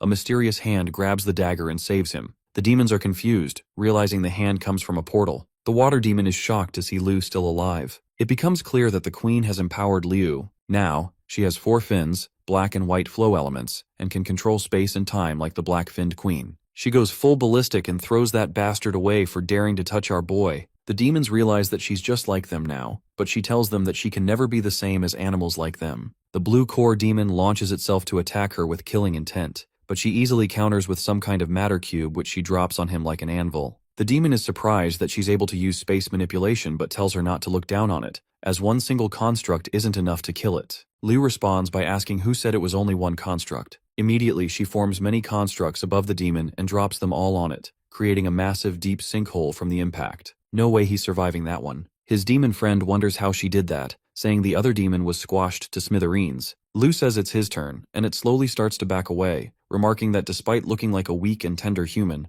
her aura is quite intimidating. It gets confused and demands to know what they both are, saying they have to be demons to have powers like that. It adds that it's extremely rare to have spatial manipulation power, and her comrade has terrifying powers as well, so what in the world could they be? Liu gives him an answer, telling him that they're human warriors. The demon laughs it off, asking if she even believes the words she just said, as it makes no sense how she went from a mere single-finned warrior to a 4-finned warrior who can easily obliterate a 5-finned demon. Liu replies by ripping him apart, telling him that he's too noisy. She bends down and puts her hand on Aang's face, telling him that he's been the one protecting her ever since, so from now on, he should leave it all to her. She uses telekinesis to pick up the core, and with that, she picks him up and they leave together. Over at the gate, the warriors sense humans on their way out, so they open the gates to see an injured Liu and an unconscious Aang walk through. They immediately call for medical help. They soon notice a horrifying scene. All the demons have been compressed inside these cubes with the help of spatial manipulation. Meanwhile, as Luz is drifting inside her consciousness, the black-finned queen tells her that she was right to think she would be a perfect vessel for her power. She can tell that there's a special power Liu has yet to unlock and is looking to transfer it to her. With that, Liu immediately wakes up on a hospital bed. She recognizes the place as an infirmary in the city's outskirts. She wonders what and who she just dreamed about, and how her wounds have miraculously healed too. She tries to remember what happened in the castle, but it's difficult because her memories are very hazy. She immediately hears Aang telling her that she rescued him from the castle as she persevered till the end. He praises her for such determination. She asks him where the core is, and he shows it to her, saying he found it in his clothes when he woke up. She then gets up and decides to leave immediately. As she exits the room, Aang notices an aura surrounding her similar to his own. He got a lot of questions about what happened back when he was unconscious. Later, he and his lady ride away in a car. They're looking for somewhere they can cultivate the integration core so that they'll be able to fuse with it smoothly. Since the integration core demon was able to use all the abilities, Aang should be able to get the last element that he needs, the earth element. He wonders what would happen if he combines them all at once. Liu then recalls her dad telling her that rank B cities have empty spaces for cultivation. It's usually utilized by warriors for their practices, so it might fit his criteria. Finds it a coincidence since they're already on their way to a B rank city. They arrive at Salamanca City rank B, built with ancient architectural plans and a popular trade hub. They see the city as quite popular, which is why they see a lot of foreigners from other continents. Liu spots a hunting team, and Aang is surprised that she knows about them. She tells him that it's general knowledge as hunters are just warriors that live outside cities and don't have a particular base. Despite having firearms, they act like a big and dangerous organization. They enter a huge super cultivation room building where they're asked to pay with battle points. Aang doesn't know what battle points are, which surprises the cashier as anyone who's a warrior like him is meant to know the global currency for warriors. He even feels that Aang might be cosplaying as a warrior since it's common knowledge. Liu asks him to scan his finger on the machine to see how many he's got. He does so and realizes that he's got absolutely 0 battle points. This makes the cashier mad and causes everyone in the room to laugh at him. While the cashier is busy yelling at him, leaving him wondering why he's always broke, Liu checks hers, which announces that she's got 1.2 million battle points. She immediately demands their biggest room and asks them to hurry while everyone in the room stares in awe. Apparently, Liu's dad is also the richest man in Helua City, so it's a piece of cake for her. The guy promises her that he'd pay her back in the future, but she wants him to forget it. He knows she is rich, but he doesn't know she is a bonker amount of rich. Anyhow, they enter the room and it's indeed very large. Liu tells the owner that she'll pay the entire month's rent all at once when Aang is done with his first round. As he heads inside, she wants to take a look around the city, so she leaves him, and he begins immediately, still very determined in rescuing Desha and taking out the new king and 6 talents. Meanwhile, Liu takes a walk outside and begins to remember what happened last night. She wonders what exactly this power is capable of doing. Immediately, she spots a battle arena for warriors and decides this is the best opportunity to test out her new powers. She decides that she has to be incognito, so she buys a few disguises registered under the name the Rakshasa Cat. The organizer welcomes Rakshasa Cat to the arena and asks if she would be joining today or some other time. She replies, telling him that she wants to fight right now. He is pleased with this, as there haven't been many female warriors in the arena for a while now, so he immediately calls one of his servants and asks the kid to lead her to the registration counter. As they walk in, the kid explains the rules of the arena to her. He tells her that the highest participating warrior in that city is a 5-core warrior, but he adds that she doesn't need to worry, as that's for the men's arena. Apparently, men and women fight on different stages, and the highest participating female is at the same strength as her. Rakshasa Cat asks the kid why men and women fight in different arenas, to which he explains that few of the female warriors would ever choose to join an arena competition like this, unlike the dudes who are always willing to join. The reason is because there was an arena where both male and female fighters fought against each other once, but over time, most male warriors refused to fight against female warriors. They said that if they were to lose to those women, their pride would be severely wounded, and if they won against them, they'd feel embarrassed. After that, very few female warriors joined the arena, but the girl believes that only a person's strength determines whether they'd win a battle or not, so there's absolutely no reason to feel embarrassed. Her talk makes the boy blush and feel weird, making him feel that she's so cool. They finally arrive at the arena, and she sees that there are so many people watching for some reason. And if she has to be honest, she would have been nervous if she wasn't wearing her mask. The kid encourages her to fight and win the prize money, but of course the rich heiress isn't moved by the thought of prize money. She says she'd rather raise her rankings as the prize, as there's nothing more important to a warrior than their glory. At this point, the kid is in love with her. She is a bold 10 out of 10 baddie. After she steps onto the stage and all the formalities, they introduce her opponent, the only female warrior left, the gorgeous Ling Hua. She walks in and throws air kisses to everyone, which makes them all respond inappropriately. Rakshasa Cat finally understands why many female warriors don't participate here, and why there are so many people watching the females' event.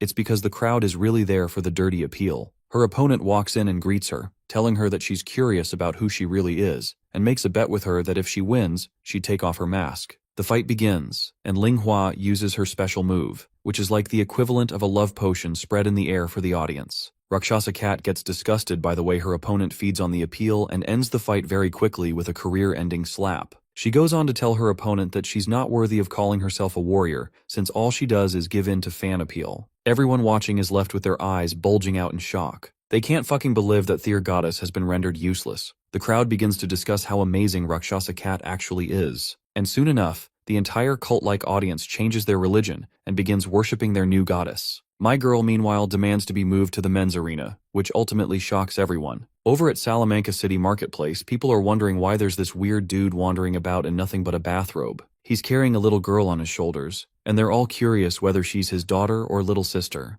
They appear to be demons in disguise, and when the little girl spots a stand with sweet delicacies, she immediately demands to have some. They approach the seller, who cheerfully attends to them. But instead of buying just one or two like normal customers, the big dude casually carries out the entire stand, shocking the seller. The saleswoman immediately tries to confront them. After all, she is a former arena fighter, but they use their mind control powers to make her back off. They say to themselves that all the threats have either been eliminated or have left town, so now it's like playing on easy mode. With that, they plan to wipe out the city after completing their mission. Meanwhile, over at the arena, it's announced that a female warrior wants to challenge the male arena. This receives a relatively good response from the audience as they cheer and support her to teach the male warriors a lesson. The announcer calls her out, and even though the male warriors initially refuse to come out, one finally has the courage to show up and fight Rakshasa Cat, a four-finned warrior just like her. They announce the rules: no killing and no crippling injuries. The two contestants move forward to shake hands, but when the dude tries to make a deal with her to purposely make it a draw, she withdraws and says that warriors like him aren't worthy of a handshake. He gets furious, saying he doesn't care about the rules, and tries hitting her with a powerful sucker punch that cracks the floor open,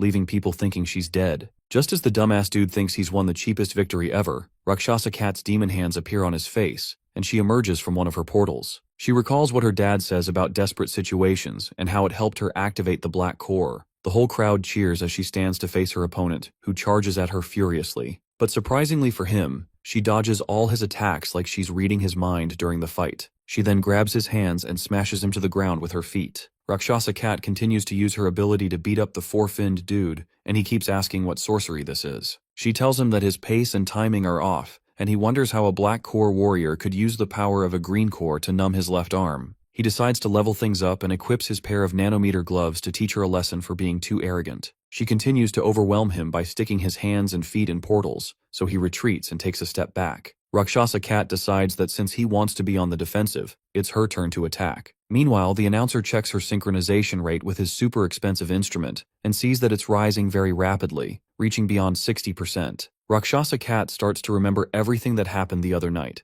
how to use her powers fully, and even the demon that bestowed such powers on her. While her opponent is caught off guard and stunned by her synchronization rate, she immediately conjures a cube out of matter above him and drops it, smashing him into the ground. This is too much even for the audience, who are thrilled by violence. Her opponent laments that he can't lose to a female warrior, he'd rather die in fact. Hearing this, Rakshasa Cat approaches him and threatens to fulfill his wishes by conjuring even more of her matter bricks. He immediately throws in the towel, and Rakshasa Cat claims victory, asking for the next opponent on the roster immediately. Meanwhile, over at the practice room, we finally see our protagonist again after a while. He seems exhausted from trying to activate the integration core, having tried for more than half a day. He then realizes that since he got the core from a demon, regular breathing techniques wouldn't work on it, so he channels the demon energy he didn't want to use, and it starts to work. He finally gets the earth element as a result of this. Back in the Salamanca neighborhood, the two mysterious people are up to no good again. They see the blast of energy from the protagonist's experiment, but ignore it for now. The man asks the girl if she's finally ready for her mission, stating that if she passes this, she'd level up to a 5-fin. With that, she activates her demon powers and gets ready to strike terror. Meanwhile, celebrations erupt around the city as everyone hears that a female warrior named Rakshasa Cat is owning all the men in the arena. They all rush to the arena to see for themselves, hearing that she has defeated most of the male warriors. The kid tells his boss that everyone in the city is flooding the arena, and they don't have enough space. What's bad news for the kid is good news for his boss, who celebrates that he's going to be super rich after this. People storm outside, struggling to buy tickets, while the kid struggles to even catch a breath. He's annoyed that he can't watch his celebrity crush fight anymore. Inside, the crowd sings her praises as she battles another dude. She's not making it seem easier for this one, who looks exhausted and is calculating all his moves. He resorts to weapons and pulls out his knife. Rakshasa Cat pulls hers out too, and they cancel each other out, throwing both blades away. Her opponent has another blade, and just as he feels he has the upper hand and powers up, Rakshasa Cat's hands appear out of a portal and throw him out of the ring, winning the battle for her. Her opponent just claims that he was caught off guard due to a blind spot. He wants to go back in and fight before the announcer tells him that the fight is over and the next fighter should enter. Of course, the glasses guy gets mad at the announcer, and just as he is about to ask him to delay the next person as he still intends to continue the fight, someone walks out from the tunnel and he sure looks like bad news. The warrior starts sweating profusely as he knows this new challenger is someone not to mess with. He's rumored to have strength equal to that of a co-captain, and he's the champion of the arena as well. The dancer of Lulan Kylo, The cheers from the crowd stop as at this point they are more concerned for their female champion, saying that putting him against her is pure hostility. Rumors say that there were warriors who immediately surrendered just from the fear of facing him. The kid immediately calls his boss and asks him to call off the fight, asking how he could do something like this. But his boss replies that he's only following her orders as she requested, and it doesn't matter anyway because he's making a ton of money by selling tickets for 10 times more than the original amount. Her opponent has a grim aura emanating from within him, and he tells our girl that he has seen all her moves and he's not a newcomer, adding that he's destined to flatten her to the ground. She tries using her time-reading power and predicts him to throw an aerial at 5, but he surprises her by attacking her straight in the face. This surprises her, and he tells her that her powers won't work on him. Rakshasa Cat gets her mask broken, and she wonders if she made a mistake somewhere. She is clearly confused,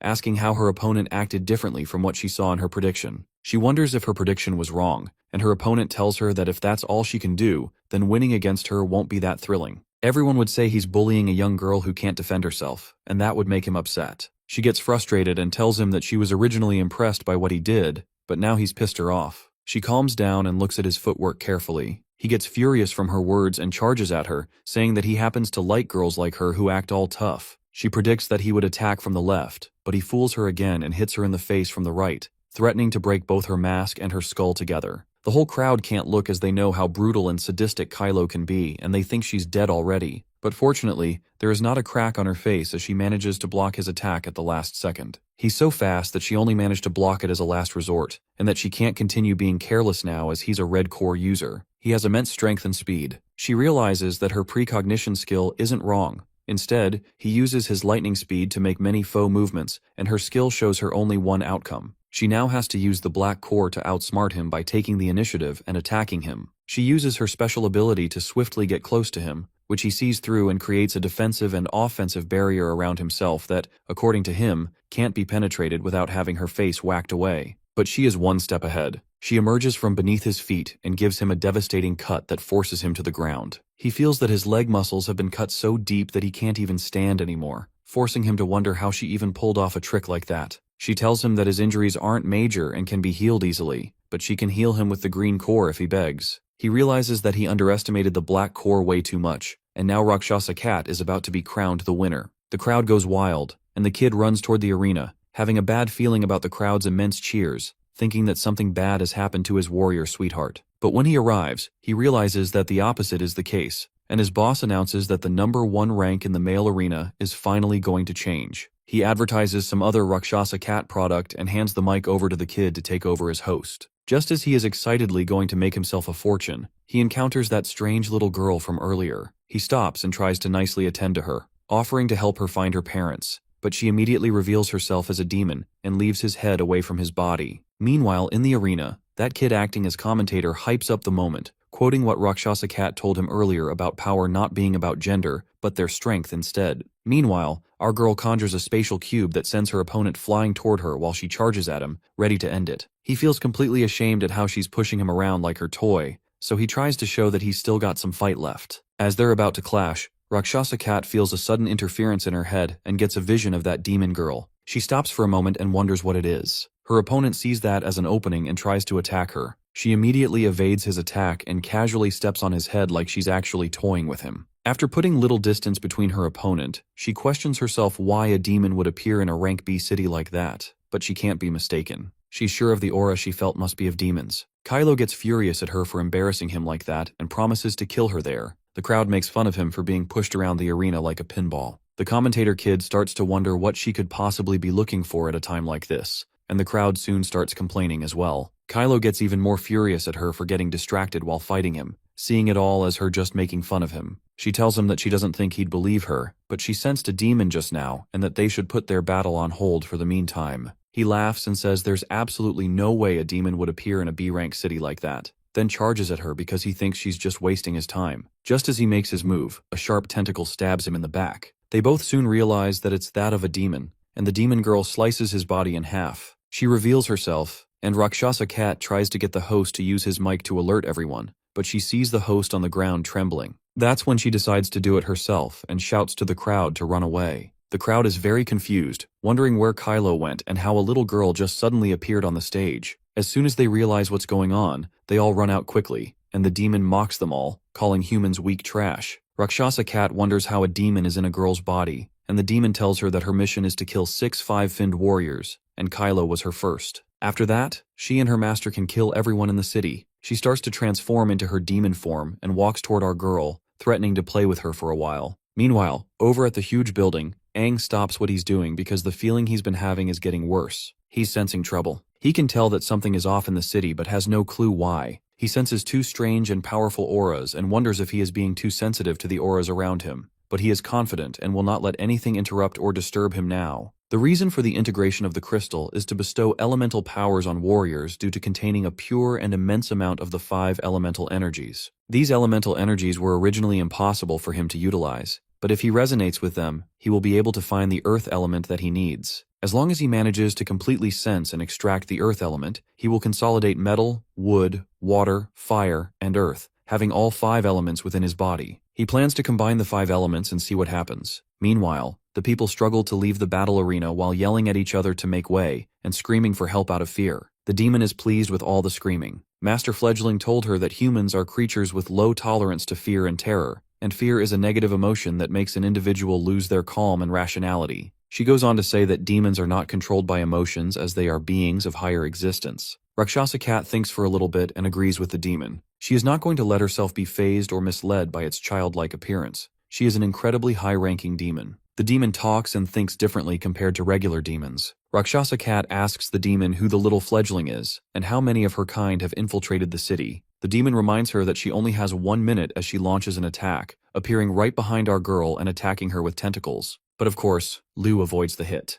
The kid soon realizes that Rakshasa Cat has a spatial ability. She can also tell that the powers our girl is using has been given to her by the Supreme Being. The aura is really familiar to the Supreme Being she knows, so she is interested to learn who gave Liu these powers. Meanwhile, our girl is also amazed at this kid's superb agility, which is a clear sign that she is truly a high-ranking demon. She tells the demon that her powers were given to her by the same Supreme Being she just mentioned, which indicates that they are on the same side. She asks for her reason for infiltrating the city, to which the demon says it is to complete the mission of evolution. Rakshasa Cat thinks demons rely on consuming other demons on the same level or higher levels to increase their levels. She asks what evolution is all about, and the demon responds that only lower-ranked demons use the method of consuming each other to evolve. There are other ways to evolve as well. Rakshasa Cat worries about other warriors not knowing about these methods this girl is talking about, so she decides to keep obtaining information from her, especially about the Supreme Being. The demon realizes that Rakshasa Cat lied about being on the same side with her and gets pissed. After all, if they had been on the same side, Rakshasa would have known about these methods. She is totally pissed and starts messing with Liu for lying. That little girl packs a big punch. She unleashes beams so devastating that it literally rips the ground away, which our girl barely managed to avoid. She is thankful that she was able to familiarize herself with her abilities during her battles in the arena. That crazy kid decides to go all out once again with flame ignition beams, but Liu quickly outmaneuvers her using her spatial abilities. After appearing right behind her, she decides to hit her nape, only to realize that this little piece of work is about to self-destruct her. So the girl quickly jumps backwards, putting enough distance between them. But turns out, this demonic girl was just taking her formal demonic form, known as Blue Flame form. This comes as a great shock to our girl, who realizes that she knows very little about these demons. Meanwhile, the warriors arrive to fight the demon without their captain and vice captain. They find it strange that the demons keep appearing in peripheral areas. The demons seem to be causing serial killing cases all around the city, with people being killed mysteriously, including high-ranked warriors. They proceed to the arena confident that 3 quadruple-finned warriors who are also candidates for the position of vice captain can take down one demon. Little Fledgling sits on a roof and thinks about making the killing look more like an accident, while also wondering how strange humans can be. Humans end up not noticing things they should but notice things they shouldn't, as well as having strange ideas. He plans to go and look at how Little Bean is doing. Seems like he is referring to that demonic little girl as Bean. Meanwhile, Rakshasa Cat and Little Bean's battle is still ongoing. Our girl doesn't let the blue flames touch her, although she feels the heat from the flames despite being far away. The demon realizes that she is avoiding being hit. She considers Rakshasa Cat as her big sister, a comment that makes our girl disgusted. After diminishing the distance between them, she creates a portal and pushes the demon into it, which leads to a free fall from the sky and successfully pushes her through. The demon is shocked as to how it worked on her and wonders how high of a level that spatial ability is. She has only seen this kind of spatial power given to veteran demons. It's impossible for humans to research spatial ability to this level with such depth. Rakshasa Cat is burnt severely from just a little touch, but realizes her ability to tolerate the pain because of the demonic energy. She needs to take advantage of the demon as it is unable to use its speed-type core in the air. This move utilizes the advantage that both bodies are in the air to throw and wrestle the opponent to the ground. Rakshasa Cat decides to utilize her spatial ability to raise this move to a fatal level. She finally pulls it off by crashing down like a goddamn meteor from the sky, inflicting huge damage to the demon girl. She then questions the injured demon just how many demons like herself have infiltrated the city. Little Bean is surprised that a human has forced her into such a situation. She comments on her spatial ability, saying she got it from the Black-Finned King. Otherwise, there is no other way a human can obtain such a high-level spatial ability. Rakshasa Cat remembers the Black-Finned King. She had seen the Black-Finned King in her mind. She soon realizes that the female is the Black-Finned King and still wonders about the rank of the Black-Finned King. While the demon is on the floor, she is not pleased with the human warrior. She soon agrees with Master Fledgling, who says that humans are just a bunch of disgusting and despicable creatures. Soon the demon generates purple fire and blasts Rakshasa Cat. After taking the hit, she can't move her body and thinks the purple core is a psychic attack. The concerning part is that the demon has grown another fin. The demon knows that Master Fledgling would be disappointed in her if she is seen like this, so she plans to use all of her strength. The warriors soon arrive and sense that it's a quintuple-finned demon. One of the warriors urges his teammates not to get distracted by the rank of the demon, saying that they can still beat down the demon. They all launch toward the demon to attack, but the demon is too powerful. She says that the warriors are not even worthy enough to become her mission targets or prey. She freezes them with her hypnotic voice and makes them slay each other. After dealing with the worthless trash, she turns to our girl, complimenting her that she is different and worthy of being her prey. She further tells Rakshasa Cat that she is worthy of becoming her target, the target of her exam mission. Upper-ranked demons can obtain the qualifications to evolve after passing their exam missions. Her exam mission is to kill quintuple-finned warriors and examine an entire city. Master has helped by attracting the attention of the mere troublesome captain and baiting them outside the city, since having them around would have been troublesome. There are more quintuple-finned warriors in the city, which she finds sufficient enough. The demon admires the strength of Rakshasa Cat. Although she is just a quadruple-finned core warrior, Rakshasa Cat has already been given all the qualifications to be considered her target. Our girl is in a tough spot, and the only thing that springs up in his mind is Aang in this perilous situation. The demon decides to put an end to Rakshasa Cat and blasts her with her purple beams. Inside her mind, she hears the voice of that demon queen telling her that she can't keep interfering and saving her all the time. They all have someone they wish to protect, and she has given her abilities to her already. The Demon Queen notes that Liu has also familiarized herself with utilizing the spatial abilities, and how she makes use of them depends on her self-enlightenment and interpretation of how to use it. Of course, our girl doesn't like taking cues from a filthy demon, and breaks out of her trance with a powerful burst of energy. The demon girl is flung backwards due to the shock waves. She is actually bowled out of her mind after feeling this oppressive energy, assuming that it must have been given to her by the Black-Finned King. She goes on to belittle her, calling her a mere human warrior while wondering if the demons have been betrayed by the Black-Finned King. Rakshasa Cat doesn't care, and is willing to accept any ability given to her without question, so she can keep protecting him and becoming stronger. The demon tells her not to think she's as powerful as a demon just because she got demonic powers. To make an example out of it, she decides to kill our girl and take her head with her. Rakshasa Cat gives her the open challenge to go ahead as she's determined to kill her at all costs. Meanwhile, that demon dude from before is watching all this from afar, feeling thoroughly pleased. He is approached by warriors who seek his identity. He is unable to provide it. The warriors warn him about the demons in the city, but the guy doesn't seem too concerned. They then ask for his identity again, to which he replies that he is just a regular passerby. When the pressure rises, he pulls a prank on the warrior who decides to kill him for joking at such an odd hour. As they plan to attack, they soon realize that he is a demon, so he snaps his fingers and slays them all. Blood slashes his face, but he hates blood. They wouldn't have been killed if they hadn't attacked the demon. He sees a cultivation practice room and realizes the reason he has been sensing the energy. He then decides to go take a peep. Over there, Aang is meditating. He is finally about to obtain the earth elemental energy. He has to ensure that the earth elemental energy stabilizes within his body, and with that, he will have gathered all the elements. Afterward, he attempted to combine them, but he didn't realize how taxing it would be on his mental strength. If he breaks his concentration even for a second, he will lose all the elemental energy he has gathered. He is determined to focus and can't afford to be distracted. Outside the room, people wonder why Aang is using a huge cultivation room all alone. They hear on the news about demons infiltrating the city and urge everyone to stay home until the situation is properly handled. Soon that same demon walks in.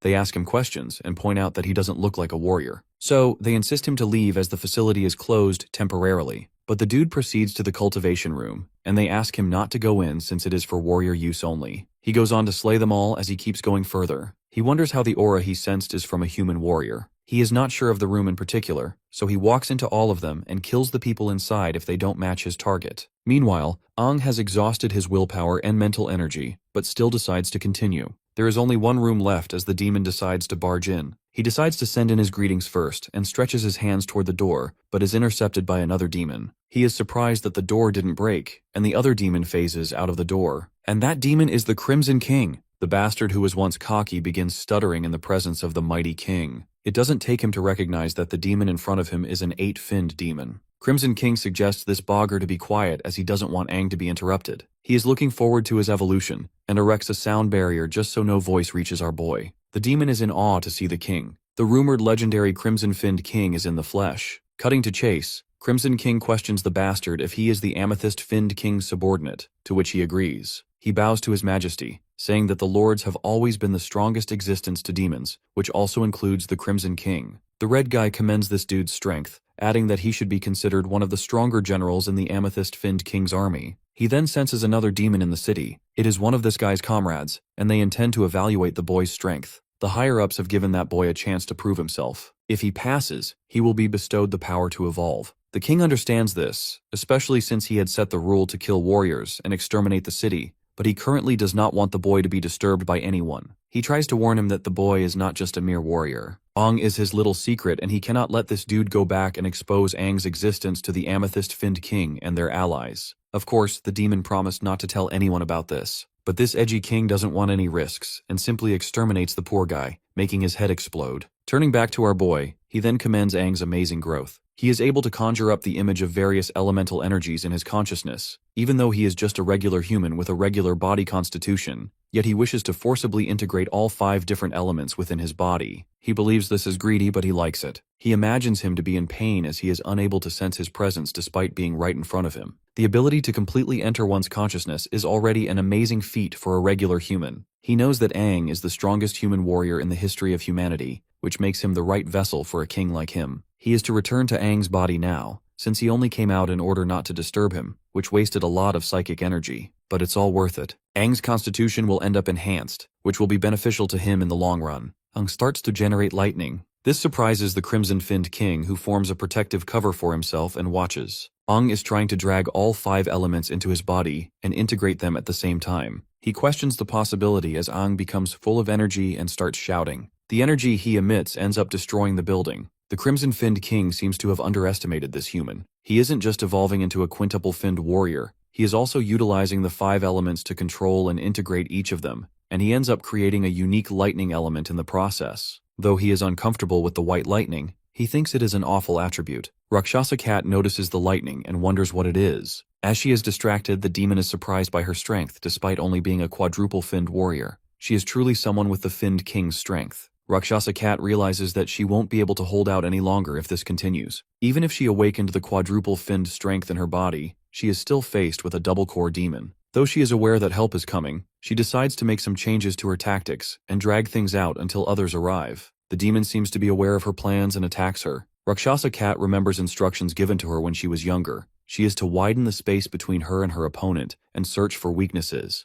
The demon makes fun of her spatial energy and uses a hypnotic voice to freeze her and pierce through her leg. Rakshasa Cat will not be able to heal in such a short time. This city has caught the eyes of the demons and is destined to become one of the dead cities. Even if she fails, her master Little Bird will turn the city into ruins. She asks Rakshasa Cat to give up, blasting her with a beam of energy which is intercepted by lightning. At first, she has no clue what happened, but soon realizes it is Aang. Yes, she has been saved by Aang, who is now a quintuple-finned thunder god form. The demon is not very happy to see Aang and asks who he is. Our girl is equally shocked and wants him to confirm if it's him. Aang responds to her saying it's him. She then warns him about the demon. It's a dual-core demon and she isn't like other demons. But our boy assures her not to worry, confident that he can take down the demon since taking down high-ranking demons is his specialty. The demon over there can sense that their auras are like those of demons. Aang warns her not to compare them with creatures like her. He is being trained to kill demons. Seeing the lightning crackling over our boy's hand, the demon girl is sure that she is screwed. After all, demons hate lightning the most. She blasts Aang with blue flames. My guy pushes Rakshasa Cat out of the way and tells her to let him handle it. He then proceeds to split the energy blast apart. The demon wonders how he is able to do this, and starts to question what that lightning of his is exactly. Aang thinks he has obtained quite a good upgrade from combining all 5 elements. He notices that his lightning is very effective against demons. He remembers the pain he felt while combining the 5 elements in his body. He assumed it was the elements rejecting each other, never knowing it would create a new lightning element. He wonders what the lightning would do when it comes in contact with a demon's body. The demon realizes his plan to kill him and tells him that he is overestimating himself. She plans to fully unlock her core's potential here and crush our boy to pieces. Hearing this, Aang recalls that the demon's core potential is similar to activating the core's strength to boost one's strength to its peak within the shortest amount of time. It seems like the demon's last resort. After activating her full strength, she launches continuous attacks toward Aang, and he is yet to be familiar with utilizing his lightning. He fears that if he continues to have the high ground, they will be the ones disadvantaged. He can form wings but can only maintain them for a short amount of time. The demon admits that humans like Aang with demonic energy have changed her perspective on their adaptability, but lowly humans will always be lowly humans. She proceeds to show them the strength of a demon and makes a tornado. The demon had originally planned to use the tornado to turn the city into complete ruins. It's a pity that she had to use it this early. Aang quickly carries his girl and starts running away. The demon girl is confident that they will never escape the tornado. In the aftermath, she is certain that they are dead by now. But turns out, they had escaped using the spatial ability and returned to the demon, telling her that warriors never back down. After getting right overhead, Aang zaps the demon to the ground with lightning. Battered and bruised, the demon wonders why it is so powerful, as her entire body has gone numb. Aang tells her that lightning causes paralysis, which will slow down her movement. He warns the demon that tonight will be his last. The demon is not happy as Aang tries to kill her, warning that her master will seek revenge if he dies. Her master is immensely strong and immortal. Aang has no idea who this master is, but is ready to kill the demon repeatedly until she finally dies. Of course, the demon isn't very happy with Aang as he looks down on her master. They have no idea how powerful he is. Well, my guy believes everything will be alright as long as he is stronger. Liu wishes to help Aang, believing that it will give him a stronger propulsive force, and Aang agrees. Together, with Liu's spatial ability and Aang's lightning, they blast the demon. As she dies slowly, she calls on his master and also remembers her past. She feels she has disappointed her master and feels sad. The demon is finally dead. Liu points out that it was a high-ranked demon, even though it was still in its growing phase. That is why she is proud of Liu, as she was able to battle against her. He then notices blood over her toe and asks about her injuries. Well, she has utilized her green core energy to stop the bleeding. It will still need time to heal, and she needs a secluded place to recover. Suddenly, they both sense auras. Liu is confident that it is a warrior aura. It must be captain-level warriors returning from their mission on the outskirts. This plan of attack was probably designed by that demon and its master, misleading information and redirecting all the captain-level warriors out of the city. This was probably one of their plans. He decides to fill in the details about the demons to the captains, as well as their plans. She believes there might be demons above the rank of septuple finned. Aang notices she is starting to realize things. The knowledge that humans have of demons is limited. They have no idea about the different types of demons. Liu goes on to explain how she got her powers. She had borrowed and tapped into demonic energy, and now it appears that they both are similar in this regard. Aang is concerned that other humans and warriors will not view them as humans and suggests they leave. He grabs her and flies her somewhere she will heal up. They are to continue the journey afterward. At the cultivation room, the bastard Crimson King killed regenerates, and he is thankful for his revival ability. By now he is certain that the Crimson King is far too terrifying. He needs to pass this information to the Purple-Finned King. He also needs to stop the evolution mission and get back home with Little Bean, but he can't feel her aura anymore. Seems like Little Bean is gone, and he is right about that. She is already pushing up Daisies. Meanwhile, the rest of the captains have all spread out to find the remaining clues. They present the remnants of the broken core pieces they have managed to gather to the head captain. They believe the pieces are from a quintuple-finned demon, but they are completely devoid of power and energy. The head captain thinks they are useless, and asks them to send the pieces to the analysis team to see what information can be gathered from them. The head captain believes there is something wrong with the attacks. He feels there was a plan to ensure the deaths of high-ranked warriors. He still senses a strong demonic presence and energy in the battle arena. This is definitely not an average quintuple-finned demon. He wonders who fought against this demon and who killed it. He feels there is more than one demon. Others suggest it could be a battle to the death among demons,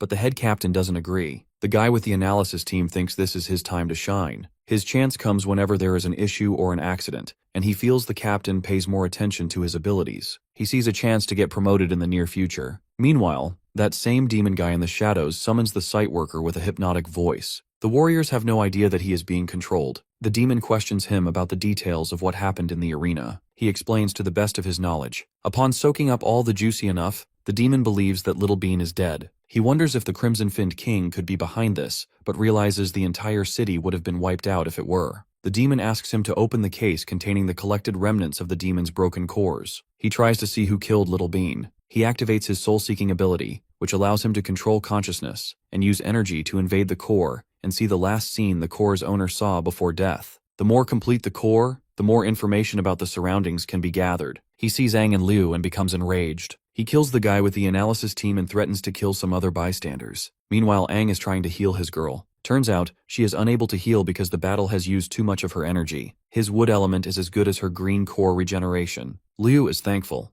She had never let anyone touch her foot before. She then wants to know where they will go next. They had originally come out with the goal of finding the integration crystal that could combine all the elements in his body, and now that it is complete, they are to move on and finally gather some information. Liu wonders what sort of information. No one else knows about Aang's reincarnation except Lena. Liu is unaware of his plans to rescue Desha, who has been captured. Doing such things openly goes against the new king and the new 6 heroes. He wonders if Liu and the rest of his team will stand by him if they find out about this. He finally responds to Liu, thinking it will be better if he continues his journey alone. As Liu's strength is almost comparable to that of a quadruple-finned warrior, Aang encourages her to tell Captain Ji Yao Tang that she has completed her mission. Liu wants to know if he is setting off alone. Aang says he will return with her first as he needs to speak with Captain Ji Yao Tang himself. As they chat, he has completely healed her and suggests she not do any intense exercise as it will still be painful because he has just regenerated her muscles. With that, they are ready to leave. 3 days later, in Helios City, Rank C, the warriors wonder when Liu and Aang will be back. Everything is boring without them. One of the warriors thinks they are probably working on leveling up themselves and suggests they do the same. She is still bored without them, and also wants to go out and go through some trials. It is really slow for her to keep leveling up in Helios City, but it is then they catch a familiar voice teasing them. It's their team leader Liu.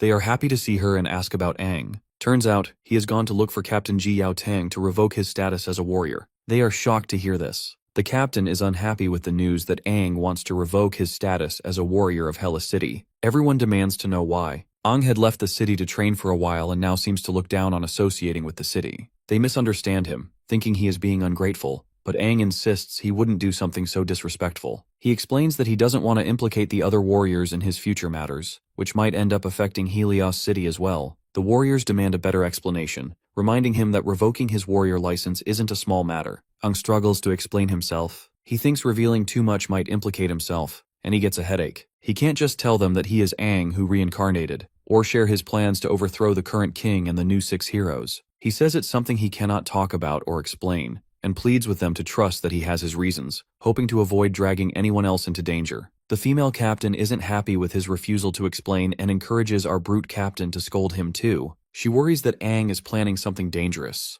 The captain, concerned for Aang, proposes a challenge. If Aang can defeat all 3 of them, they will agree to his plan. Aang is confident and sees this as an opportunity to demonstrate the results of their outdoor training. The captain asks him to choose his first opponent, but to ease their worries, Aang decides to take all 3 at once. Meanwhile, in the warrior training room, Aang's friends are still worried about Aang's decision. They believe he wants to cut himself off completely from the rest of the warriors. They want to understand why, but Liu doesn't know the details of his reasons. On their way back in the past, Aang confesses to Liu that he plans to do something that could be considered treasonous. He wants their past experiences to remain memories only. The people he plans to challenge are far above them in power. He wishes to rescue an old friend and needs to revoke his warrior identity to avoid dragging others down with him. Liu asks why this sudden decision, and she even considers revoking her own status to help out. Aang refuses her offer, insisting this is his fight alone. This is all Liu remembers. The photographer girl feels that Aang sees them as burdens, but Lan sees him as someone who deeply cares for his comrades. They refuse to give up on their team of 4 and decide to do something about it. At the warrior mock battlefield, Aang, the captain, and others gather. They remind the kid that he is up against the protectors of the city, but my guy isn't fazed and goes on to ask about the winning condition. The captain explains the side that fully subdues the other wins. If Aang is truly determined to revoke his warrior license, he should treat this as a serious test. The captain acknowledges Aang's growth and talent after his training, but thinks challenging all 3 at once is arrogant. Aang is willing to accept the lesson. The warriors believe Aang is overestimating himself and plan to teach him a hard lesson. They launch their attack with no mercy, simulating a real fight. The captain jumps off the ground to land the first blow but is immediately stopped by Aang. The captain wonders how this is possible. The captain has been nerfed so hard that my guy suggests they all attack him together. The rest of the warriors watch in awe as Aang blocks Jiao Tang's strike with his bare hands, stunned at just how much stronger he has become. Realizing they must combine their efforts, they channel the explosive energies from their cores and launch a coordinated attack. Aang carefully avoids hitting them directly, using his wood element to pin them against the wall instead. Captain Jiao Tang narrows his eyes, noticing a strange expression on Aang's face, even calling him a demon. Aang quickly asks everyone to calm down, insisting he has no intention to harm them and was only demonstrating his power. He reminds Jiao Tang of his last expedition together, when he and Liu explored the cemetery of Dogora's castle and discovered the integration core. By some stroke of luck, they managed to refine and integrate that core, gaining mysterious and powerful abilities. However, using this power alters their physical appearances. Aang explains that since Liu obtained similar powers, they both understand the integration core well, and this explanation might help the others accept their newfound demonic-like abilities. The warriors become curious about Liu's strength. Aang says she still needs more practice to fully master her abilities, but is currently on par with a quadruple-finned warrior. They then ask how strong Aang himself is. He claims to be as strong as a quintuple-finned warrior and can become even stronger by activating his lightning element. The warriors find this hard to believe, but Captain Jiao Tang remains quietly proud. He reflects on a painful memory. Years ago, when his brother was around Aang's age, Helios City suffered a minor demonic onslaught. His brother was kidnapped by demons and later found dead. From that tragedy, Jiao Tang swore to become a strong warrior who could protect those around him. Now seeing Aang and Liu, he's reminded of his brother. Unaware of this backstory, Aang listens as Jiao Tang advises him not to misuse his strength and to accept the stress and responsibility that come with it. The captain is deeply proud of them both. The rest of the warriors are left uncertain about the deeper meaning behind Jiao Tang's words. Finally, Captain Jiao Tang approves our boy's request to terminate his warrior status, trusting that Aang knows what he's doing and choosing not to press further. He remarks that young people always have their own paths and futures to face. My guy is overjoyed to hear this, and thanks his senior respectfully. One of the captains fondly recalls how weak Aang once was during his early tests, and wonders how far he will progress now that he's leaving the warrior ranks. They also realize Aang shares a name with a legendary figure from the past. Jiao Tang believes Aang's future accomplishments might even surpass those of that great man. As my guy departs on his journey, he contemplates raising his strength to the level of a sextuple-finned warrior, feeling it would be safer to do so before attempting to rescue Desha. Nearby, he notices a demonic rift and decides to seek out more cores to level up faster. However, he soon discovers a box, and to his surprise, it contains Liu and his teammates, who had been in his truck all along. Of course, the boy is clearly not pleased with the unexpected discovery. He is not happy with Liu and the other warriors tagging along. They had already discussed this, but Liu does not want the team to split up like this. Lan and Suiju had been stuck in the city, suffocating while Aang and Liu were taking a trip.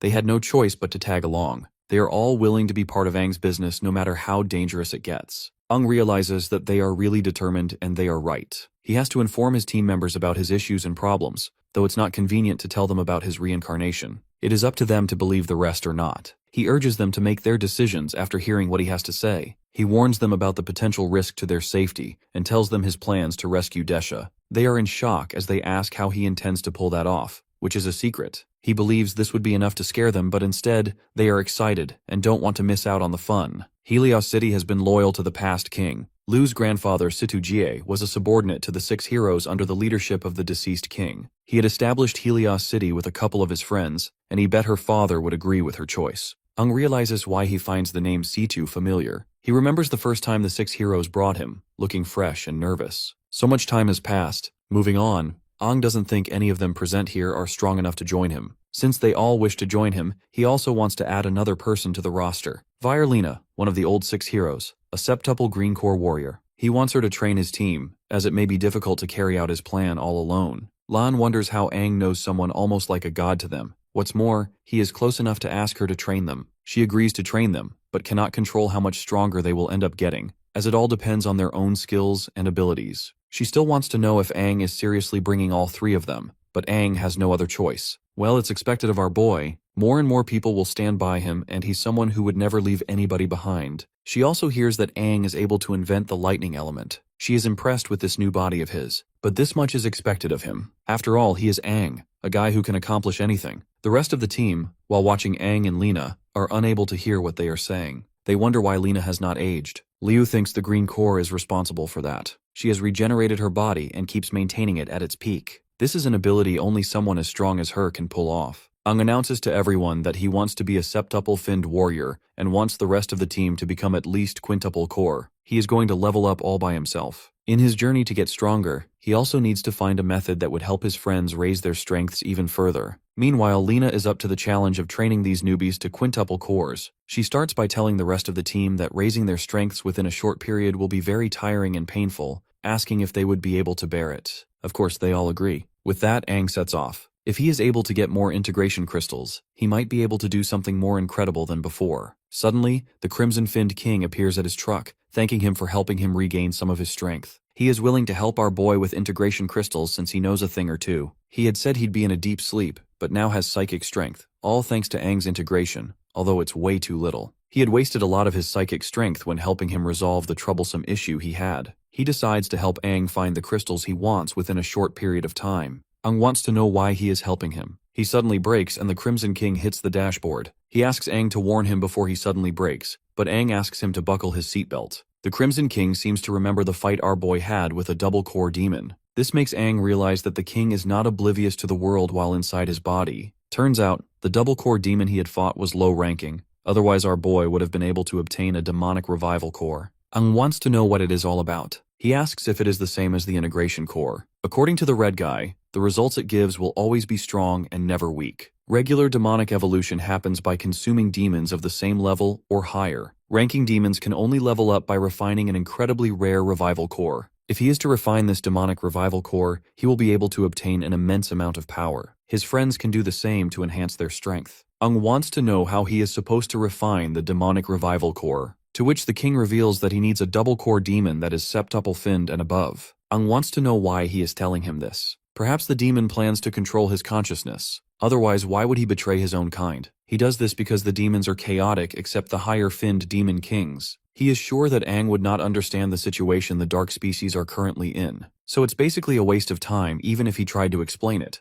And as for why he is helping this kid evolve, they both share evolution, and if Aang gets stronger, so does the demon. To emphasize how powerful he is despite his weak state, he immobilizes our boy without breaking a sweat. Aang wants to know where he can find core sextuple demons. He believes they are hard to find. The demon wonders why humans are so impatient. Reaching his goals depends on him. Now that Aang thinks about it, he recalls a place where he can find high-level demons. Though he thinks going there is already dangerous, if what the king said about revival cores is true, then it's worth giving it a shot. They set off to the City of Dawn. They get there until night, and Aang suggests they chill there since it is in the city's blind spot. The king then reveals that he will not be appearing again unless he obtains a revival core. After all, appearing again and again costs a lot of energy. He then suggests Aang should not let his friends forcibly refine it, or try to get enlightenment from it. It will only cause their minds and consciousness to explode. Aang asks him for help. He wants him to change his appearance. He needs to find a way to become a part of the high-ranking crusades. He also needs a weapon. While that broadsword is good for him, but it is not enough when he utilizes it.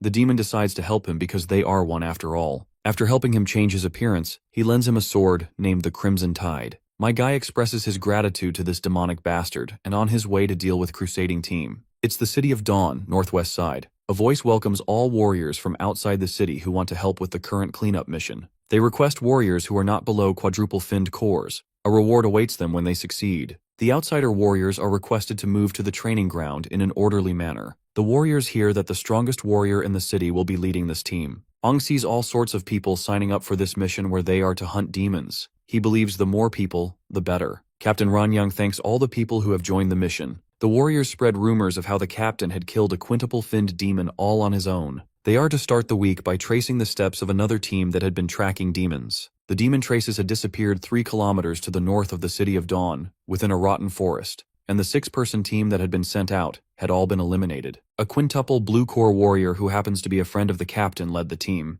It wasn't a weak team at all. The last bit of information they have, sent by the tracking item, indicates that it's most likely they fought an extremely strong demon, probably a quintuple-finned demon, a double-core-finned demon, or a high-ranking demon as well. They view this as a threat to the City of Dawn's transportation and its surroundings. This is why they need external warriors. Aang realizes there is a possibility that there is also a double-core sextuple-finned demon, which is perfect for him. The warriors set off after the captain's explanation. All the while, the people cheer them on as they leave. The road is 3 to 4 kilometers long, and there are a few demons on the road as well. All warriors are instructed to be careful and follow the team closely while maintaining silence. If not careful, a warrior can get lost and attacked by demons. Ung thinks they are already attracting the attention of demons after leaving the city gate. A team member asks the captain not to treat them like rookies who do not know any better. They believe the team is made up of capable warriors. He gets attacked soon before the captain is able to warn him about raising his voice. It's a sand-type demon. It likes to ambush living things from their hiding spots in the sand. The sand-type demons had encircled the team from behind. With this quantity, they are almost akin to a small-scale triple-finned demon horde. The captain urges the warriors to form teams and fight together. They are just a mere bunch of triple-finned sand-type demons and aren't strong enough to be considered enemies. The team soon splits but is instructed to gather together and fight. Ung soon takes on the demons and asks his team member to join the rest. It is more convenient for him to do this alone. A team member is about to be slain, but he is soon saved by the captain who tells him to join the others and not fall behind. Everyone in the team gathers. They notice injured warriors walking from a distance. The captain wonders how they made it despite being so far away from the team. He asks if there is any other person behind, and he is told about Aang. He had saved them but had to stay behind and hold off the demons. The captain feels this was a foolish decision, but the injured warrior remembers Aang saying it was more convenient for him to fight alone. The captain thinks this is arrogance. They all believed he was dead. The captain feels that Aang's decision to stay back distracted the demons enough for them to move away. They decide to go back and find him, whether dead or alive, as he is a comrade and warrior. The captain warns them to be prepared for a fight as there may still be demons left. They find the place and head toward the spot. The captain encourages everyone to be vigilant as they look for Aang, and they finally find him. My guy wants to know why everyone is there. He thought they should be moving forward as he was preparing to chase after them. The captain notices his strange aura and wonders if it's because he is covered in demon blood. All the teammates only get further shocked when they realize that Aang has killed over 10 sand-type demons. The team struggles to believe this. They think there is something special about Aang. He explains that he is as powerful as a quintuple-finned core warrior, although my guy knows his powers surpass that. Even if he were to fight a sextuple-finned core warrior, he would be able to survive. Despite his explanations, the captain still thinks it's difficult to fight against 10 sand-type clan demons alone. Ong explains his made-up strategy. He had thought of this a long time ago. He further sold them the narrative that his specialties were prolonged battles and escaping. This is a more reasonable explanation to the captain, who commends him and tells him that his actions gave the team enough time to regroup. He instructs the team to change directions as they move onward. They finally make it to the location where the last team was last seen. There are 3 entrances to the Rotten Forest. A team member suggests exploring all 3 entrances at once. They decide to form 2 teams to ensure they have enough fighting power, but are still worried about the 3rd entrance. This is then my guy volunteers to go in through the 3rd entrance alone. They hear a loud roar from the entrance. It sounds strange, but they have no time to hesitate and must go in. From the captain's past experience, he suspects the entrance holds more than just quintuple-finned demons. A team member asks how big the forest actually is but gets scolded by the captain, who tells him to obey orders. The captain admits he doesn't know exactly how large the forest is and has no estimate. The original mission of the team was to scout the forest's proportions. Aang still insists on scouting one entrance alone, adding that the team won't be affected if anything happens to him. He believes he can finish before sundown. Other team members start seeing him as a show-off since he had taken out 10 demons all alone. Despite his arrogance and overconfidence, they still think he has a point. As the warriors try to split into 2 teams, violence erupts because everyone has conflicting opinions. These outsider warriors always act violently in tense situations, which is something Aang despises the most about them. The captain yells aggressively for everyone to calm down, telling them to follow orders. He intends to be the opponent of anyone who still wants to fight, but the whole team stays silent. The captain has seen how poorly disciplined the outsider warriors are. They need to finish this quickly before more problems arise. Before Aang sets off alone, the captain reminds him that there won't be any help if he's in danger. Aang understands this and states he might finish right on time before others arrive. This statement makes him look even more arrogant as they split up. As the captain is barking orders and telling the teams to prioritize rescuing rather than engaging in fights, Aang is walking alone on his path when he suddenly gets attacked by a demon, which he quickly kills. He had come into the forest alone to use his powers without hesitation and plans to kill them all until the strongest demon appeared. Cutting to somewhere else, we learn that it is always dark in a forest as dense as the Rotten Forest, and very silent. So, one of the team members warns the entire team to be careful and not let their guard down. The demons will not attack if the warriors stick together as a team. Some team members wonder how Aang is doing all alone and make fun of him. Suddenly they see something. It's a scouting team uniform, meaning it's a survivor. The team members believe things are going smoothly. They have found a member of the scouting team, not knowing it's a demon.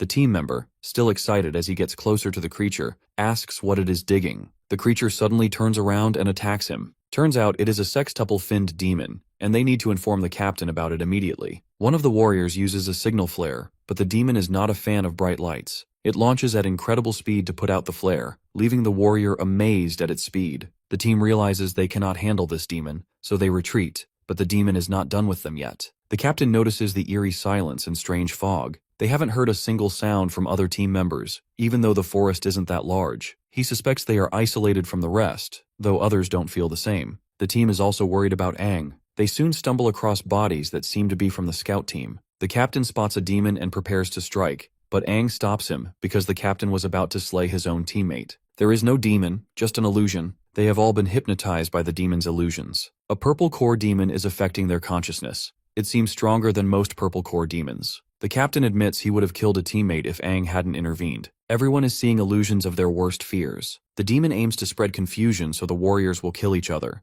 The captain asks our boy how he saw through the illusion and thanks him for preventing a tragedy. Aang explains he was attacked too, but he fought them all. He soon realized the fog forces people to see illusions and unintentionally lose themselves in it. The captain wants to know more about Aang's abilities, but Aang isn't willing to disclose them. He suspects the demon they just encountered might be the dual-core sextuple-finned demon he needs. The captain hears cries from the other team and orders everyone to join him in the rescue. The demon notices there is someone unaffected by the illusions and senses Aang's aura. She wonders who he is. It's a sextuple-finned core demon. Aang realizes that if he rushes over, he'll just fall into its trap, but he decides to follow the rest of the team. He doesn't want to abandon them. They run toward the demon as the captain warns them this is no ordinary foe. They see the bodies of their fellow warriors, and the captain orders them to stop. He suspects it could be an illusion, but Aang says otherwise. It really is the bodies of the scouting team. He also notices the demon nearby. They hear cries from the warriors calling for the captain to save them. The captain and another team member try to rush forward but are immediately stopped by Aang,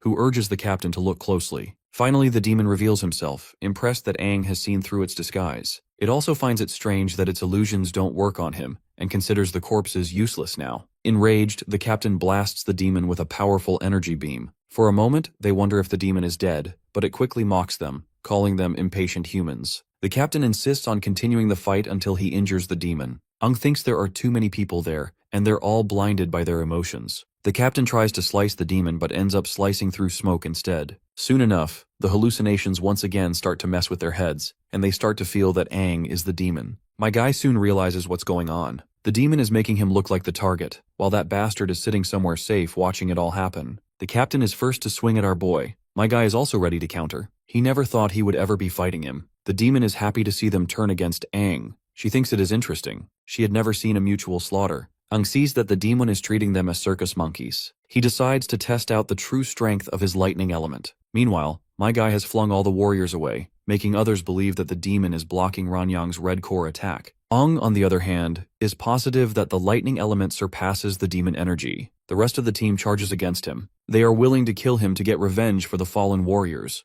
Aang wants the captain to take a little nap. He blasts lightning and throws the warriors off. The demon is also intimidated. It begins to wonder what power he is using. The lightning has a strong demonic energy to it, and also gives the demon an oppressive feeling. Aang realizes that he is right. As long as he controls his strength well, he can wake them up from their conditions and the demon's illusions. The demon is still in the sky. It notices that he is deactivating her illusions. My guy yells for her to come down from the sky. The demon also notices the lightning energy in his voice. By now it feels Aang is more than capable compared to the others. So before shit gets serious, she wants to end it all by striking him. But my guy strikes the demon, sending it flying backwards. The demon realizes that Aang is a dual-core sextuple-finned demon. He strides towards her confidently, glad that he made the right decision by coming here. The demon also notices that this boy isn't afraid of him. He is excited instead. It's almost as if he is the demon. Aang launches himself and strikes, shattering the ground while the lady manages to dodge. She then creates clones of herself. My guy tries to strike them all down, but the demon keeps dodging Aang's attacks with its cloned bodies. It is then Aang decides to identify the real body of the demon through his lightning eyes. Eventually he spots her and closes in the gap between them, but the lady retreats right away, frustrated by his lightning trait. She then dances around him, but still ends up located by our guy. Before splitting her apart, he insists she hand over the revival core to him. The scene then cuts to the City of Dawn. From the cliff, Lu can see my guy's aura clearly. Meanwhile, the photographer girl is taking L's in her training. Lan and her notice Lo looking at the lightning ahead,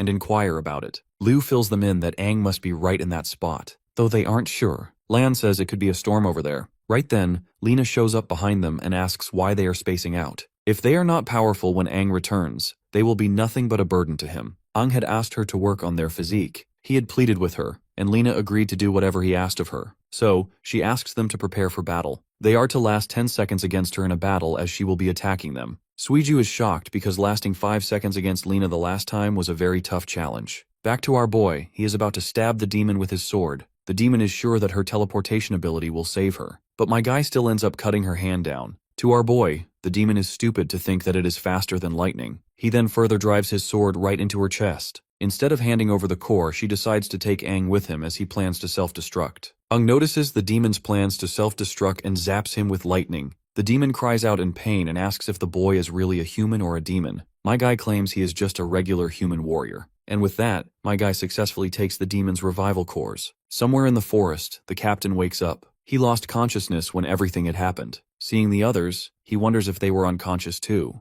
My guy greets the captain. Seeing our boy, the captain goes on a high alert, asking for the whereabouts of the double core demon. Aang assures him that he had finished him off. He also cleaned up the demons in the surrounding area too. So, they have absolutely nothing to worry about. He asks the captain to have some water. Of course, the captain struggles to understand how he has killed a double core demon all by himself. Aang then briefs the captain about how he handled the situation. Unfortunately, he was unable to do anything about the other team. The captain is still in awe. My guy had just battled a sextuple dual-core finned demo, which makes the big guy wonder exactly how strong Aang is. He only wants to know how he surpassed the demon's illusions. Aang reminds him that the most important thing is that they are still alive. He wants to go around and check if there are still demons around the area. He asks the captain and other warriors to rest as it is still midnight. It will take a while before they start waking up. The captain believes the demon's illusionary technique is truly difficult to fend off. He had fallen prey to its technique. Aang explains that a dual-core demon is a demon with first-rate abilities even among other demons of the same rank. With double cores, its abilities aren't as simple as having twice the power of a single core. To encourage the captain a little, Aang points out that the captain is also incredibly strong as he had woken up quickly. The captain believes that a sextuple finned warrior like him is considered the peak of the City of Dawn's forces. To be looked down upon by the demon and his inability to hunt it down infuriates him. As the person in charge of the mission and captain of the team, he is no longer going to investigate Aang's identity since he had saved them all. The captain, still trying to wrap his head around Aang's ability to handle a sextuple finned dual-core demon, wants to battle Aang to see how he compares in strength. He suggests they have a light spar, but my guy wouldn't dare question the captain's strength. He explains that his inability to defeat the demon was due to lack of information, but the captain insists. He is personally intrigued by my guy's actual strength and pleads with him to spar against him. Aang realizes that the captain is competitive and battle-thirsty, but these are the attributes of a strong warrior, so my guy doesn't mind. Later, they find themselves in an open space. They get ready to battle as the captain reminds him not to hold back as they had previously discussed. He genuinely wants to experience Aang's raw strength. My guy understands Captain's sentiments. After all, he too had been battle-hungry in his past life, and plans to spar the captain seriously. My guy begins it by sending these red slashes that even cut through the ground. With Captain approaching, he disappears and appears above him to deliver an attack. Their weapons clash, resulting in a massive shockwave. As the dust settles, the aftermath results in the captain getting cornered. No matter how many times they spar, Aang will always find an opening to disarm him. He asks the captain if he is still willing to fight. The captain realizes that this is too powerful, so they suggest they end the fight. Aang feels like a kind and elderly senior, cold at times but warm as well. He stretches out his hand and helps his senior up as the captain accepts his loss. The senior is genuinely curious why Aang chooses to join a team like this. As powerful as he is, he believes that Aang is the strongest warrior after the new 6 heroes. But my guy doesn't agree with him. He believes he is still weaker than them. The captain narrates that being a septuple finned warrior means you have reached humanity's peak. The strength difference between a sextuple and septuple finned warrior is greater than the difference between a single finned warrior and a sextuple finned warrior. The new 6 heroes' powers are not something a regular sextuple finned warrior like the captain can achieve. He believes their strength has reached levels none of them have seen before.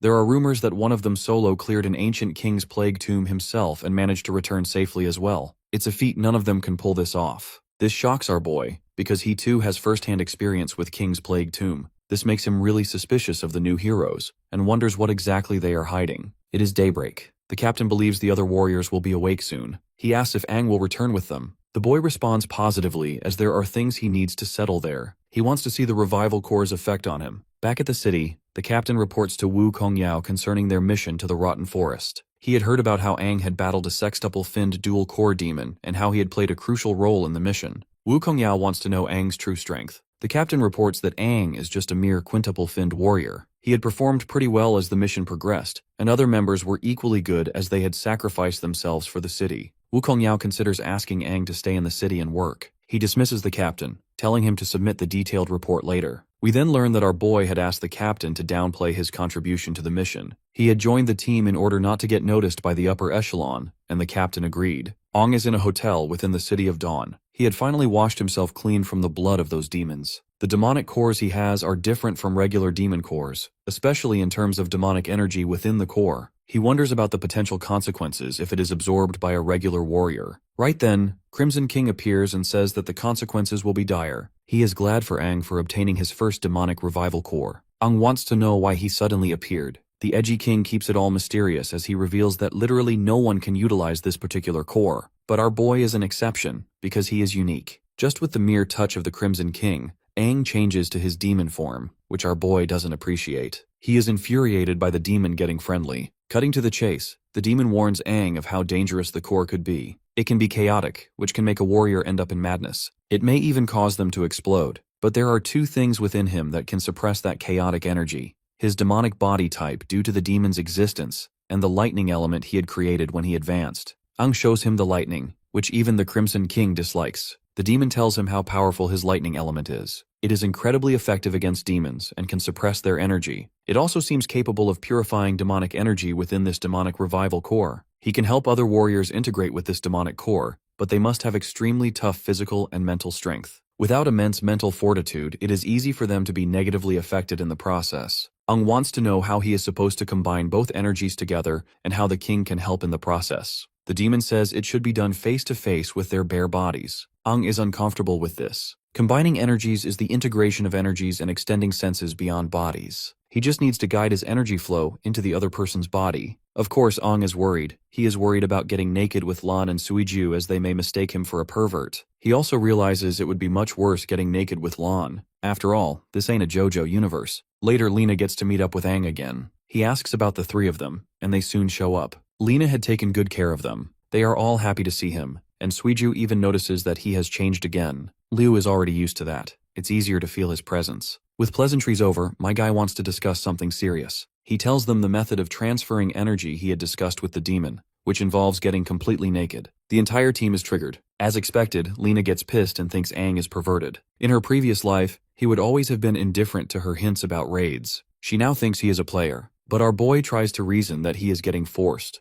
The demonic revival core needs cooperation to work. Without Aang, they will be completely corrupted by the demonic energy within the demonic revival core. Eventually, Lena leaves angrily, asking them to let her know when they are done, and bangs the door. The room is quiet for a while as Aang tells them the method is strange and risky as well. The demonic revival core can only help one person. He asks if anyone is interested. Suiju thinks it will be embarrassing to be naked with someone of the opposite sex even though they are comrades. There shouldn't be a problem with Lan though. Liu stutters for a moment and says she already has a bit of demonic energy in her, which might make it easier. She wants to volunteer but is immediately interrupted by Lan. He thinks he is the guy to call for something dangerous because of his physique. Aang thanks them for believing in him as Suiju pledges her support. Let's not forget about poor Liu, whose dream to lay naked is down in the drain. As they take off their clothes, Aang notices that Lan's physique has been greatly strengthened by Lena. The brute admits that he feels stronger than before. He asks if he should take off his underwear too, but Aang refuses, knowing that it might affect efficiency. The both girls peek from the door as the guys get ready for the show. As usual, Suiju admires the perfect angle she is getting for the photo, but Liu is unsure if they should be peeking. Hell, even Lena can't resist but joins in with the other girls. Anyhow, the boys begin their mojo. Lan holds the demonic revival core in his hands. Holding it alone makes him tremble given the power it contains. Aang asks him to place the demonic revival core in his hands and relax. He tells him to close his eyes, use his energy to sense it, and establish a connection. He warns him it may be a little painful but assures him he will be beside him to assist. Lan sees the yellow energy. It is just like his original core. He wonders if the demonic revival core will identify the power that suits him. He wonders if he should approach it as he advances further. As he gets closer, he finds the demonic energy terrifying. He begins absorbing the mighty demonic powers all to himself. and the entire process is quite taxing, making him scream. He is being tempted by this demonic energy, and will soon become a mindless monster once his spirit is consumed entirely. Crimson is here to warn him once again about the consequences, so he suggests Aang to make his move before it's too late. The primordial demon consuming Lan's spirit didn't expect to see the crimson-finned king there. Aang asks if this demon is conscious as he had thought it was an illusion. The yellow primordial demon can be seen as the source of demonic power. The crimson-finned king is considered the purest existence closest to this primordial power. The king cannot make a move against this primordial power. If Aang wants to save his friend, he has to act quickly. Without further ado, Aang launches off the demon's hands and dives straight towards him. The primordial being senses something very unpleasant. It is Aang's aura. He thinks it should be completely eradicated, and promptly blasts our boy away. This new yellow demon is a six-finned primordial demon. He is mad that others are here. Crimson King reveals that Aang has to deal with the illusion demon of this core first before he is able to save his friend. He then sits down in order to watch everything like a king he is. The battle begins, and they start throwing hands. Aang tries to take a look at the demon's powers, only to notice that the power has increased because both cores have now transformed into yellow cores. To push this bastard away, he delivers a lightning kick, but the demon is still intact. By now, he is sure that using feet and fists might take some effort. I guess this much is expected. The yellow core is known for defense after all. The monster then conjures a demonic shield which is both offensive and defensive. But my guy is sure that this is no match for him. He puts his lightning and demonic energy into use, and kicks the bastard hard. Turns out he used an upgraded lightning move he picked up while fighting a demon previously. After taking down that primordial demon, he directly strikes that ball of energy to help his friend's consciousness escape. I don't really know what in the hell is going on, but in a nutshell, my guy manages to absorb the excess power of the revival core into himself, which not only allows him to evolve, but he also manages to save his friend in the process. Even the Crimson King thinks it is impressive as he absorbed part of the energy from the core. It is enough for Lan to awaken his demon powers. In the real world, Lu has already dozed off, while the photographer girl is busy doing her thing. Even Lena is tired of waiting. Suddenly she notices his eyes, which look demonic. Right then, he gives off an explosive energy burst and begins to evolve. After the transition, he has 4 arms. His evolution has also been completed, making him a 4-fin demon. Lena refuses to believe what she is seeing. Through the core, the demon power has truly fused with Lan. Aang tells them not to be surprised as they have important things to worry about. The energy burst from Lan's evolution process is too intense. He believes it will definitely be noticed by Dawn City, so they need to hurry. Lu rushes to guard the entrance, but Lan stops her as he has a solution. They all grab him by his arms and he takes off like a goddamn meteor. Seriously though, what in the Omnitrix malfunction is this? Suiju meanwhile can't help but admire how amazing the dude has become. In his takeoff, Bro had left a huge hole in the roof of the hotel. People gather around the hotel premises as the authorities investigate. They are told to leave as it was just an accident. Investigators have no other clue except the hole in the roof and the fallen sign. The captain of the Dawn Warrior Guard is sure that there was a demon, but it makes no sense how the demon vanished in just a few minutes. Suddenly, they notice someone landing from the sky. It's Van Dillen, the cheap copy of Homelandar. They both kneel in the presence of this douchebag. Van Dillen is the strongest dual-core medic warrior, so it makes no sense why he would come here to attend such an insignificant event. Meanwhile, Aang and his team finally find a perfect spot to lay low. After getting down, they ask Snow how he feels. In response, he reveals that he feels like he is filled with the power of demons. He quickly switches to his human form. This sight fascinates Suiju beyond words. Meanwhile, Lena finds it is surprising how he can evolve to 4 fins at once. Perhaps it is because of Aang's assistance. Lan then reveals his side of the story. When he felt his consciousness was unclear, Aang had helped him and even adjusted the power of the demon core. Because the demon power is too intense, he needs to adapt to it first. With his current tolerance, he was only able to evolve 4 fins at one go. Otherwise, he would have gone for 5. Moving on, Aang feels they won't be able to return to Dawn City for a while. They have attracted quite a lot of unwanted attention. He apologizes to Lena for that. But the homegirl doesn't seem to like Dawn City anymore as it is no longer the Dawn City it used to be. She sees no need to go back. In this case, they see this as an opportunity for Suiju and Liu to evolve together. Of course, Suiju is already liking the idea. She wants to become stronger too. From now on, Lena wants the team to act together. In order to test what Lan is capable of, Aang suggests they should try hunting down a dual-core 6-finned demon together. The transformed Lan appears a bit uncomfortable in the next scene because Suiju's crazy ass won't stop taking his photos. As for Lena, she appears lost in her own thoughts, until Aang comes around to question what's bothering her, especially when she's usually the talkative type who doesn't beat around. Sharing a spot next to her, he asks if it's something about Lan that's keeping her mind busy. A worried Lena shares her concerns, expressing her discomfort at the idea of a human warrior merging with demonic powers, especially when she comes from a time where this kind of suggestion would be unacceptable. Though Lena perfectly understands that the current Aang also shares demonic power in his body, at this point she doesn't know how everything will wrap up. If humans and demons are together, then where does the future lead? Our boy understands her situation completely, recalling his own previous experience, how he found himself repulsed by the sheer idea of using his demonic power. Despite hating it back then, he ultimately had to come to terms with the realization that this power is necessary for them to grow as warriors. It's similar to the concept of absorbing cores, and if they refuse to use this kind of power,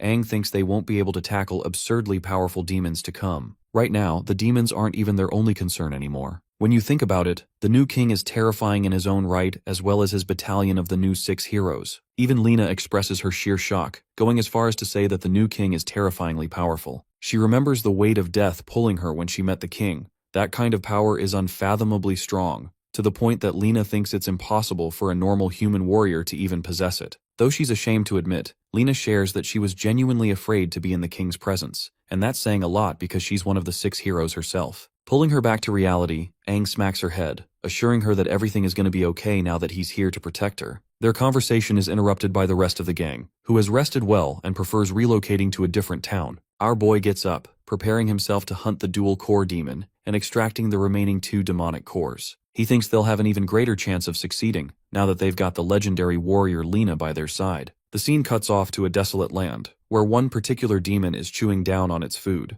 Our gang observes closely, questioning what the demon is doing. Lena reveals that it's common for 2 fin demons to be here and there, and it seems like they've stumbled upon some kind of demonic nest. Without wasting a breath, our boy chucks a long sword at one of the demons, killing it instantly, while the other 2 draw away from the enemy invasion. Donning his 6th finned form, Aang hopes to discover dual-core demons in this wretched mess. His mere demonic aura terrifies the lower-level demons, who fail to comprehend how a human is even capable of wearing their power. The demons are so busy fixating on our boy that they completely forget about Lan, who emerges from the shadows and smashes both their heads together, killing them instantly. I can't lie, Lan looks badass with his 4-armed form. Suiju is rather impressed by their teamwork, while our boy reveals that Lan can easily annihilate any 4-finned demon or below at his current power level. However, just within this lair, he senses an immense wave of aura bursting out, implying that a compounded demon core must be inside. Liu urges to participate in the battle, but our boy stops her, arguing that her demonic form must be used later on because they need to preserve their energy. In fact,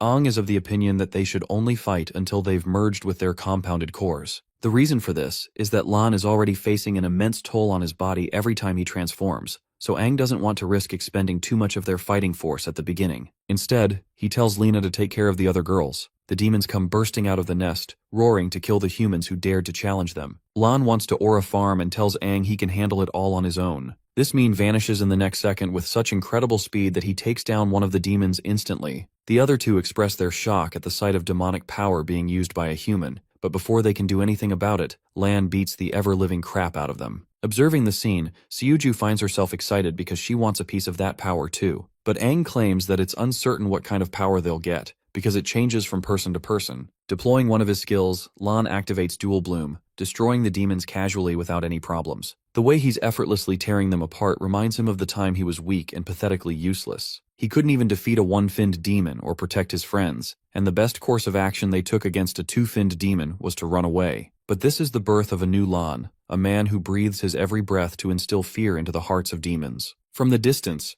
Aang notices a lump of aura concentrating in one place. This means that an entire horde of finned demons is coming their way, emerging out of the nest. This small army of demons is by no means easy to take down, which is why Lena even urges to help them out in case necessary. Thankfully, our boy agrees, expressing that it's best for them to obtain the compounded core as quickly as possible. Preparing herself for combat, the legendary warrior channels a bolt of green energy. Her fighting stance excites Suiju, who is honored to fight in the company of the great hero. Releasing herself like a projectile, Lena unleashes hell on the demons. She's out here cutting them like butter, with a speed so fast that even Liu is impressed by the green core's might. As for Suiju, she couldn't even take a single photo because of Lena's immense speed. Even Lan, who was just a minute ago reveling in his great power, is shocked by the unique ability being used by Lena here. Satisfied, our boy reveals that so far the badass Lena hasn't even used any special skill. All she did was deploy her protective barrier to smash the demons away, allowing them to clear a path. Aang orders them to keep moving forward, while reminding the two girls to conserve their energy. Lena, on the other hand, has forged a path to a wide space ahead, wondering if the demons came from this path. Entering inside, she releases her barrier, staring up at the main culprit above. Sitting comfortably at his throne, the dual-core demon expresses his surprise at the humans making it this far. He's genuinely impressed by Lena's abilities, but the girl doesn't want to chat and immediately jumps right into the air to eliminate the threat. Her incredible blast obliterates the six-finned demon's throne,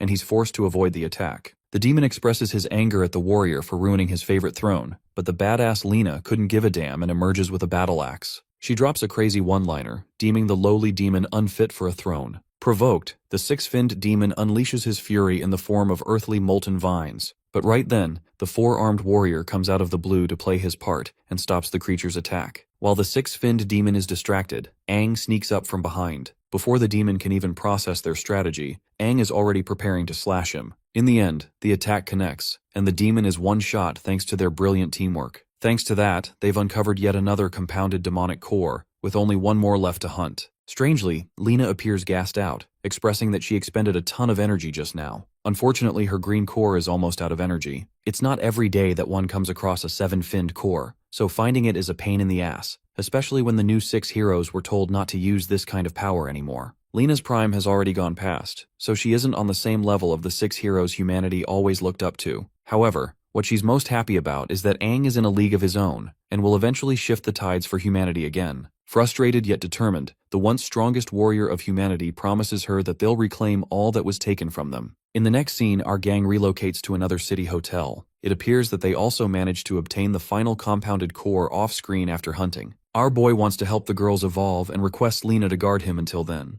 The good thing about this town is that it is relatively low-ranked, so there shouldn't be any troubles. Hilariously, Lena teases our boy, wondering if he's going to be fine in a threesome. Flustered, Aang expresses that it's nothing like that. From inside the room, the girls are wondering what's going on. Our boy enters the room and switches on the lights, wondering who's going to be up first. Liu musters the confidence to recommend Suju first, and with the way these girls look right now, I don't think even a 9-finned demon could hold our boy back. Aang is fine with that, but trust me, our boy is genuinely struggling where to look, and the manhwa artist is making sure to give us all the angles. Suju butts in and explains that Liu wants to go first, but she's shy and doesn't want to reveal her feelings. Even though she tries to deny it, Aang comforts her and agrees with the suggestion. Suju decides to give them some alone time and promises not to take any photos, but something tells me this creep won't stop. Now that they're alone, our boy takes off his shirt, revealing his cardboard cutout abs. He wonders what's keeping Liu's eyes busy on his body, and I think it's obvious that this is the average girl's biggest dream. The nervous wreck Liu can barely contain herself now that he's taking his clothes off in front of her. And goddamn, she even recommends taking off her own top if necessary. With the way they're talking, Suju and Lan are embarrassed and shocked. A couple of quiet moments later, Aang sits in front of her, popping open one of the compounded cores. He hands it to her, while Liu questions if this kind of power is the same one she has inside her body. Even now, she has no clue how she was able to obtain such an ability to begin with. But one thing is for certain, ever since she got that power, she's been awestruck to chase its might. Many times she dreams of a terrifyingly large demon comforting her in her dreams, a kind of indestructible force unlike any other. By the way, it's clear enough that this is the other 8-finned demon, just like the Crimson King. Aang doesn't know it though, and he's hoping to get an answer soon. Instructing her to turn around, he tells Liu to keep the compounded core held tightly in her hand. Now that she's ready, our boy places his hands on her back, while the girl sinks to a state of meditation.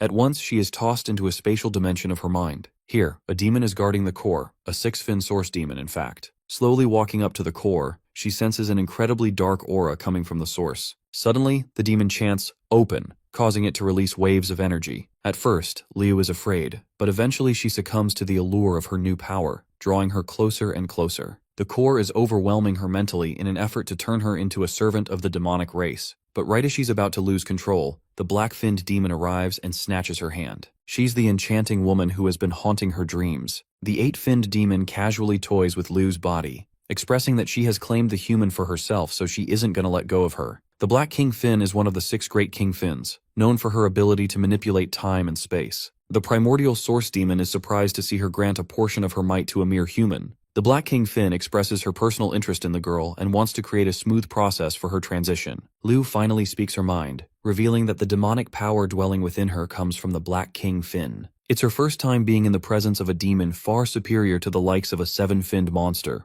The Queen of Black confirms this, while another voice greets them. Even the Source Demon is shocked to see two Kingfin demons interacting with each other. The Crimson King is annoyed that she's tampering with his plans. As for Aang, it's his first time realizing that Liu shares the might of an 8-finned demon too. Funnily enough, both of the hot babes are reduced to little fangirls after seeing Aang and the Crimson King. The Black Fin demon is out here showing off her curves in front of her crush, pointing out that she was in fact following his instructions by staying away from Aang. However, she required a personal human to spy around on her own. At this point, Aang is out here losing his marbles. Two of the strongest demons are standing right in front of him, catching up to each other, making him question what they're plotting. The Crimson King lightly smacks her head, emphasizing that her involvement is causing him trouble. In response, she tells him that she's worried something might happen, but the Crimson King is confident in his judgment. Understanding that he doesn't want her to mess around anymore, the Black Fin decides to come up with the outrageous idea of killing Lu right away, believing that she's useless to their cause. But the moment our boy sees her trying to do that,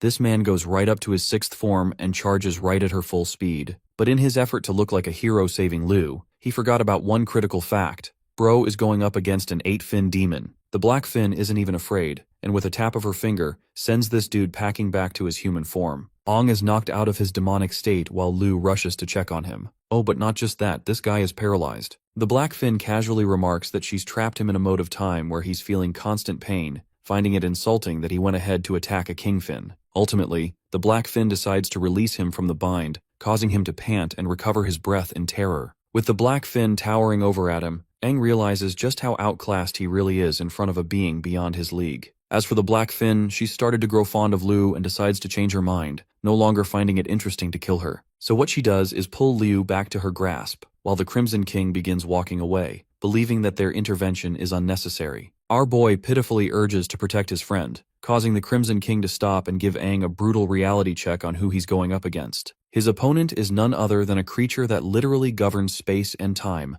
one of the most powerful beings to ever exist among their kind. The Crimson King assures the boy that if the Black Fin really wanted to take either of their lives, they wouldn't even comprehend their own deaths after it happened. Now that's the definition of aura. But not just that, the Crimson King emphasizes that it's the first time ever for the Black Fin to ever spare a human on a whim, which means she's already being favorable as much as she can. The Crimson King orders Aang to get up and leave, knowing that the Black Fin can handle the rest from here on out. Before leaving, Aang angrily tells the demon not to do anything unnecessary, which is funny to me because honestly, she could kill him for this remark alone. Anyway, both he and the Crimson King decide to opt out of the state, leaving the Black Fin to talk about how boring it is now that her beloved Crimson King has left. The Primordial Orb Demon doesn't even resist and simply allows the Black Fin to do whatever she wants. The Queen of Demons gently taps Lu's head, forcing her to enter the same powerful state she donned once before, sharing an appearance with the Black Fin's form. In this state, Lu can confidently sense the assimilation of the green core with her body, allowing her form to bloom even more. In the outside world, Aang is no longer assisting Lu with the assimilation process, and instead waits for her to wake up soon. All of a sudden, Lu's body jumps into a hot demonic transformation, immediately evolving her to the 6th Fin form. This version of her is called the Achromatic Lu, and while our boy can hardly believe that she's the same person, the Crimson King explains the evolution process. You see, thanks to the Black King Fin's energy, Liu has awoken in a slightly different state. Deciding to test her powers, she aims her hand towards our boy and pulls him in with a telekinetic wave. Achromatic Lu stops him for an important question. You might be wondering if this question has something to do with her powers. But no, all she wants to know is if Aang actually likes her or not. Our boy is stunned for life and realizes that Liu in this form is batshit crazy. Even the Crimson King is a bit put off to hear her say that. The strongest demon finds himself utterly lost trying to comprehend the mind of humans even after attaining godlike power. Hearing the boom, Lan and the others barge their way inside, or more like flop their way inside out of curiosity. But when Suju turns to look at what's going on, all she sees is our boy getting toyed with by the demonic baddie. Suddenly Lu realizes what's going on and her form fades. She is reduced to embarrassment, clarifying that all of this is happening because of her new form. Next up is the pink-haired photographer. Holding the core in her hand, she remarks how warm and light it is. Strangely, Aang thinks she's messing around and points out that she must take this situation seriously, because in the worst possible case, she's going to get devoured by the core. Suju and her Jupiters playfully agree with the remark, while Aang is starting to think she'll never learn. Anyway, He coaches her to calm her mind in order to properly assimilate the compounded core. He also tells her that she's going to meet the Source Demon very soon, and likely endure hellish physical and mental shocks. The same happened to Liu and Lan, for example. However, Aang promises to help her out and consistently reminds her to keep her focus so that the core doesn't consume her body. But their first task is to enter the region of the core in the first place. Surprisingly, while it took Liu and Lan quite a bit of time, this girl instantly enters the space and terrifies Aang with her compatibility with the core. Realizing that he must also enter at once, Aang transforms into his sixth finned state and opens his eyes. The Crimson King is right next to him, commenting on how strange Xiuju is in particular. Different from the others, she experienced absolutely no pain or any kind of obstacle in her path. Instead, the girl is easily able to absorb the Source Demon's power like a cakewalk. A confident Xiuju not only engulfs the orb, but also the Source Demon's essence itself, a fact that shocks Aang and impresses the Crimson King. It goes to show just how compatible her body has become with the compounded core. Xiuju's body is engulfed in a blue, before unleashing a shockwave that begins to transform her. And well, I think we can all agree that these demonic forms do the bare minimum of covering a person's skin because look at her. Aang didn't even have to intervene for the completion of the transformation this time. By the end of the transformation process, Xiuju's eyes turn blue and she maintains jagged horns throughout her form. This is the official awakening of the Blue Core 6 Fin, and she surprised herself at how easy the process was. She looks at Aang, before staring back at her fairy-like wings. But I'm confident none of us is looking at the wings. With incredible speed, she vanishes and pops right before Aang, showcasing her incredible figure and not at all fanservice transformation. Our boy agrees and internalizes that Xiuju might have been a hidden genius all this time. In the next scene, all four of the humans invoke their six-finned demonic state and burst out of the sea-level town, amazing citizens with their colorful streams. Aang's carrying Lena, believing it's time for them to transition to a different location where they can safely test their powers and work on their team abilities. To that, Lena recommends heading right towards a gigantic demon cave near Dawn City, a cave so massive that not even the valiant warrior teams dare to approach it in fear. Aang thinks it's going to be an excellent environment for them to test their powers, while Lena is starting to believe that these four now possess the ability to go head-to-head with the new 6 heroes thanks to their new powers. However, in the very next scene, Lena makes a surprising announcement to withdraw from the team.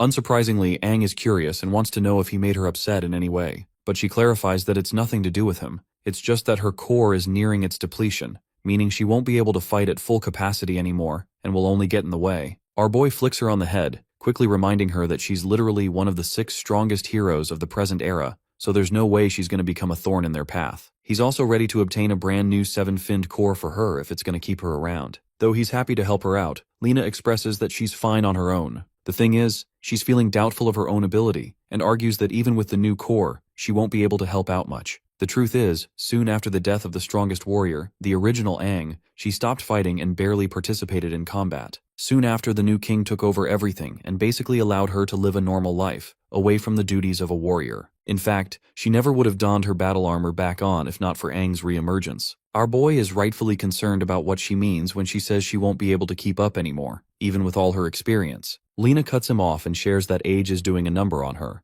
The only reason she's maintained a youthful appearance up until now is thanks to the Green Core's powers. If it wasn't for that, she'd be an old woman at her final moments. She even teases him that after Aang claimed a young body for himself, he quickly forgot that she didn't get the same opportunity, and that she's well beyond her fighting capabilities now. But for the rest of his friends, Lena remarks that all of them have experienced tremendous growth, and they're bursting with life, even mastering their demonic states. She thinks that accompanying his team any further will only lead to becoming a burden. Grabbing his hand for one last time, she assures him that it's her own choice to leave, and that she'll always be supporting them from the side. Though it pains her heart to do him like this, it's her choice to make. Aang is still stubborn and wants to convince her, but she stops him in his tracks and instructs him to find her later on a mission to rescue Desha. She also hands him a special device called the Locator Compass to find her at any time. The design of the device reminds me of the Dragon Radar used to find Dragon Balls. Anyway, the beaming green pointer is Lena's status on the locator, and this thing even has voice command among other features. Aside from the compass, Lena also hands him a whole bunch of different demonic nests for Aang's team to target on their own. He takes the records and wonders where she's headed next, fearing that she'll return to Dawn City and put herself at risk. The legendary warrior assures him that ordinary warriors are no match compared to her even in this state. Her goal is to gather her stuff from Dawn City and relocate to another small town, living out her days there in retirement. Aang genuinely feels devastated to hear the word retirement coming from her,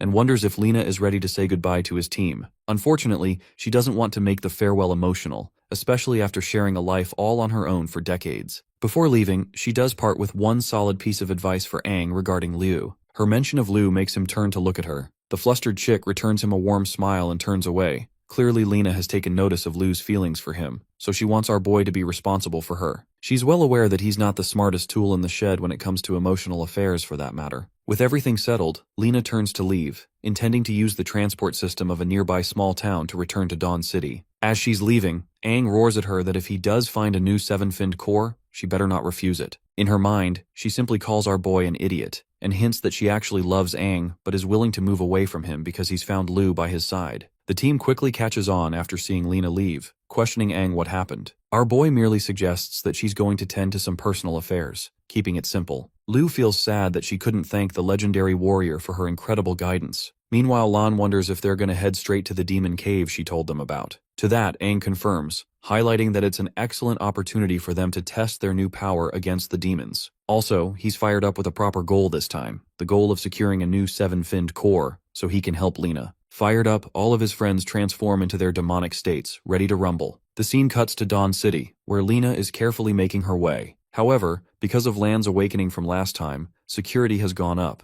making it difficult for her to navigate undetected. Luckily, she makes her way to her home through the open window and secures getting inside. Time is of the essence for Lena, because she's aiming to rush and leave with her valuables. While she's rummaging around, Lena completely forgets about the fact that someone is spying on her. The man casually remarks at his surprise, shocked to see her return to the city. Lena's worried eyes dart back to stare at Van Dillen's face, the same man who is known as the strongest dual green core warrior. She roars at him for breaking into her place without a notice, but Dylan knows that she returned for a reason. He shows her a tiny red box, wondering if this is what she's looking for. Lena's eyes widen in shock the moment she spots the object, questioning how he was able to obtain it. The scene kicks into a flashback sequence she shared with the original Aang. During one of his hunting missions, he decides to gather a bunch of materials to craft her a nice little necklace. Lena took the necklace, remarking how beautiful it looked, which is the same reason she came back for it. Dylan makes fun of her for living a casual life and still keeping a crafty ornament treasured in a box. He thinks it's pointless to treat a stone necklace with such care. He continues to make fun of the mysterious person who gave her the necklace. His provocative words are enough to piss her off, causing Lena to lunge at him. While she does manage to grab the necklace, Dylan shoves a heavy knee kick in her belly, launching her into the ceiling with a loud bang. Her body has barely recovered from the impact when Dylan blitzes her and reappears from the top, ready to kick her again. This time she manages to react in time by putting up an energy barrier, but his forceful kick still sends her flying. I have to admit that the action scenes of this story are amazing.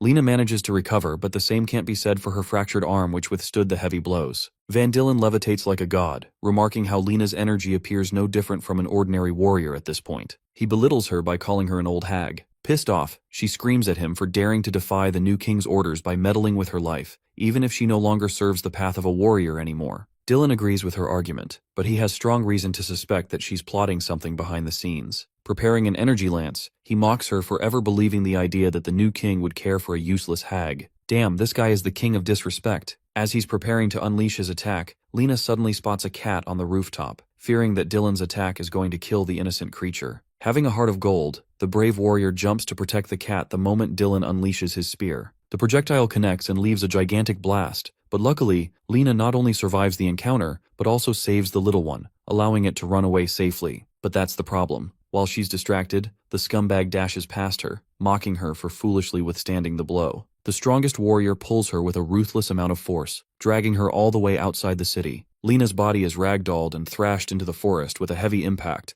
reducing her to a gravely injured state. Dylan goes up to her, highlighting the state of her depleted core. He talks down on her, how the legendary warrior once saved 600 people using her bare hands. The sadistic bastard enjoys the thought of shattering her hands, so her accomplishment is replaced with new memories. Tragically, the scene cuts with Lena's painful screams reaching the sky. Meanwhile, Aang and his team are making crazy progress. With the 4 of their combined efforts, they were able to take down a 7-finned demon. Though our boy thinks they need to work on their teamwork, he's still glad that they managed to uncover a 7-finned core. But suddenly, Aang senses something in the direction of Dawn City, causing his friends to wonder what happened. Deciding to use the compass locator device, Aang checks on Lena's position and learns that she's critically close to death. The voice alert shocks all 4 of them as Liu urges them to return at once. The 4 of them rocket outside with hyperspeed, trailing down Lena's location using the compass. In the distance, they finally spot her. However, Aang senses her fainting aura, even though she's moments away from her. Suddenly, when the group finally reaches her, terror sets in, shocking them all. The legendary warrior's arms have been severed, while she holds the necklace in her mouth, barely breathing.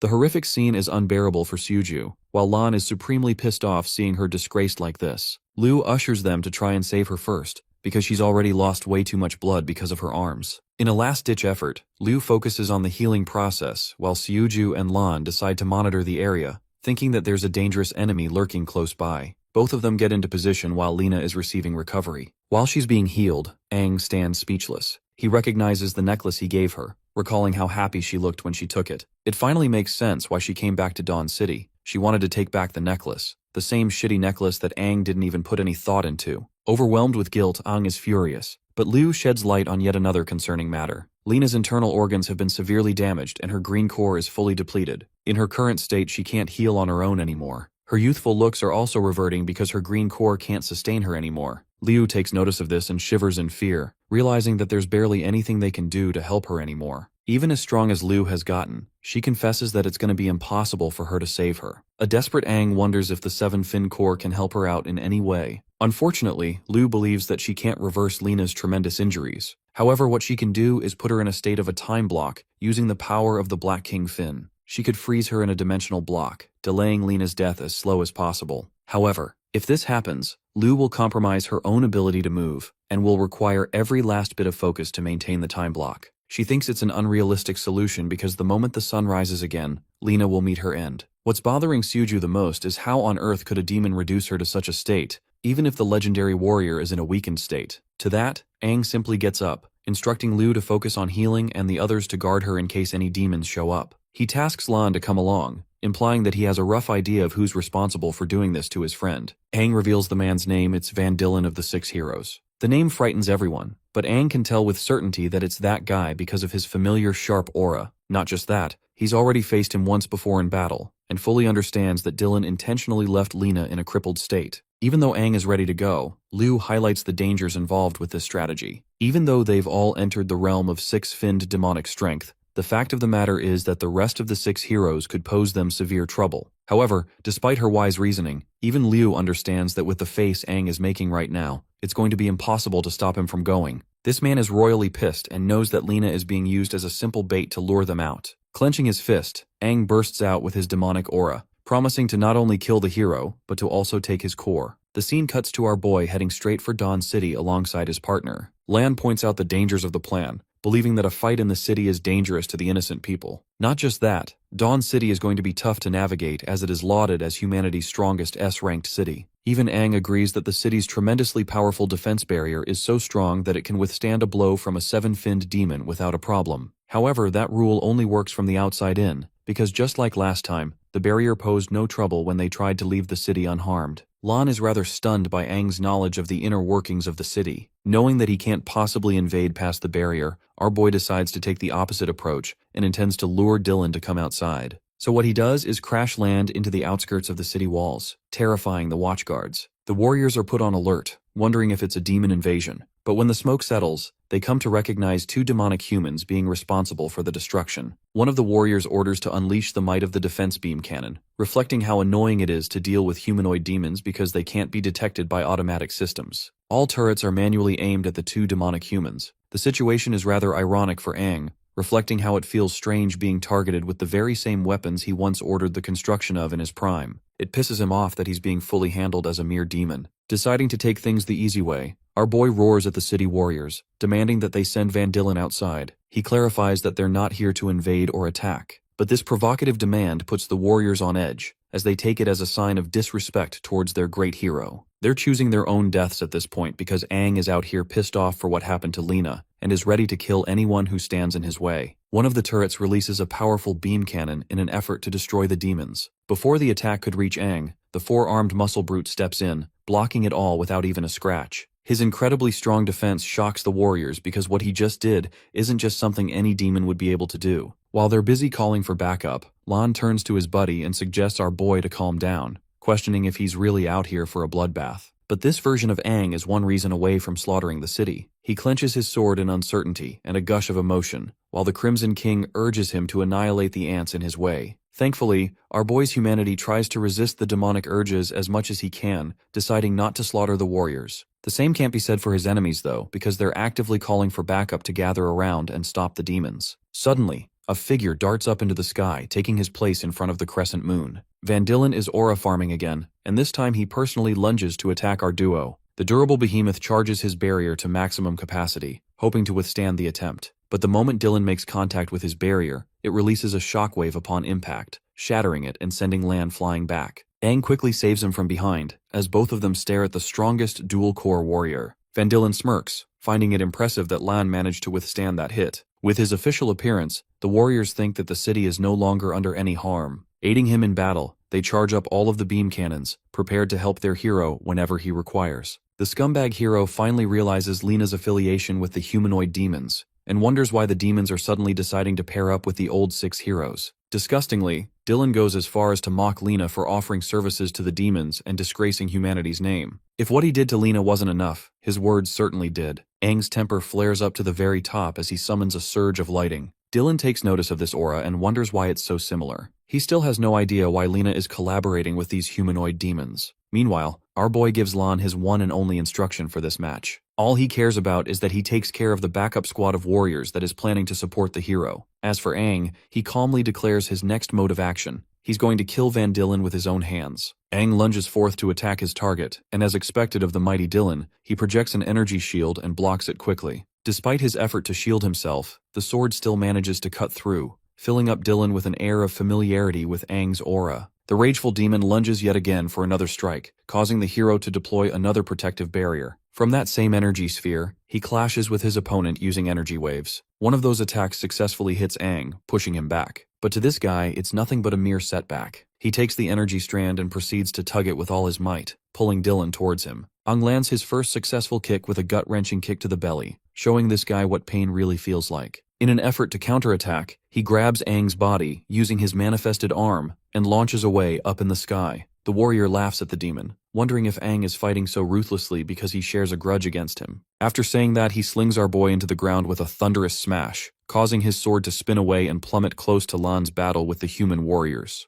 However, this battle is quite one-sided, with the 4-armed behemoth casually pushing the warriors away with a strong energy wave. This causes the warriors to become confused, as normally the demons would always aim for the kill, and Lan just now had the perfect opportunity to do just that. The thing is, even this musclehead is starting to get tired of holding them back without killing them, and hopes that Aang's battle concludes soon. All of a sudden, the man is hit with a beam strike from the top of the wall. In the distance, there are 2 prominent figures. Both of them are the captains of the attack squad, who are surprised that the demon is capable of withstanding their wrath. In case you guys haven't noticed, both of these warriors are literal monsters, boasting 7th fin status. The 2 march right into the battlefield, ready to kill the invaders. As for the city warriors, they're also preparing to shoot down defense beams to allow support for their heroes. Lan is starting to realize that they're in neck-deep trouble, and that if he doesn't hold the 7 fin warriors off, they'll get to Aang. So this man carves up an ultimate shield, becoming the only thing stopping them from getting to his friend. Speaking of Aang, our boy is in a rough state. Despite possessing a 7-finned dual core, he's still incapable of defeating Dillen, even after what he'd done. His opponent is ready to unleash a barrage of energy spears, ready to finish the demon off. In this fleeting moment, our boy turns to check on Lan's condition. Unfortunately, they got him. His barrier has been destroyed and he's down for the count. The sun is almost about to rise while Lena's condition reaches her end. In this pathetic final moment, Aang gives his everything to beg for the Crimson King's help. As for Dillen, he initiates his final attack, laughing at the demon for daring to attack Dawn City and overestimating itself. But that same arrogant attitude gets crazy humbled, when out of nowhere, Dillen's ear is blown off, making him terrified about what's going on. That previous attack of his should have been enough to nail the killing blow. Emerging from the smoke isn't Aang, but a being dozens of times stronger. The Crimson King mocks him for keeping up his pride when he shouldn't have given up sooner. As for Dillen, this man is quivering. He doesn't get why the demon has suddenly grown his strength to such a degree. The Crimson King does a badass pose, pointing at his sword and pulling it back to his hand. It's been a while since he's used his majestic sword, the Crimson King Tide, and he plans on showing the kid how to really use it in a fight. Having taken over Aang's body, the Crimson King expresses great joy after being reunited with his beloved Crimson Sword. In his mere presence, the demon cores of the surrounding warriors are shaking from the king's aura, causing them to wonder what the hell is even happening. Realizing that they had absolutely no chances of defeating this guy, the warriors start turning tail and running back to the city. One of them orders her subordinate not to flee from the battlefield, or else she personally executes the ones who did. As for Snow, even he is at a loss for words after bearing witness to Aang's indomitable newfound power. By the way, we will be calling him Snow from this point onward.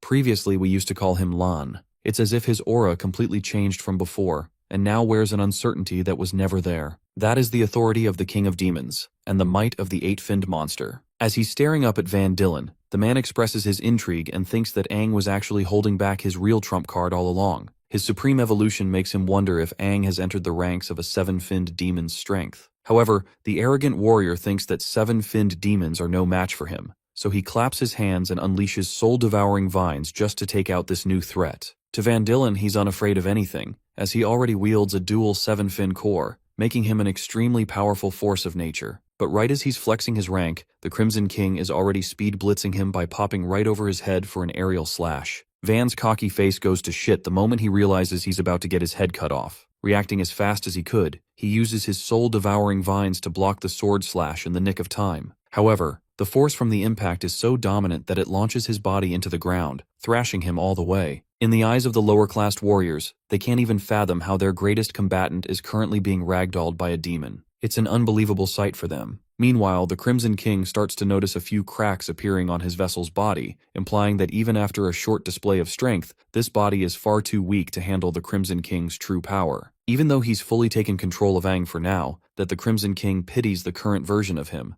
which makes you wonder just how powerful this guy was in his prime. Back to the scene of the fight, the lower-classed warriors are worried for their great lord. Van Dillen managed to survive that last attack thanks to casting another energy shield barrier before impact. In his thoughts, he analyzes that the previous attack was far beyond the caliber of a typical seven-finned demon's strength. He fails to comprehend how a godlike being has emerged from the body of a weakling. Dillen's ego is getting in the way, and he doesn't want to be humiliated in front of his peers again. After all, if he gets embarrassed here, it will reflect on the rest of the city's strength. Then there's the problem that the demon is fighting way too close to the city, which threatens Dillen's reputation even more. Deciding to change the scene of the battlefield, the dual seven-core warrior surges with strength and takes off like a rocket to charge at his opponent. Clasping his fist, this arrogant guy is planning to blow the demon away far from the area. However, the Crimson King remains unimpressed and merely decides to take the attack head-on. The moment their clash connects, the eight-finned monstrosity cleanly cuts his way through Dillen's body, severing his arm clean from him. Shivering in fear and astonishment, Van Dillen screams in agony. The warriors looking up to him are suddenly beginning to question his ability to win this battle. Frustrated that he got humbled in front of his own gang again, Dillen turns around with a murderous stride, this time unleashing waves of energy scattering around and targeting the demon. In response, the Crimson King casually prepares his sword. Right after, the attack connects with an incredible explosion, leaving everyone to brace from the shockwaves and impact it released. When the dust settles, Van Dillen stands exhausted in bafflement. Missing an arm, he can't believe that even an all-out attack like that was blocked by the demon with ease. In response, the Crimson King calls him a clown who has fully lost his mind. He wonders if the esteemed warrior has stopped caring about his city, because he aimed an attack that was going to hit the city if the demon simply chose to evade just now. The Crimson King points out the irony of a demon protecting the human city from a warrior, which I have to say probably annihilated Dillen's ego right then and there. While Dillen is mouthing things off in frustration, a voice echoes from within the Crimson King's body. It's Aang, and for the first time in forever, he shares such a personal grudge against Dillen that he is enveloped by bloodlust and a need to torture him. He begs the Crimson King to sever this guy from limb to limb, to offer him a taste of the treatment he gave to Lena. Bro basically signed Dillen's funeral confirmation right here. Unfortunately, the Crimson King admits that he can't stay in control of his body for far too long. More cracks are starting to appear on his face, indicating that Aang's body can't take the abuse for much longer. He even gives Dillen credit where credit is due, by admitting that he is truly one of the greatest warriors of the modern era. Despite that, the eight-finned demon assures his human vessel that before his time runs out, he's going to show off a bunch of skills to Aang so he can use them in later battles. Going back to the scene of the forest, Aang's friends are busy taking out all of the demons in the vicinity by making quick work of them. Suiju is being a badass and chopping them around like they never even existed. Her demonic state is incredibly powerful, but even she is starting to reach her limits. Lurking in the forest were tons of demons that were planning to attack her, and she had no choice but to take them head-on to buy some time for Liu. Speaking of Liu, she's still busy in the healing process. But as things are going right now, they're losing out on time, and if Aang doesn't return with the 7th core quickly, things won't be looking so good for Lena over here. The scene returns to the battle of the century, where the Crimson King goes head-to-head exchanging blows with the strongest human warrior. From their clashes, it appears that Dylan is the desperate assailant hoping to get a clean hit on his opponent. But even when he surrounds the demon with numerous soul-devouring vines, the Crimson King merely cuts them all off like child's play. This man is practically flexing at this point. The same soul-devouring vines grow even stronger and jagged with energy when Dylan exudes his maximum output. Even though he causes a mass-scale destruction, none of it matters because the Crimson King's speed blitzes his ass again and appears right behind him, cueing the,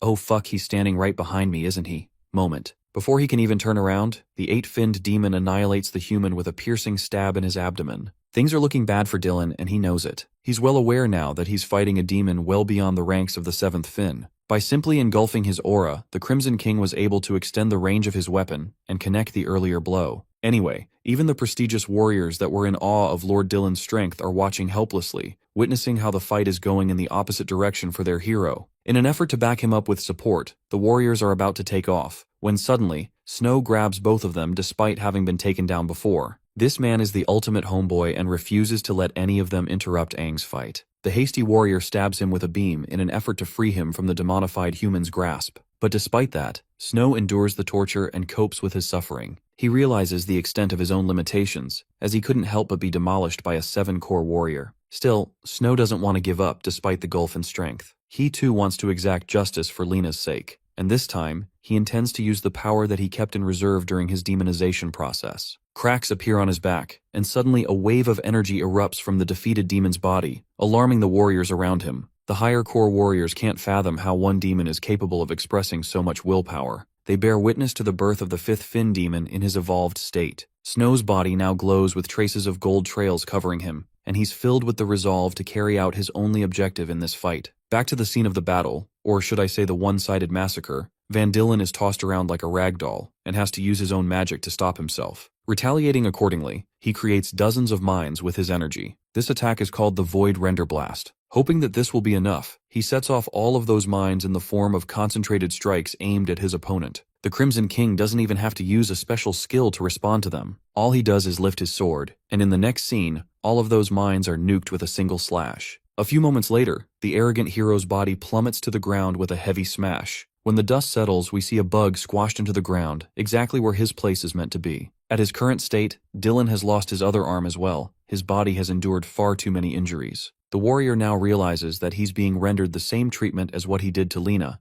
and instead of fearing for his life, he finds the whole thing entertaining. As for Aang, he's starting to collapse from the limitations of his body, and instructs the Crimson King to kill this guy and take his core. Responding accordingly, the eight-finned demon channels his strength into his blade, erupting in red aura. Observing that the demon is about to finish him off, Dylan is provoked and thinks that he's being mocked far too much. Thanks to his energy manipulation, he capably carves out 2 arms for his body, regenerating as if they were never even gone. A smile creeps up on his face, as he confesses that before this battle, it was intended that they would never reveal their trump card in front of the world because of the new king's order. In a plot twist, Dylan's body spurs out demonic energy wings as he confesses that his only option now is to kill his opponent. Both the Crimson King and Aang express utter shock when Dylan completes his transformation. The hero reveals his trump card through demonization, and despite his distaste for demons, he seems unbothered using their power for himself. The new and evolved Van Dylen is a 7-fin dual-core warrior supercharged with the strength of demonization.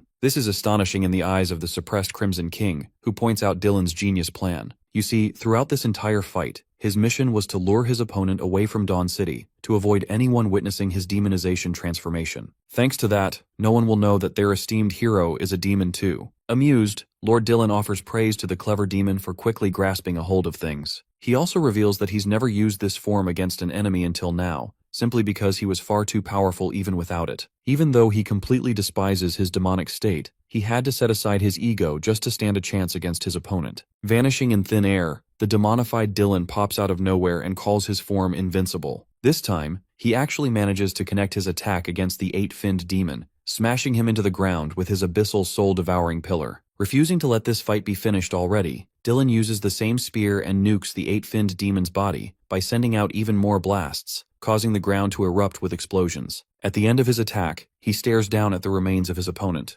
Despite having taken all of those hits, the Crimson King appears unharmed, as he blocked everything thanks to his sword. It seems that he's still untouched even after the strongest human warrior has undergone demonization. While the Crimson King admits that Dylan's power has truly evolved far beyond his calculations, the 7 dual-core warrior is impressed with the endurance of his opponent and praises Aang for holding his ground. But I guess alongside his evolved power, his ego has also evolved because he thinks he is truly invincible in his current form. The Crimson King loves a challenge and expresses that it's the first time he's having to hear that from someone standing in front of him. Gripping his sword, the 8-finned demon erupts with demonic power, sending out ripples of crackling electricity and shockwaves so powerful that the surrounding earth can't even withstand his mere presence. While he's surging with unmatched power, Dylan finds himself questioning how one demon could even possess such terrifying might. In response, the 8-finned demon expresses great joy to show the difference between both their strengths. But then it happens. Just when this fight was going to take it to another level, Aang's body shivers to keep up with the 8-finned demon's strength.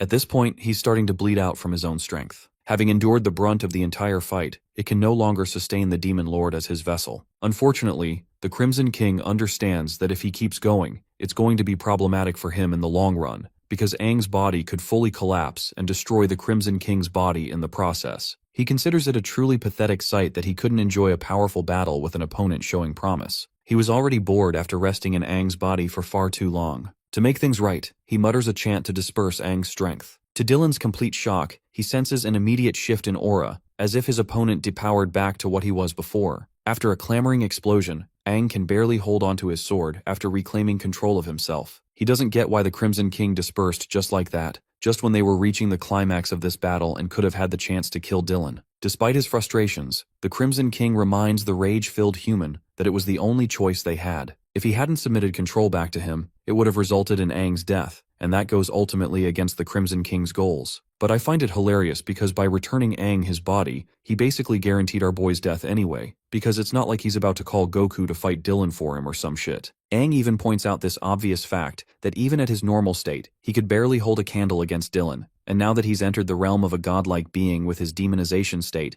things will be even worse. Lena is at the verge of death, and his friends are relying on him to finish the job. The Crimson King offers our boy a way out by highlighting that his weapon and sword, the Crimson Tide, is still a gateway to much of his power. That means, if our boy is capable of harnessing its endless strength, he could stand a chance. He even teaches Aang to allow his spirit to become one with the weapon's soul, and it will instruct him exactly what to do. Baffled, Aang questions if he's really about to have a conversation with a damn sword of all things. Despite his ridicule, the Crimson King laughs, and goes on to explain that this sword is the most reliable companion he's ever had. This thing has been through countless battles well beyond the threat of the current one. All Aang has to do is focus his strength into awakening the sword. The Crimson King forwards that if our boy is incapable of defeating human garbage like Dylan, then maybe he's not so special himself after all, which is funny because bro just said no balls, just to make this guy act. Connecting the dots, the demonized Dylan expresses his understanding of the situation. He now knows that the overpowered version of Aang wasn't him just now, but some other powerful force in his body, a force that is well beyond his grasp right now. Realizing that this is his golden chance to end Aang's life, the demonic hero unleashes his soul-devouring vines again. Meanwhile, Aang pays no mind to his words and immerses all of his concentration to connect himself with the sword. He calls out to the Crimson Tide, pleading with the sword to answer his call. In response, the sword exudes demonic energy, implying that it has awakened at last. Let's transition back to the forest and see how Suiju and the others are holding up. Even now, she's working overtime and speed blitzing all of the surrounding demons in the forest to buy Lu as much time as she possibly can. So far in this battle, she's starting to feel the fatigue, and it has quickly become a fight of attrition against the low-level demons. Suddenly, the lurking demons in the forest who were about to pounce on her hear a terrifying shriek. This roaring sensation made them tremble to the point they all started retreating away to give way to the superior demons. Emerging out of the forest, a 6-finned demon has brought more of his friends, all boasting a higher rank than the others. The demon is attracted to the scent coming from the human, which lures them all out.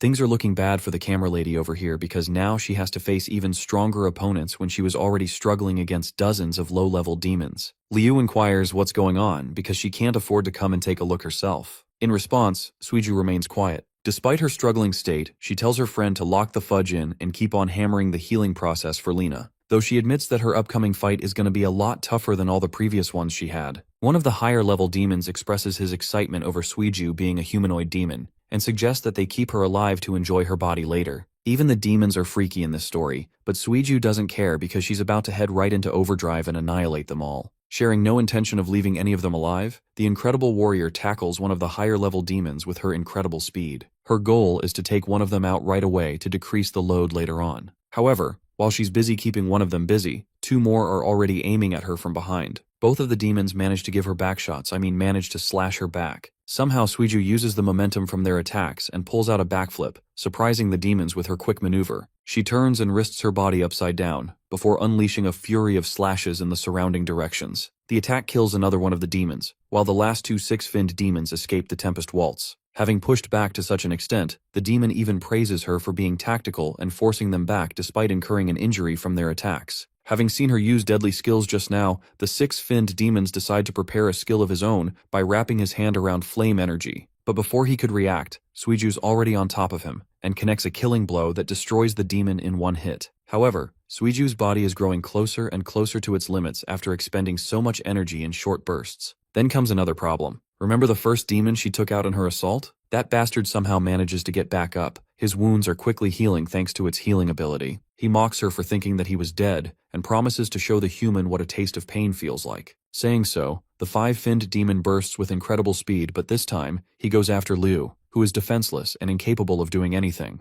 Despite his bait-and-switch strategy, Suiju somehow still catches up with him and recreates that one scene from Naruto where Minato destroys Obito's back with his Rasengan. Suiju refuses to let this plan fail and succeeds in protecting her friend. Liu is really happy that she was able to make it in time. But unfortunately, because she was distracted and fully focused on protecting Liu, Suiju completely forgot about the other demons and ended up getting mauled by a powerful attack from behind. Blood shoots out of her body while her friend screams her name in worry. Suiju pants in exhaustion, knowing that her body is incapable of enduring more of this torture. Pissed off, she retaliates accordingly by slaughtering the higher-finned demon with another slicing ability called the Blade Fury. After chopping its head clean off Eren Yeager style, she grips her weapon tightly, knowing that the rest of the lower-level demons are still aiming to attack her. Suiju no longer gives a damn and threatens the demons to come and get a piece of her. But her show of confidence and her ability to slaughter six-finned demons just now has instilled a deep fear into them. Instead of attacking her, the lower-level demons choose to scatter away instead. Filled with happiness, Liu thanks her friend for staying strong until the end and holding her ground. However, even though she's calling out to her, Suiju appears unresponsive. Having endured dozens of wounds and exhausted herself throughout the encounter, Suiju ends up fading to unconsciousness on her feet, which in my opinion is one of the coolest ways for someone to go out. This is the result of her defeating two six-fin demons, one five-fin demon, 6 4-fins, 16 3-fins, 22 fins, and 45 1-fin demons all in one night, while at the same time ensuring Liu's safety. Now let's go back to Aang, who has freshly awakened the Crimson Tide. The sword is offended at his ability to have a conversation with the blade because he isn't supposed to be the Crimson King. Meanwhile, our boy is enjoying the fact that he finally managed to communicate with the sword, but the way he is caressing the sword is giving me sus vibes. While he's marveling at the wonder of his new accomplishment, the demonized Van Dillen refuses to be mocked and ignored openly. He sends out a burst of soul-devouring vines to end Aang's life, claiming that he no longer possesses any chances of beating him, now that he's lost the support of the demonic force inside of him. In retaliation, the once strongest human of humanity urges the demonic blade to help him kill this guy. But hilariously, the sword outright refuses his order, shocking our boy. I just love how it said no, and basically left our boy getting thrashed around by the vines because of it. Aang is fully restrained by the vines tangling around his body and holding him down. They're not just putting him down, but also siphoning the energy in his body, which means the longer he stays trapped, the worse it gets for him. Demonized Dylan, or Double D over here, emphasizes that his poisonous vines devour one's energy until they're nothing more than a pool of blood. Aang struggles as his energy is robbed from his body, and there's nothing he can do to protect himself from it. Pleading to the Crimson King Tide again, he questions why the blade refuses to heed his command and fights alongside him. The sword giggles in amusement, expressing that no one besides the Crimson King himself is capable of fighting alongside him and wielding its strength. It calls out to Aang, questioning who he even is. At this point, our boy is getting tangled up by dozens of vines, and it's slowly becoming a cage covering every inch of his body. Van Dillen is observing the scene, until suddenly, red beams of energy flash out of his vines before the cage explodes with crackling red lightning bursting it away. Aang now stands on his own 2 feet, possessing the might of the sword, declaring that he'll die on his feet if it comes down to it. At this point, Van Dillen fails to comprehend how this guy possesses the lightning element, as it's something that Aang has been using since the very beginning. Knowing that he can't afford to let this guy live any longer, Van Dillen intends to put him down for good with his next attack. The demonic sword, observing all of this, suddenly begins to cackle like a madman. The blade has sensed a unique power coming from Aang as a result of the red lightning he produced, and hence it considers him worthy to be his companion. Now that the two are unified together, Aang raises his demonic sword into the heavens and urges the weapon to comply with him. But to his shock, the blade shatters into 100 pieces. And no, this isn't because of that ugly green clown's attack or anything. It's because the sword is capable of manipulating its form based on the user's strength. In our boy's case, the Crimson King's tide reforms itself and materializes on his right arm, allowing Aang to access its full might. With a newly powered weapon becoming a part of his body, our boy smiles, because finally he stands a chance against Dylan. He praises the Crimson King tide for being incredibly powerful. While he's busy glazing his weapon out here, Dylan feels left out and fails to comprehend what the fudge is happening. He's seen so much character development out here that he no longer cares anymore. Demonized Dylan manifests his strongest ability yet, summoning Leviathan-sized serpents out of portals, which is one of the coolest abilities I've ever seen. Dubbed it as the Dimensional Python Array, he sends these gargantuan pythons aiming to kill his opponent. Aang stands face to face with the three creatures and prepares himself. Taking off with lightning speed, he's able to dash his way into the pythons. Thanks to his boost in strength he received from the Crimson King tide, Aang nukes his way out of the snakes' bodies, shattering Dylan's strongest skill, a feat considered impossible for anyone to have accomplished. In his final attempt to save himself, Dylan does what he can to block the hit, but our boy is already seconds away from blowing his face off. The attack connects, resulting in a cataclysmic clash that blinds the sky with its rippling shockwaves and a deafening bang. Demonized Dylan is continuously baffled by Aang's ever-growing strength, and questions how he's able to evolve to the point of defeating him. Our boy puts his ass down to the ground by reminding Dylan that he's just a scumbag hero, too arrogant for his own good, while he is the literal embodiment of the former king of humanity. Love how Aang used his strongest move, Aura Farming 9000, to finish this guy. The words former king are incomprehensible to Dylan, who can't fathom how the original Aang would be capable of returning back to life. The fight reaches its climax as Aang's punch shatters through Dylan's defenses and impales his abdomen with a crunching blow. In that same stride, Aang's earth-shattering punch annihilates Dylan's body until there's nothing left of him. Having succeeded in his mission, he spots the dual 7 cores that emerged out of the demonized human. Our boy quickly grabs both of them with speed and blitzes back into the air to return to his friends. The perspective shows the destruction unfolded as a result of the battle between the two fighters. Everything is in ruins. Meanwhile, Snow is holding his own in an energy barrier against 2 higher core warriors well beyond this league. The old warrior fails to comprehend how this guy is so resilient that he refuses to give up despite receiving dozens of attacks. The girl points out that aside from this demonic human's sturdy defense, his aura only continues to evolve the longer the fight is dragged on. It's as if they're going up against a creature that will never go down, no matter how hard they try. Thanks to his shield barrier, Snow has become an impenetrable shield to hold these 2 warriors down, just so that they can't intervene with Aang's battle. Despite his accumulating fatigue, he simply tells them that they cannot pass. At this rate, both of the warriors decide to plan out a finishing blow, combining the best of their abilities to annihilate him in one move, fearing that this fight will negatively impact their soldiers' morale. Both of them launch into the air in a burst of energy. Their energies combine mid-air, swirling into an explosive strike headed right towards Snow. Even the newly evolved 5-finned demonic human knows that it's going to take his everything to block an attack of this scale. Knowing that he's about to be killed, he wishes the best to Aang and hopes that he's finished his battle. But the devil arrives at the final hour to save his friend, stomping the ground and blocking their attacks. While the warriors are stunned for words, Aang prepares a powerful fist, and with a single thunderflash strike, he knocks the daylights out of both warriors. As their bodies collapse into the ground, Snow finds himself happy to see his friend returning even stronger than ever before. The Crimson King's vessel glances back at him, assuring his friend that he's secured the cores and that it's time to go. In the next scene, they're both hurrying their way back to the forest to find Lena. Even from this distance, Aang is unsettled by a strong scent of blood. Moments later, they find the source of the smell, and it's linked to dozens and dozens of higher-level demonic corpses. Dashing from the forest, Suiju blitzes with impressive speed and tries to punch Aang,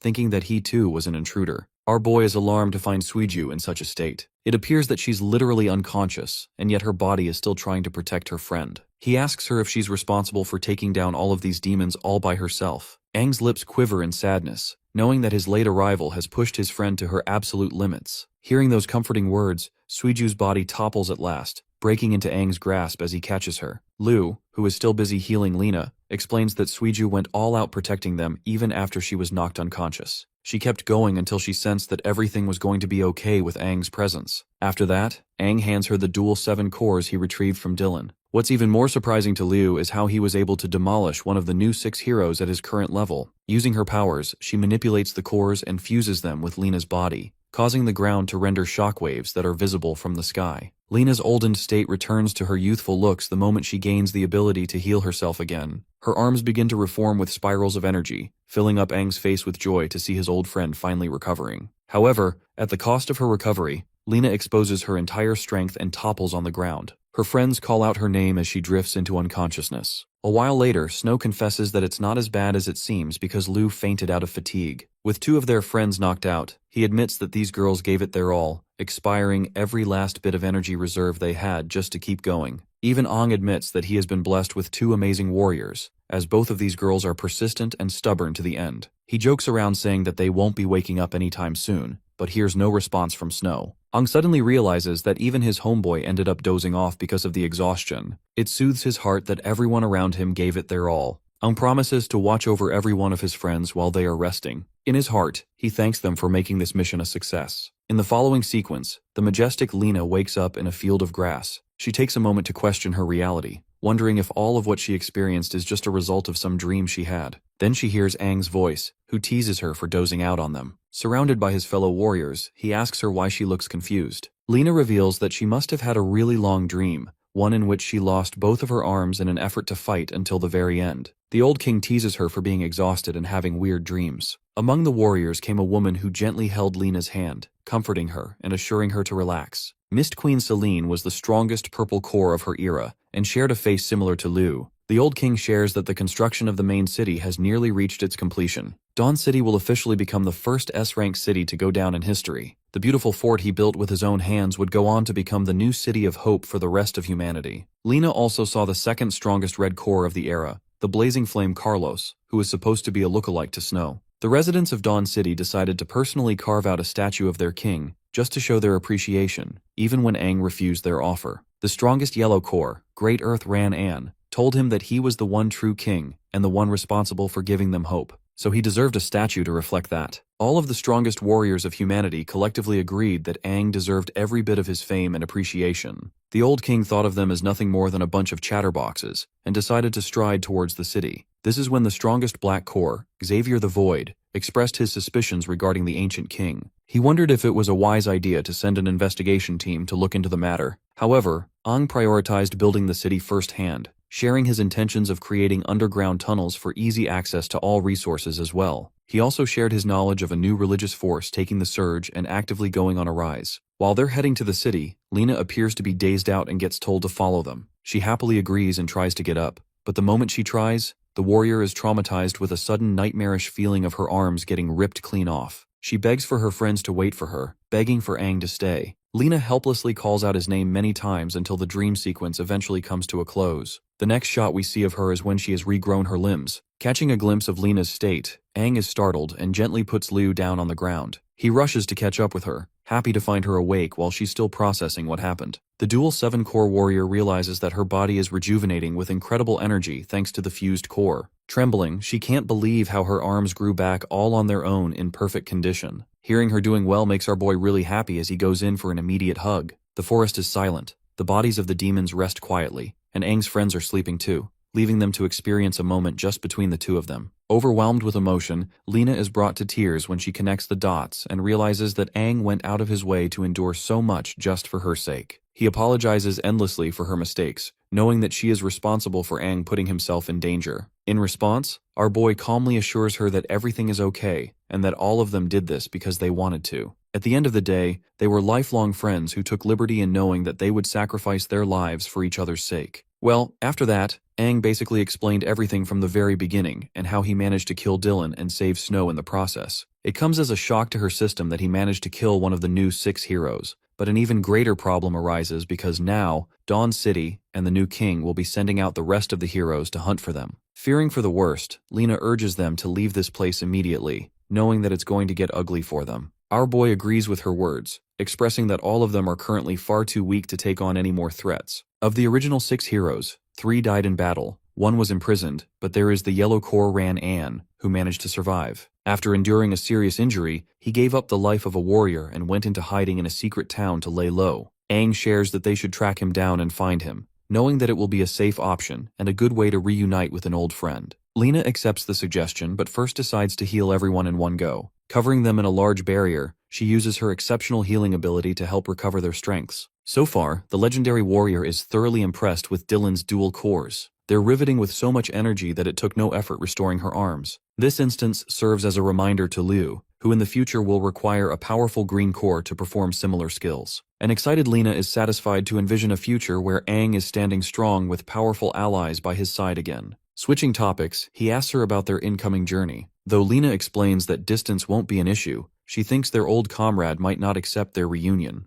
The thing about Ran-An is that right after Aang's death, the poor guy fell into deep despair. It could be said that he succumbed to hatred, despising the fact that his king abandoned them and left them all alone. It was specifically because of Aang's downfall that everything went into chaos. Knowing that he has to do the right thing, our boy strengthens his resolve to explain everything to his old friend when they meet. In the following scene, the perspective shifts to a barren land. Here there is a demonic cave acting as a breeding nest for the demons. One of the new 6 heroes has personally come here to eradicate them, expressing his disgust at the mere sight of these creatures. To his surprise, he receives a sudden emergency call from his watch, which is odd because the last time he had one was many years ago. The transmission line connects, and keep in mind, the demons are still lurking in the cave staring at him while this is happening. The voice questions him if he has collected the item, which the new hero confirms that he has, though he doesn't get the point of asking such a pointless question through an emergency call. It's starting to bug him that this person doesn't trust him even after everything he's done for them. Until suddenly the news reaches him. Dylan is officially declared dead,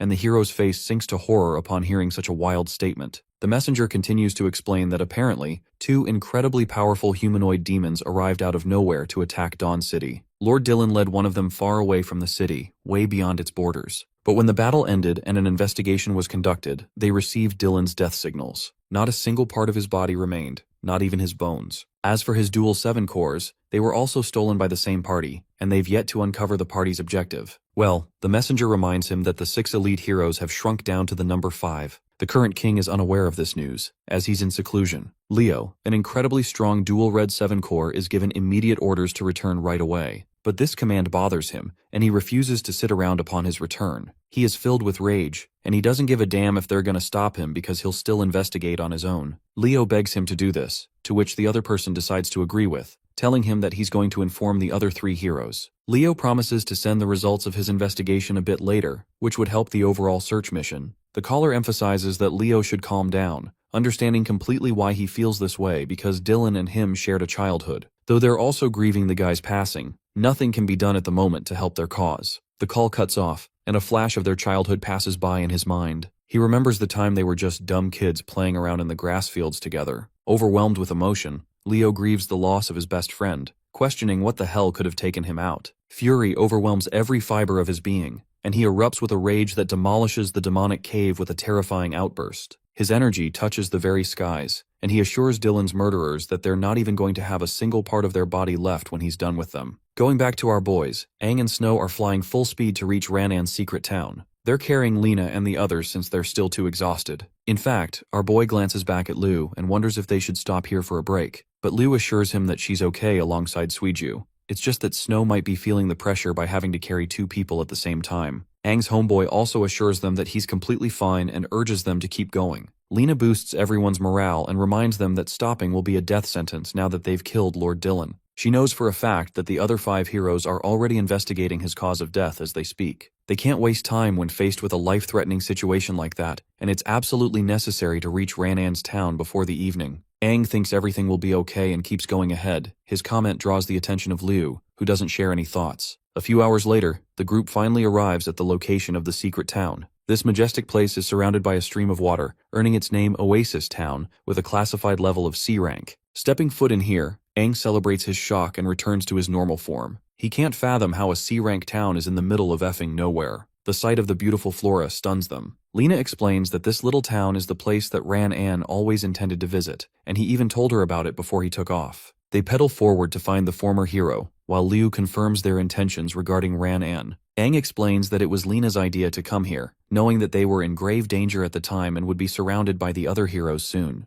But that part seems to be obvious to Liu. It appears that she's busy focusing on something else. Smiling at her, he wonders what's keeping her mind busy. Liu stops walking for a moment to face Aang directly, questioning his identity. his actual identity. That direct confrontation just now is something that leaves Lena with a sad look on her face, and she knows what's coming. Concealing his identity like always, Aang responds that it's a stupid question because, well, he's Aang. But Lu's not convinced. She knows that he is indeed Aang, the one they know and love. It's just that she's been wondering about his actual identity. She overviews the start of their journey, and from all of the experiences they went through. His unquestionable evolution and strength is a mystifying factor, and then came his association and connection with the legendary hero Lena, one who stood as a historic figure for humanity. It really boggles her mind, making Lu's brain question the obvious. Her mind has been racing for speculation, and at this point, she really wants to know the answer. Aang finally responds, declaring himself to be Aang. But then he gives her the real, authentic answer. He is the King Aang, the once strongest warrior of humanity, and the man who died half a century ago. His words are so paralyzing that they stun Snow into place. Our boy continues to reveal how he got here, stating that he experienced a reincarnation into the present world, having arrived with his current body. Hearing those words, Lu's body trembles, understanding the weight of what he just said. Even Snow is out here quivering in fear, questioning if it's really the truth. Aang confirms that he's just being honest with his friends at this point, since he's got nothing to hide anymore from them. He wants to be open with them regarding what lurks deep inside of his new body. The scene follows up with a detailed explanation of Aang sharing everything, literally everything regarding the timeline and what led to it all. Snow can't fathom the words coming out of his mouth. The idea of time travel and reincarnation seems like an otherworldly concept to him. He can't fathom that his friend is the same man who created Dawn City and led humanity to a path of hope. The once mightiest warrior reveals that he came into this world for unknown reasons again. Only this time, he has also become the vessel of the Crimson King Finn, the strongest King Finns to ever exist. Now this revelation is one that not even Lena knew about, so all three of them are having a reality check right now. Snow's lost for words, while Lena questions how a being even more capable than a seven Finn could exist. Lu understands his words, and Aang forwards by confirming that she too has a similar 8-fin level demon inside her body, with the ability to manipulate space and time. It is directly connected to the Black King Finn, representing the Black Core.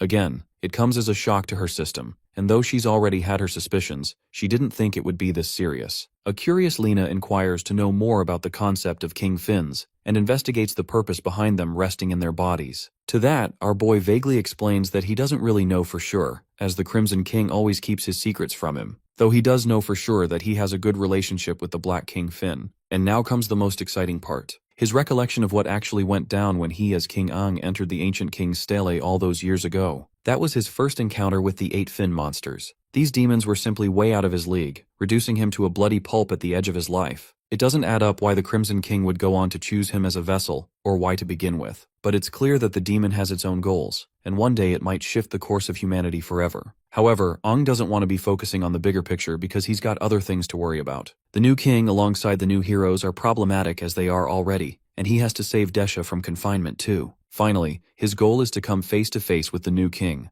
just to question his vision of the future for the concern of humanity. A worried Lu questions the purpose of the Crimson King and the Black King, and wonders if these demons will live inside their bodies forever. Basically, she's asking about the end of the line for Aang as a person. To that, he simply answers with an, "I don't know," because in truth, he really doesn't know at all. Only us viewers know about the goals of the Crimson King using him to take over his body someday. Well, our boy puts it in the light that he's only powerful because of the King Finn's power, but that very same power comes with a drawback. In every moment he can feel the demon glaring into his soul, observing his every last action, waiting for a chance. With all of that cleared, Aang expresses that he no longer has any secrets to hide anymore. He's opened himself to his companions because he thinks it's necessary for them to know these things. Snow finds himself in a questionable stance, and confesses that those secrets he just revealed are simply frightening to accept. He thinks that if Suiju was awake right now, she would crash the heck out because of her personality. At the same time, Snow expresses that even if a king that led humanity in the past, to him, he's his one true brother, and that Snow will always back him. Now that is a true homie right there. Lu also thanks him for revealing a vulnerable secret, and doesn't know where to go from here. Aang shares his gratitude back, expressing that they've been a huge help in his journey, and that they've already supported him more than enough. Then he turns to Lena and asks her to continue leading the way, because they've got to find Ran An and heal themselves properly before making the next move. Of course, though the legendary warrior is experienced and wise for her time, she fully understands the inner conflicts that Snow and Lu must be facing right now. She can see their frowning expressions, as if they're struggling to process everything. It will take time for them to truly adjust to their new reality. Well, the group moves forward until they're confronted by the city guards on top of the wall to back off. the one Fin Green Corps warrior roars that outsiders aren't allowed in Oasis Town. In response, Lena clarifies that they're not enemies and simply require a place of refuge and rest, highlighting that her friend is injured and seeks immediate recovery from an old friend in the city. However, the one Fin warrior is suspicious of their intentions and thinks that it's unwise to trust demons wearing the appearance of humans. Oasis City barely gets any outsiders, so that's not helping either. Pissed off, Lena calls these people unreasonable, while Snow takes his turn and admits that they really need to rest. He reveals that they've come from the city of Helos, but before he can finish his sentence, the one Corps hotshot throws a spear at them, declaring that if they don't leave, he'll kill them all. Aang decides to break his silence by aura farming, and with that all black drip and walking forth, questioning how they're going to kill them at all. He grabs the spear and snaps it in half using just his grip, looking raw as hell as he threatens to obliterate their town. Terrified, the one Corps warrior sees his demonic eye and freaks out, alarming the other guards that the outsiders are demons. However, Aang's reckless approach just now has threatened their chances. Even his friends think it's a stupid move, but the Crimson King's killing intent is slowly corrupting his mind and forcing him to take an absolute action in every instance. Suddenly, a figure swoops from out of the city, into the air and crash lands right before them with a heavy stomp. Shocked, Aang dispels his transformation and finds himself at a loss for words. It really is the Golden Warrior Ran-An, standing right before his eyes. Ran-An sensed his godlike killing intent, and couldn't afford to wait but check for himself. He's also curious how any of the outsiders are going to get past him to get to the city gates. Witnessing the sight of their lord in action, the city guard informs him of the group's intentions. They're happy that he's personally taking care of these scumbag outsiders. But despite everything, Aang simply smiles at his old friend. Lena rushes up to him, revealing her identity and taking him by surprise. In response, he grabs his helmet and takes it right off, showing us a battle-hardened veteran with a face full of scars. A gush of emotions fills up his heart at the sight of his beloved old friend,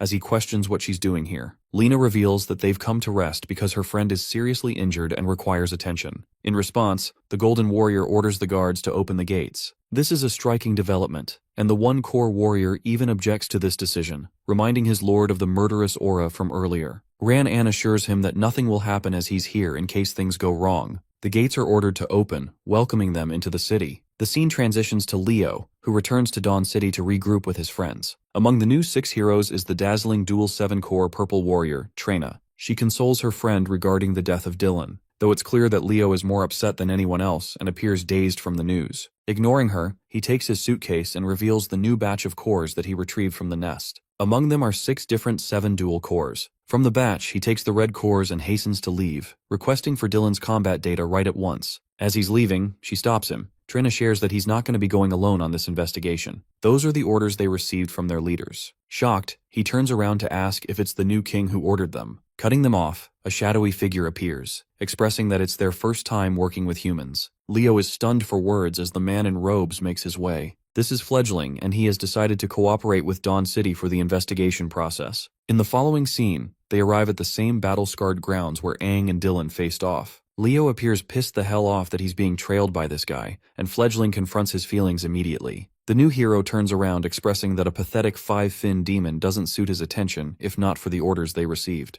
He orders the demon not to get in his way, or else he'll show him no mercy like the rest of demonkind. Fledgling accepts, while Leo goes on acting like he could easily kill this guy with just a single hand. Bro gets instantly humbled with a fucking reality check as Fledgling backshots him from behind, impaling him with his weapon. Leo is pissed off that the demon ambushed him from out of nowhere and turns around to kill him at once. But to his utter shock, nothing even happened. He's fine, and Fledgling is fine too. Leo checks his body and notices no wounds, which means that was an illusion just now, one of the highest degree because the experience felt far too real. From what it seems, this guy is definitely not a 5-fin, he's much more threatening than that. Fledgling emphasizes that his 5-fin persona is just an act that he's keeping up with. He turns around to show a true hint of his demonic powers, and assures Leo that both of them have an act of vengeance to follow through on this mission. That takes us back to Oasis City's tiny little house, where Suiju wakes up in utter shock and admiration for Aang's true identity. She finds it really cool while devouring all the food, making the best out of her agility core. Well, while they're devouring food, Aang reunites with his friends in the grass field. He's already done the liberty of explaining everything to Ran-An, and Lena even adds that their current mission is to find Desha and rescue him. They've already got a competent team, and with a bit of teamwork, things could change forever. Or so they thought, because the Great Earth Warrior walks up to our boy and nukes his damn face with a heavy punch, expressing his sheer anger. Lena didn't expect this turn of events and questions what he's doing. She tries to stop and confront him, but the moment she grabs his shoulder, her hand trembles in fear. Ranan turns his undivided attention to the former king and absolutely starts demolishing our boy's face. He's pissed the hell off that their old king ventured deep into the ancient king's stele all by himself, costing him his life and threatening humanity's fate forever, leaving it defenseless. The pain and agony that humanity endured all because of Aang's reckless decision permanently altered the course of history. Witnessing this fight from the hut, Aang's friends are alerted and immediately rush out to help him. But as they're coming to help, all of them are immediately frozen in place, unable to move another step. Ranan grabs our boy's collar, pulling him forward and screaming in his face for leaving all his comrades to die and humanity to rot without a home. He can't stomach that the same ignorant king who left them all alone is now here to play the hero and save everyone. Aang understands the weight of his actions and apologizes to his dear old friend, begging him to help him in this battle once more, and reassuring him that he will redeem himself this time. Having caught a glimpse of his old king's face, the legendary warrior is moved to tears. Witnessing the commotion, Ranan's family also arrives. His wife and son are shocked, and the young kid even threatens the malicious group for getting on the wrong side of his father. Lena and Aang are both at a loss for words. They realize that this guy has an actual family now. The Golden Warrior embraces his king and apologizes for no longer being the same Ranan of the past. He confesses his pathetic action of having fled to a small town for his own safety, to live out a life as part of a family, to cherish his loved ones. And now that he has become part of a family, he doesn't see a path for him as a warrior. No longer does he possess his old strength either. In fact, he's even missing an arm, which is why Lena's hand shivered earlier. The poor guy just wants to protect his family and his town, and his words are enough to move Aang to tears. Lowering himself before his old king, the pitiful warrior begs him to take his rest and make his leave. Shortly after, they take their stay at Ran's place, where Suiju is teasing the little boy and assuring him that they're not here to cause any trouble. All they care about is taking some rest. Of course, being as pretty as she is, the little bro is turned into an embarrassed boy. Snow grabs him and assures the kid that they harbor good intentions and even specialize in killing demons. Hilariously, Bro doesn't seem to have the same enthusiasm as he did when it came to Suiju just now. The Golden Warrior's golden wife prepares food for her guests, and the girls Liu and Lena are also helping out to speed up the process. It's the first time she's ever had so many guests eating at their place, so it made her nervous if she could even handle it all on her own. Ranan's wife reveals that this city doesn't really see outsiders at all, which is why they were distrustful and lashed out at them at first. Apologizing for their outburst, she hopes they understand. Liu agrees that it's normal for them to react in this way, especially when they come here uninformed. She's wearing a cute bear apron and I honestly love it. Chiming in with her own comment, Lena assures the lady that they're eternally grateful for being given a place to rest. It's a favor they'll never forget. Ranan's wife is really happy they feel that way and hopes to share a wonderful meal with them. Meanwhile, our boy is out here sitting by himself watching the sun go down. It's clear that his old friend's words from earlier affected him a lot. Speaking of Ranan, he personally comes to see his old king. Every time Aang turns to look at him, the guy sees a vision of his beloved king in his face. The Golden Warrior admits that everything he said about the time travel and reincarnation part was too ridiculous for him to accept at first. That's why he lashed out and started punching the fucker out of nowhere. But now that he's replaying the scenario in his head, he realizes that he overstepped his boundaries. Offering his apology, the Golden Warrior kneels down and properly salutes his old king, sharing the same youthful enthusiasm of his former years. They share a conversation together, where Ranan catches him up to speed about what happened, how he was injured and fled his way here. At first he was convinced that he wouldn't survive, but there he met a baddie nurse, who took him in and nurtured him until his wounds recovered. She never questioned his past, and merely embraced him with open arms. Soon they developed feelings for each other, and that became a transitional stage in his life. He had left his position as one of the old 6 heroes and no longer fought to protect the world. His only mission was to protect and love his wife, and to defend his home. Time passed and they ended up having a son, having another reason to protect the life he lived. Ranan truly thinks that his family is his eternal pleasure and that he's won in life because of them. Expressing his utmost happiness for his old friend, Aang comforts him for having found a life. To him, this kind of life was never even possible. There was far too much pressure on him as the world's strongest warrior, the king, and the hope of humanity. Even though he had never shared intentions to lead his life in this way, he knew his role, which is why he never stopped pushing forward. At a critical moment, the king disregarded everyone's advice and decided to venture into the ancient king's stele to uncover the truth. He wanted to unsheathe the reality that was hidden from them, the one that fixed permanent disaster upon the world. It was the role he thought he was meant for, which is why he headed right inside. To Aang, reality is simple. He doesn't want to be comforted by the temporary safety of the present, as it's a form of self-deception that can be stolen at any time. He knew that he had to end the tragedy at the heart of the problem, which is why he did what he needed to do. The Golden Warrior argues that despite his intentions, Aang's actions ended up misleading his people and resulting in a war that threatened humanity's existence. He apologizes for being able to understand his king's true intentions back then,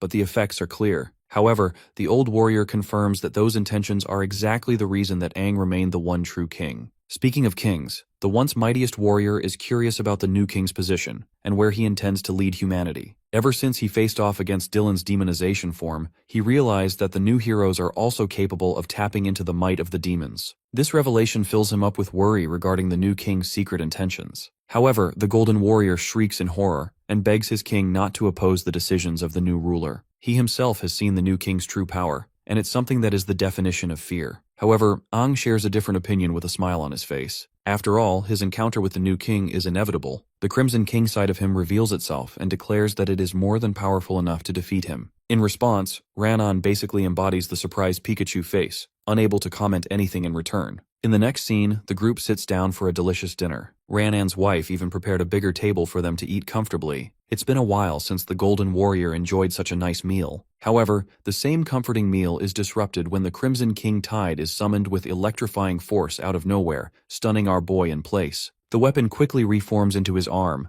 as if it senses the arrival of something or someone. The sword alerts his companion of the impending danger. Aang is the only one who understands what's going on, while his friends fail to comprehend his reaction. A falcon appears to be flying towards the house, as two sharp forces of destruction annihilate the house in one swing. With the house obliterated, Aang's group manages to escape just in time with everyone intact. Taking a closer peek at the intruders, they come to find Fledgling and Leo, who have located them in Oasis City just like the demon predicted they would. Thanks to Fledgling's search birds, nothing escapes his sight, and he can find anyone through them. Aang stares in confusion, while Leo breaks his silence, harboring intense fury as he questions if he is the one responsible for slaughtering Dylan. Let's go back a few hours and see how these two managed to get here in the first place. Leo expressed his concerns regarding why they came to the site of Dylan's death in the first place, prompting the demon to respond that it's the only way to find the one responsible for killing him. The new hero confronted him directly, and questioned what the demon meant by his earlier statement regarding the act of revenge. You see, all of it goes back to what happened to Fledgling's dear old companion. He wants to make things right and search for a powerful being responsible for his demise. Coincidentally, he's found clues that link him all the way here, where Dylan fought the same person he's looking for and left the terrain destroyed. The coincidence is far too convenient for the demon to simply put off, which is why he's choosing to cooperate with humanity. Those are the orders Fledgling personally received from his superiors. Leo thinks it's all a waste of time if he's got no clues on their target,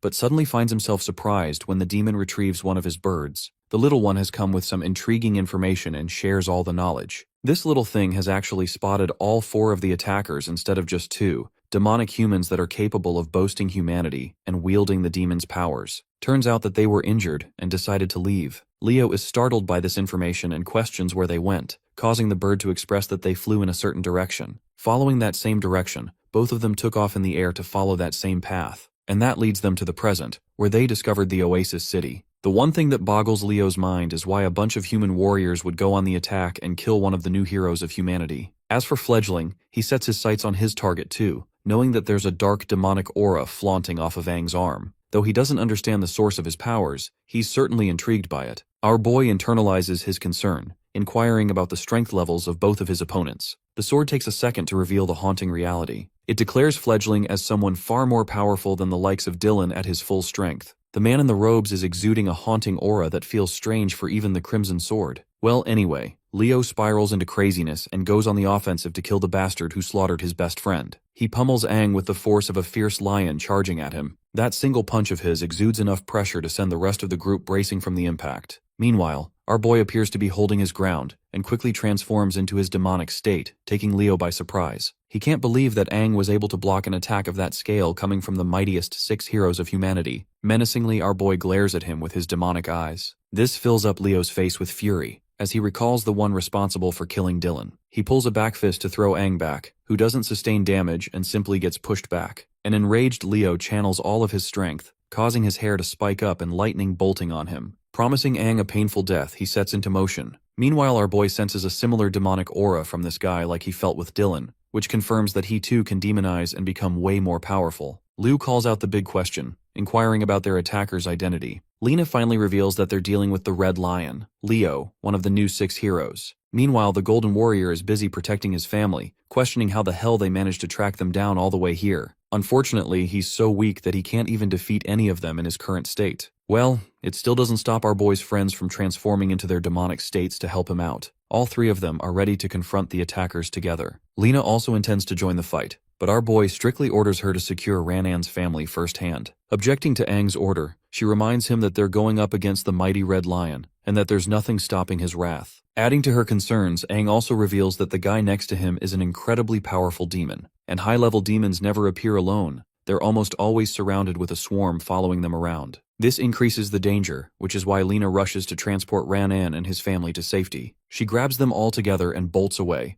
Meanwhile, the three demonic humans confront Leo in an effort to take him down. However, despite their combined assault, Leo faces no difficulty taking them head-on. His reaction speed is off the charts as noted by Lu, even though he doesn't even possess an agility blue core. Meanwhile, Fledgling is out here enjoying his meal, watching the battle unfold and wondering why Aang isn't teaming up to assist his friends against the all-powerful Red Lion. The thing is, our boy is genuinely threatened by Fledgling's discomforting aura, deeming him a far greater threat than the new hero. The battle between the Red Lion and Aang's comrades continues its course. All three of them appear to be ineffective even with their combined attacks. Liu seizes charge of the attack and orders them to surround the hero with crushing blows. She thinks that even if he's one of the finest heroes around, there's just no way he will be able to make it out of all three of their attacks. At the least, they can prevent him from reaching Aang. Liu wants to allow Aang the opportunity to face off against Fledgling in the meantime, because the moment they take down even one of them, the battle will turn in their favor. Snow charges with a brutal overhead but misses the attack. He follows up with his dual fists, but Leo faces no difficulty blocking the attack. Even the muscle behemoth Snow has to admit that this guy's strength is way out of their league, while Leo casually glares at him. Suiju makes the best out of this opening and blitzes right in, aiming to attack him from behind.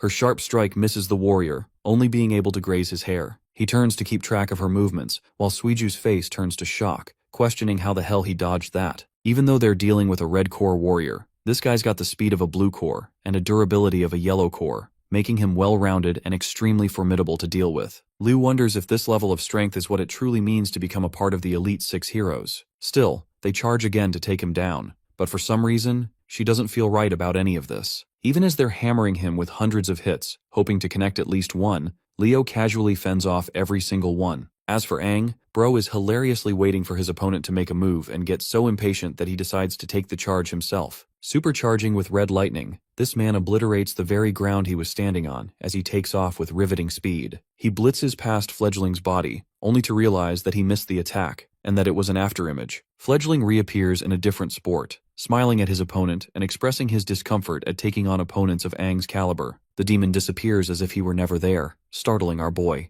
The only reason Aang even reacts in time is because the Crimson King Tide informed him of the demon's location. Fledgling retrieves from his attack, annoyed that he wasn't able to get a hit in just now. Aang realizes that this has become a battle of speed and prepares himself to meet his opponent in equal force. The Crimson King Tide is more than happy to boost him with its strength. In the very next second, Aang disappears like he was lightning itself and teleports all the way to Fledgling. This technique is called the Multiple Lightning Bind, and it allows him to create multiple copies of him using tremendous speed to confuse his opponent. The attack actually connects and obliterates the ground with every hit Aang connects with Fledgling. But not just that, this dude literally appears right in his face again and claws his wave through Fledgling's body with a perfect strike. The demon quivers in pain, blood gushing out of his body as he grabs Aang's arm and commends him for being astonishingly fast. However, he feels bad for the poor warrior for having killed the wrong target. The real Fledgling is already behind him. In comes the plot twist. Aang didn't just get fooled by a fake copy. In fact, he actually ended up attacking Lu with a powerful hit. While she trembles in his grasp, Aang is filled with emotion, realizing the weight of his actions. But this too is a trick crafted by the demon, as the Crimson King Tide informs Aang that it's an illusion. The illusion suddenly breaks, and no longer can he spot Lu's body within his grasp. Bro is out here facing Itachi's Genjutsu or some shit. Back to Leo's side, the new hero is interestingly overwhelmed and gets sliced apart. But that too is an illusion, as Lu realizes that Leo is already gone. They look around wondering where he went, while Fledgling emerges at the top, showing his dominance. He taunts them for being distracted so easily, which is exactly why Lu felt off when she interacted with Leo's body earlier. But that begs the question, was he never even real in the first place? Snow can't fathom how they were facing an illusion with such realistic scale and strength. Aang fills them in that sometimes, illusions are so powerful that they are difficult to tell apart from the real thing. It now makes sense to him that they're dealing with an extremely powerful illusion demon. Roaring at the demon in frustration, the warrior questions where Leo went. Amusingly, the purple-haired freak looks down at them and reveals that Leo's on his way to enjoy a good time with the family that took off. This revelation changes everything, stunning every single one of them in place. Leo went after Lena and Ranan based on Fledgling's orders, who wanted to leave no witnesses alive, and now that he's personally interacted with the four of them in battle, Fledgling is confident in what he sensed that day. He had sensed the aura exuding from Liu and Ang, but his words don't make sense to her, imploring her to question what he's talking about. The day his precious little one met her death, the ones responsible for slaughtering her were none other than Ang and Liu, even though he personally agreed to cooperate with Leo so they could take revenge together. But now, Fledgling shares no intentions of holding back any longer and intends to go all out. The scene shifts to the people of the Oasis City, who can feel the ground trembling beneath their feet. They think it's an earthquake and quickly start to evacuate to safer areas. While the people are causing chaos, Ranan and Lena are making their way among the crowd. The Golden Warrior leaves his family among the people, instructing them to stay here and avoid running around. Worried, his wife tells him to be careful while his son promises his papa that he'll look after his mother. The Golden Warrior hurries to the city wall, urging Lena to follow right at once. That leads us to the city walls, where the city guard is trembling in fear at the sight of an impossible situation. Luckily, the Golden Warrior and his companion arrive at the scene. Ranan orders the guard to report the situation at once, but the best he could do is point the hero to the incoming demonic wave.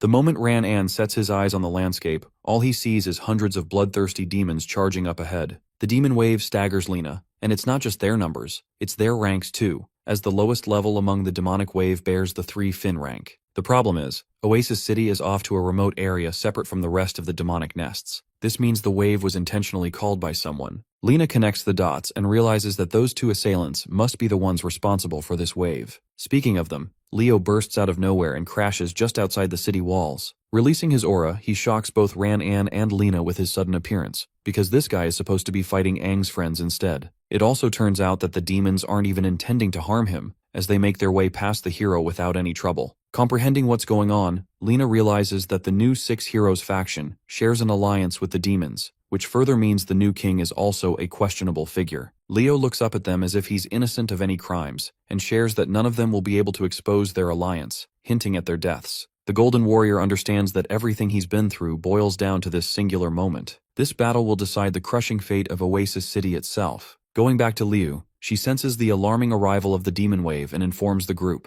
Ang urges both Suiju and Lena to go and help Lena and the others from the demon tide. This is an alarming order coming from the guy who's going to be facing the illusion demon all alone. Liu thinks this is a dangerous plan, but our boy intends to solo this guy and expresses his desire to leave. Frustrated, Liu takes her companions to head right towards their side. However, Mr. Freaky Purple Demon over here demands them not to leave. Ang decides to burst at him to shut his mouth for good. He unleashes a clean slash, but once again gets fooled by the hyper-realistic illusion created by the demon. In response, the demon unleashes a void of demonic dark energy, engulfing Aang into a space of pitch black. He's standing in the middle of an illusion space, not knowing what's coming for him next. Suddenly, 3 eyes pop out of the space, startling him. Meanwhile, Liu and the others are also trapped in the same dark environment. Liu tries to call out to our boy, helplessly looking for him. Suiju is the same, wandering in complete confusion, not knowing where she is headed. Finally, there is Snow, who arrives in the barren Earthland not knowing where he is. Aang witnesses the sight of his friends being helplessly caught in the illusion, and realizes that this illusion space is immensely powerful. With the kind of power he's dealing with, our boy is starting to realize that this guy may be way more powerful than a mere 7-fin demon. Fledgling appears right behind him, walking up to the demonic human, and awaiting the sight of Aang's face filling up with dread when he sees his friends dying before his eyes. The Super 7-fin demon reveals its true form, Youngbird. Youngbird shares that he loves messing around with powerful people just to see their struggling reactions. It fills up his heart with joy to watch them struggle instead of killing them right away. Extremely pissed off, Aang throws down a cataclysmic thunderbolt from the heavens.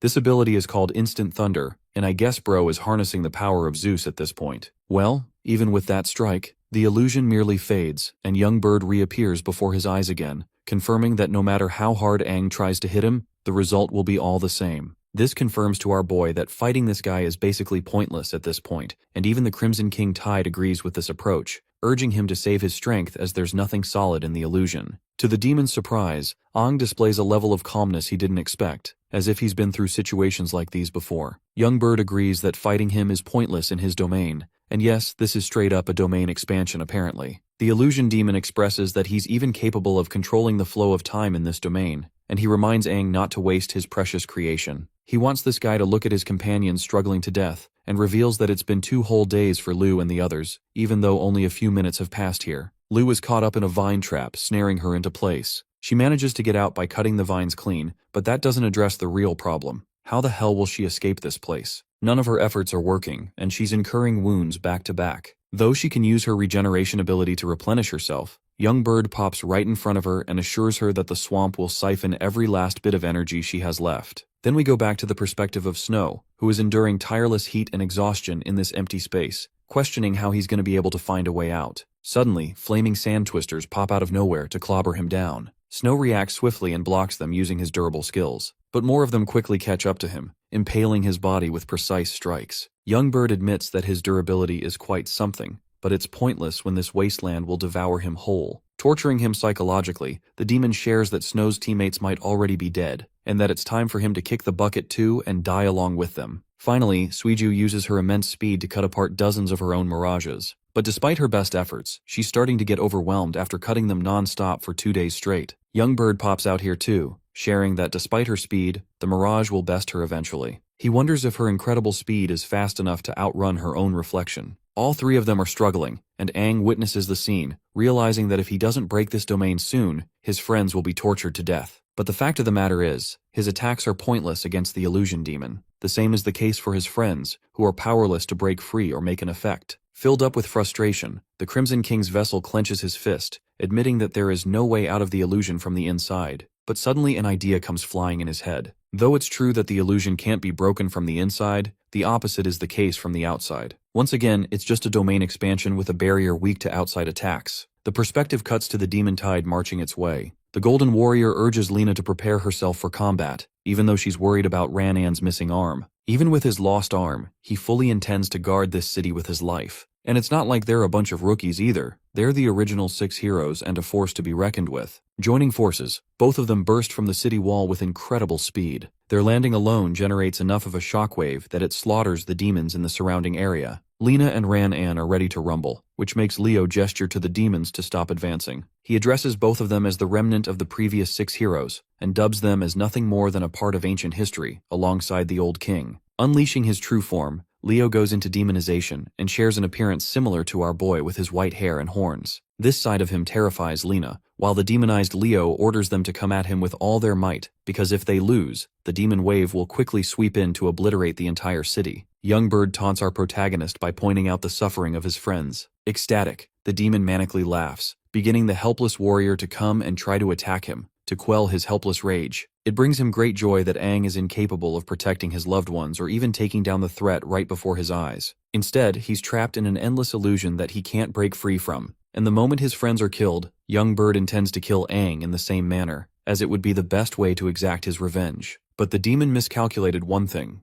Aang highlights that his friends aren't to be underestimated so easily. To Young Bird's shock, Lena appears to be standing strong, refusing to give up as the team's captain and mustering the courage to break free. Snow is being pummeled by 5 twisters at once, and despite his energy barrier being overwhelmed, he thinks of it as nothing more than a mere storm. Suiju, who is facing her clones, remains steadfast and stays on top of her game. It strikes the demon confused, as he wonders how they're still going strong even after succumbing to his illusions. Aang points out the miscalculated move on behalf of Fledgling. All these years, there has been one single reason the humans have continued to survive without being wiped out. In his pathetic defense, Young Bird bites back by saying that he's only keeping Aang alive so he could torture him. To him, humans are a far inferior race in comparison. The warrior turns to him and strips free of his demonic state. This time, Aang intends to smoke this guy with his bare hands. His thunderous aura is enough to alert the demon that he's not messing around either. Young Bird quivers in confusion, questioning why he's fearing such a terrifying aura. Raising his hand, the once mightiest hero of humanity spouts that the qualities of trust, courage, and hope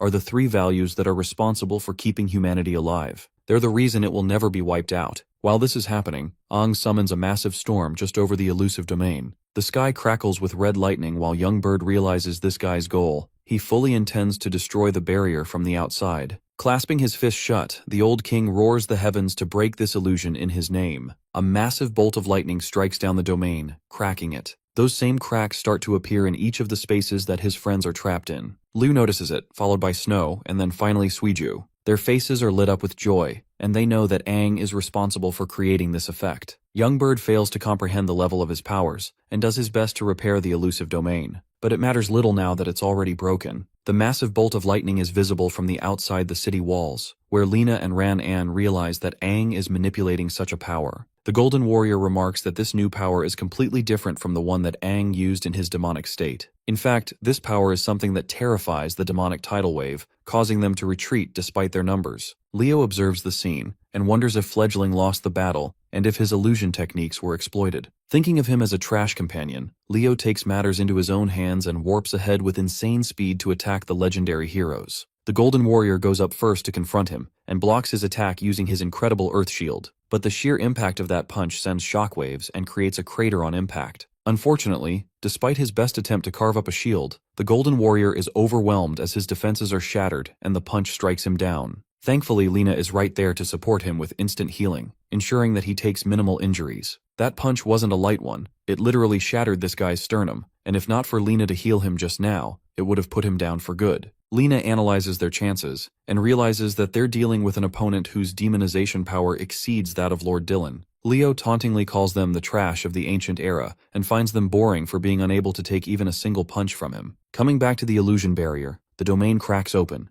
exposing the trapped warriors to the outside world again. Liu and the others gain their senses while Aang wonders if they're okay. He warns them to stay on their guard, because they're dealing with a terrifying opponent here. Having experienced the illusion firsthand, Liu remarks that she couldn't even tell with her senses if the illusion was real or not, which shows Youngbird's precise control over his creations. The only reason she survived the domain is because she had utmost trust in her friends to do something, or else her spirit would have been broken sooner. The same goes for Snow, who thought of the experience as torturesome. He kept holding on, knowing Aang would do something about it. Suiju also expresses her faith in Aang, as if he were their strongest weapon, the mightiest warrior of history. If only he hadn't shattered that illusion, they would have been tortured to death. The Super 7 Finn they're dealing with is in a league of its own, and surpasses every other demon they've faced in battle. While they're glazing the villain, the demon is out here wondering the source of Aang's lighting power. It seems like it's a unique ability reserved for him, and it's a kind of lightning that makes the demon's hearts quiver in fear. Convinced that Aang must have used this same power to kill his dear companion,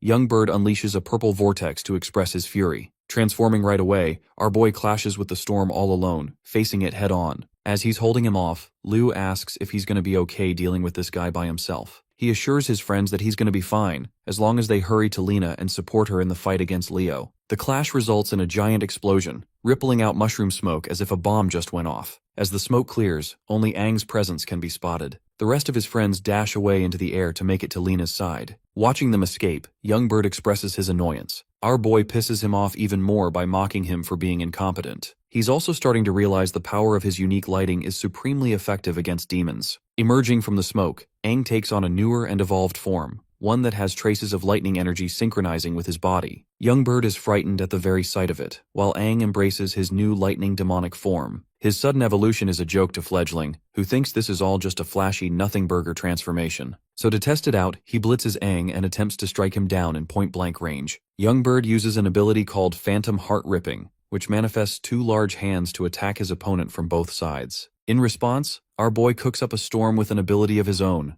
the Roar of the Thunder Dragon. He summons a literal lightning dragon to face off against Youngbird's vortex. The clash is overwhelming for the demon, and eventually he is hammered by the majestic Thunder Dragon snapping its way through. The fight's not over, and Youngbird is beginning to despise Aang for spamming his lightning ability. In an effort to catch him with a different skill, Youngbird pops out the heartbreaking Ghostly Shadow technique. This skill sends out multiple manifested phantoms aimed to outnumber his target. In response, our boy convulses his body to charge his thunderous intensity, and then stretches out to release lightning spears from around him, killing all of the phantoms with a single attack. Once again, Youngbird is astonished, and those same trails of lightning make their way to target him as well. Luckily for him, he evades just in time and zips up a path to target our boy directly this time. Their epic battle ensues as both sides match the other with equal force, rendering explosions with every hit. It's as if two gods were going head-to-head against each other. In the end, Aang seizes the upper hand with his lightning form and bashes Youngbird away, who is covered in numerous wounds by this point. Glaring at his opponent, Aang assures the demon that he is a direct counter to all of his illusions because of his lightning ability, as well as surpassing him in combat. Long story short, it's the end of the line for this guy. But this is a reality that young Bird simply cannot accept. He is enraged, and though he was planning on saving his energy to kill Aang's friends later, he no longer intends to hold back. Using every last bit of his strength, this guy literally summons a freaking black hole. With an ability of this scale unleashed, the demon declares that Aang will suffer the most painful death of all. Aang suffers being wrapped in the spatial warp. He can't even fathom how a literal black hole grew from inside of his body. The scale of this power is beyond his comprehension. Young Bird explains that his ability carves out a black hole directly from the position of his target, which is freaking overpowered if you ask me. Then, he compresses the portal to maximize the damage caused to the target. It's an unblockable, unavoidable attack that no one can escape from. Even Aang internalizes just how dominating this move truly is, which is nothing short of the brilliance of the illusion demon. Even when Aang tries to conjure his lightning energy, he can't because it affects everything.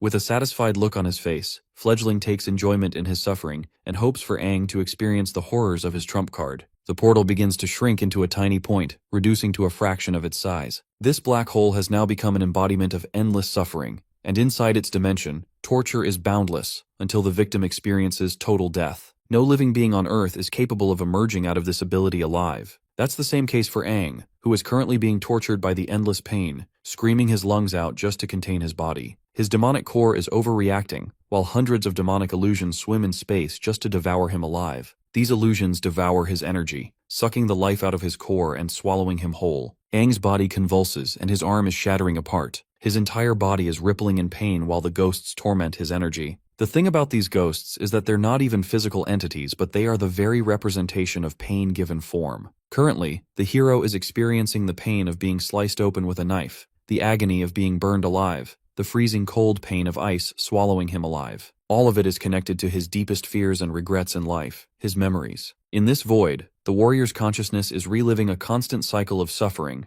and he can physically feel his body age faster than ever. His skin becomes wrinkly, and his bones are weaker than ever. His hair is gray, and all of his might is no longer what it used to be. The moment he reaches the end of this cycle, it flips the board and attacks him from the other side. This time it tortures him from his childhood, and agonizes him with the traumatic memories of what he just endured. He fastens up to being a young man again, continuously experiencing countless lives. First as an ordinary human, then as someone who watched his loved ones die, followed by experiencing the life of a warrior, one who was demolished on the battlefield and ripped clean by the demons. Finally, he experiences his life as the lonely king who suffered deep regret leading his comrades to death. Every single cycle adds a new layer, an even greater pain as the torture continues. His flesh aches and rips apart. His brain no longer functions. His emotions are tortured. All of that is what's happening inside of this tiny little dot. Young Bird highlights that Aang is going through a countless cycle of suffering, one that is filled with an eternal lifetime of torture. It's an ability so torturesome that not even the current 6 heroes are capable of surviving it once caught inside.